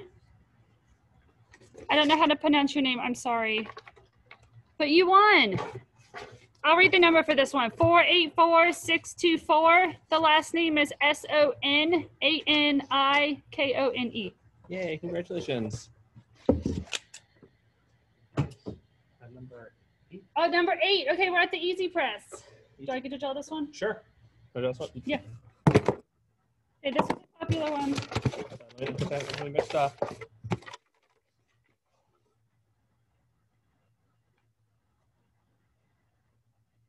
S. Marie. Is it Shayna Marie? I think that's who it was. S. Marie. Yay, you get a Cricut Easy Press. Okay, big one. You're gonna wait till that last? Okay, well, no, let's do it now. Okay, let's do it now. Okay, wait, should we do it last? Let's do it last for Bill Pond. Okay, we'll do it that one last, sorry. Where's number 10? Right here. Okay, number 10 is the Festive Fetty.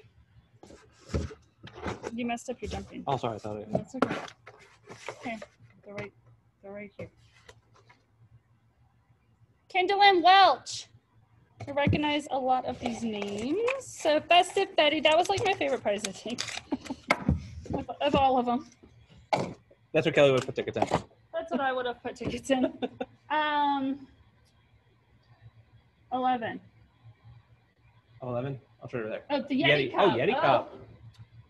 Who wants a Yeti Cup with Liz K on it? And so, yeah. And so, yeah, I bought these like a couple weeks ago and I gave one to all my staff as a thank you gift just for being awesome.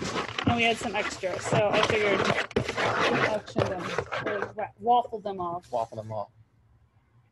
Brandy Valdez, you win a Yeti bottle. Yeti Cup, a 30-ounce one. I use mine all the time. They're amazing. They're awesome. See, and we have Dunkin' right across the street, so. What number said that was? No, that was 11. That's 11. Okay, 12, right? Oh, okay, 12 is a Glitter Sparkle Studio Daisy die. I picked the Daisy because I know everybody gets the Chloe and the Diva. Oops, I ripped that. And I figured it was a die that maybe you guys didn't have. So.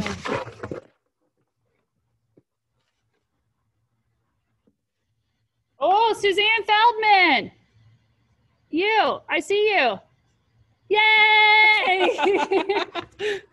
Yay, you want to die. I saw you on there, Suzanne.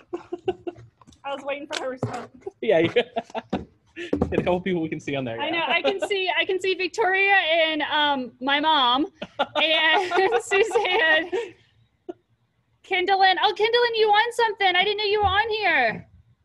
Jennifer, Renee, let's see who else I can see. Oh, everybody else has their thing. Close. Okay, where are we at? 13. 13. You got it. Glue gun set. Oh, I thought these were cool. Okay, glue gun set.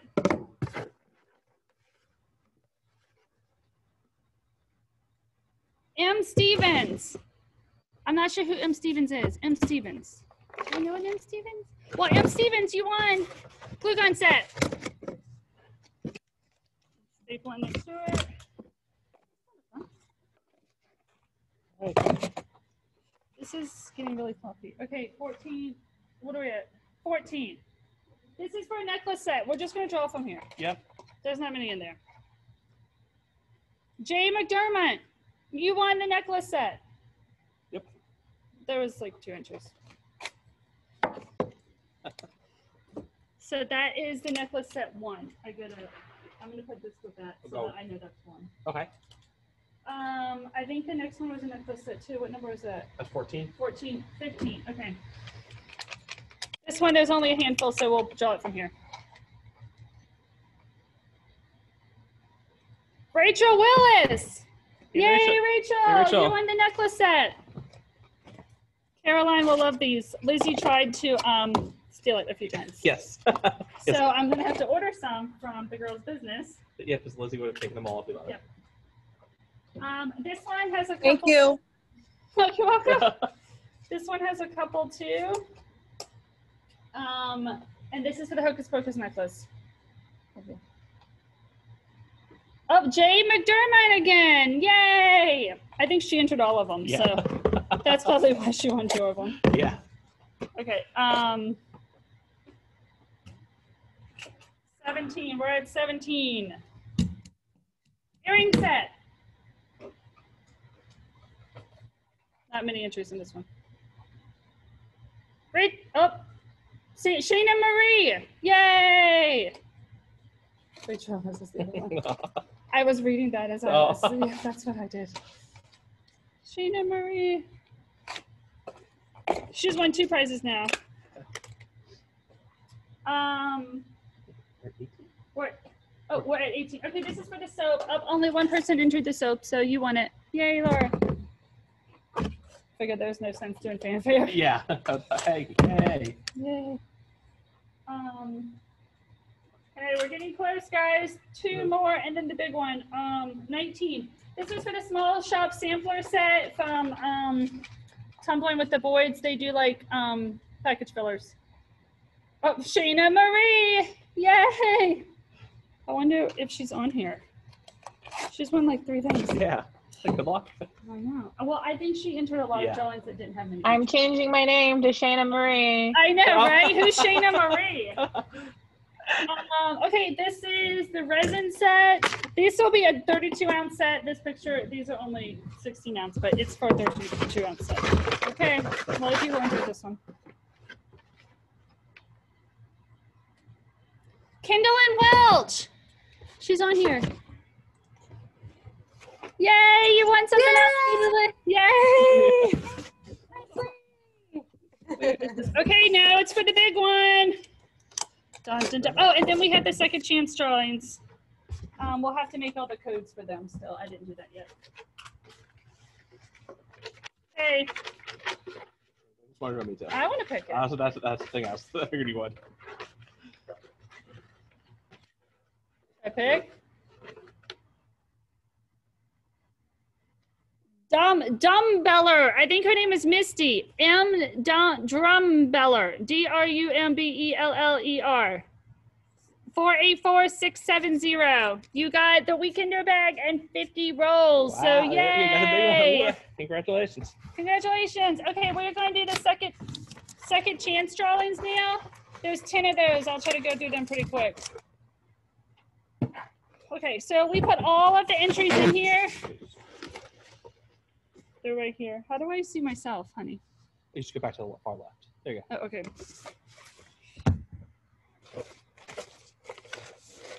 Okay. All right, this is for the first one. I'm going to hand you the stapler to staple them as I do it. I'm going to do it quick. 20% off coupon. Let's get one from way under here. Oh, this girl just won the day. Yes. Misty Drumheller. Hey, awesome. Hey, congrats, 20% off. Free diamond headbands. This is for the 6-pack that we had last night.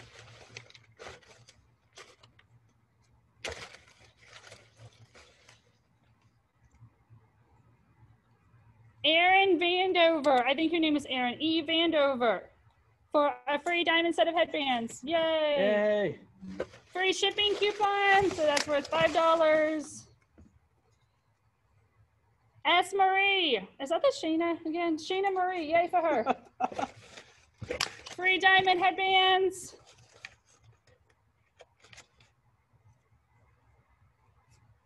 E. Vandover. Didn't she just win something? E. Yeah. Vandover. Yay. She just, I think her previous prize was done. Okay, so she won 2 sets of diamond headbands. Oh, wow. Sorry, she can sell them. Yeah. This is for 1 free roll of material. Victoria Garza. You got a free roll of material. Yay! Yay! Thank you! $13.50 value. Oh, free shipping code. Easter. Easter. Yep, I'm not sure who that is, but you got free shipping, so yay! Next, 20% off code. 20% off can be pretty good. If you spend $100, that's like $20 off. Yeah. Speaking of 20% off, there is a camp code, Camp 20. Camp 20. Did that one fall? Yeah. Oh, that one fell out. Okay. Camp 20. Camp with a K is 20% off through tonight. T. Doyle, you won 20% off. Terry, maybe? Tammy? I think it's Tammy. 1 free roll. Jay Williamson, I know you're on here. I saw your name. Let's see if we can arrow over. But yay, I think it's Jennifer. Jennifer, you won. Look, a free roll. Yay. She's driving, I think. 10% off. I could have crashed over free roll. Oh, I just dropped you. Sorry, whoever you are. A. Nicole. I think that might be an Amber. A. Nicole. Yay, you got 10% off. And then our last one for 10% off. And then we have closing. What time? Are we close to 5? 5:01. Look how spot on we are. Oh, wait, I dropped one. Big closing surprise. Okay, 10% off, 10% off. S. Kane, Stephanie Kane, that's you. You get a 10% off code. All right, guys, that was for all of the drawings. Let me go back down here. See. Okay, so that was for all the drawings. So in conclusion, I hope you guys had an awesome time. We do have one surprise at the end. So, do you want to hit play? Why don't you say it and we'll show them? Oh, no, but I talk about it in the video. I say what it is. Okay, gotcha. Okay, yeah, here. Yeah. Okay, he's just going to hit play. Hopefully we'll be able to hear it. I tried to have the volume good. So the exciting news is that we have an app coming out. It'll be in the App Store hopefully by next week. You can shop from the app. As you can see here, you can scroll through, select the product, scroll through the photos, choose your size and color, and then add it to the cart.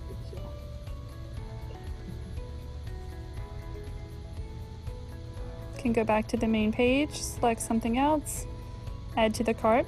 One great thing about the app is that you can receive push notifications for sales. There will also be special discount codes if you purchase through the app. Don't forget the discount code for camp is camp with a K 20, gives you 20% off.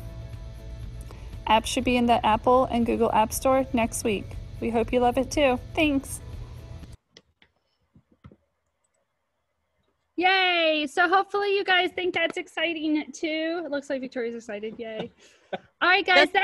I was just thinking you guys should do that.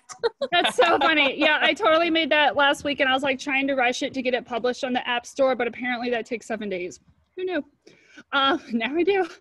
So hopefully it'll be available to download next week. So I'm excited about that. And yes, that is all that I have for you guys. Thank you guys so much. Don't forget, 20% discount code is CAMP20. You can use it anything on the website, even on the 50% off Halloween and fall items. The 20% will work as well. So snatch you up some of those. What's up? But that's good through 7:30 tonight. Yeah, I did 7:30 Eastern time tonight. I'm not sure why. Why did I pick 7:30? I don't know. Maybe we'll make it 8 o'clock because 8 o'clock is like a normal time, not 7:30. All right, guys, I will see you guys. Thank you so much. We love you guys. So bye. Thanks, everybody. Thank Bye. you. Have a good rest of the weekend.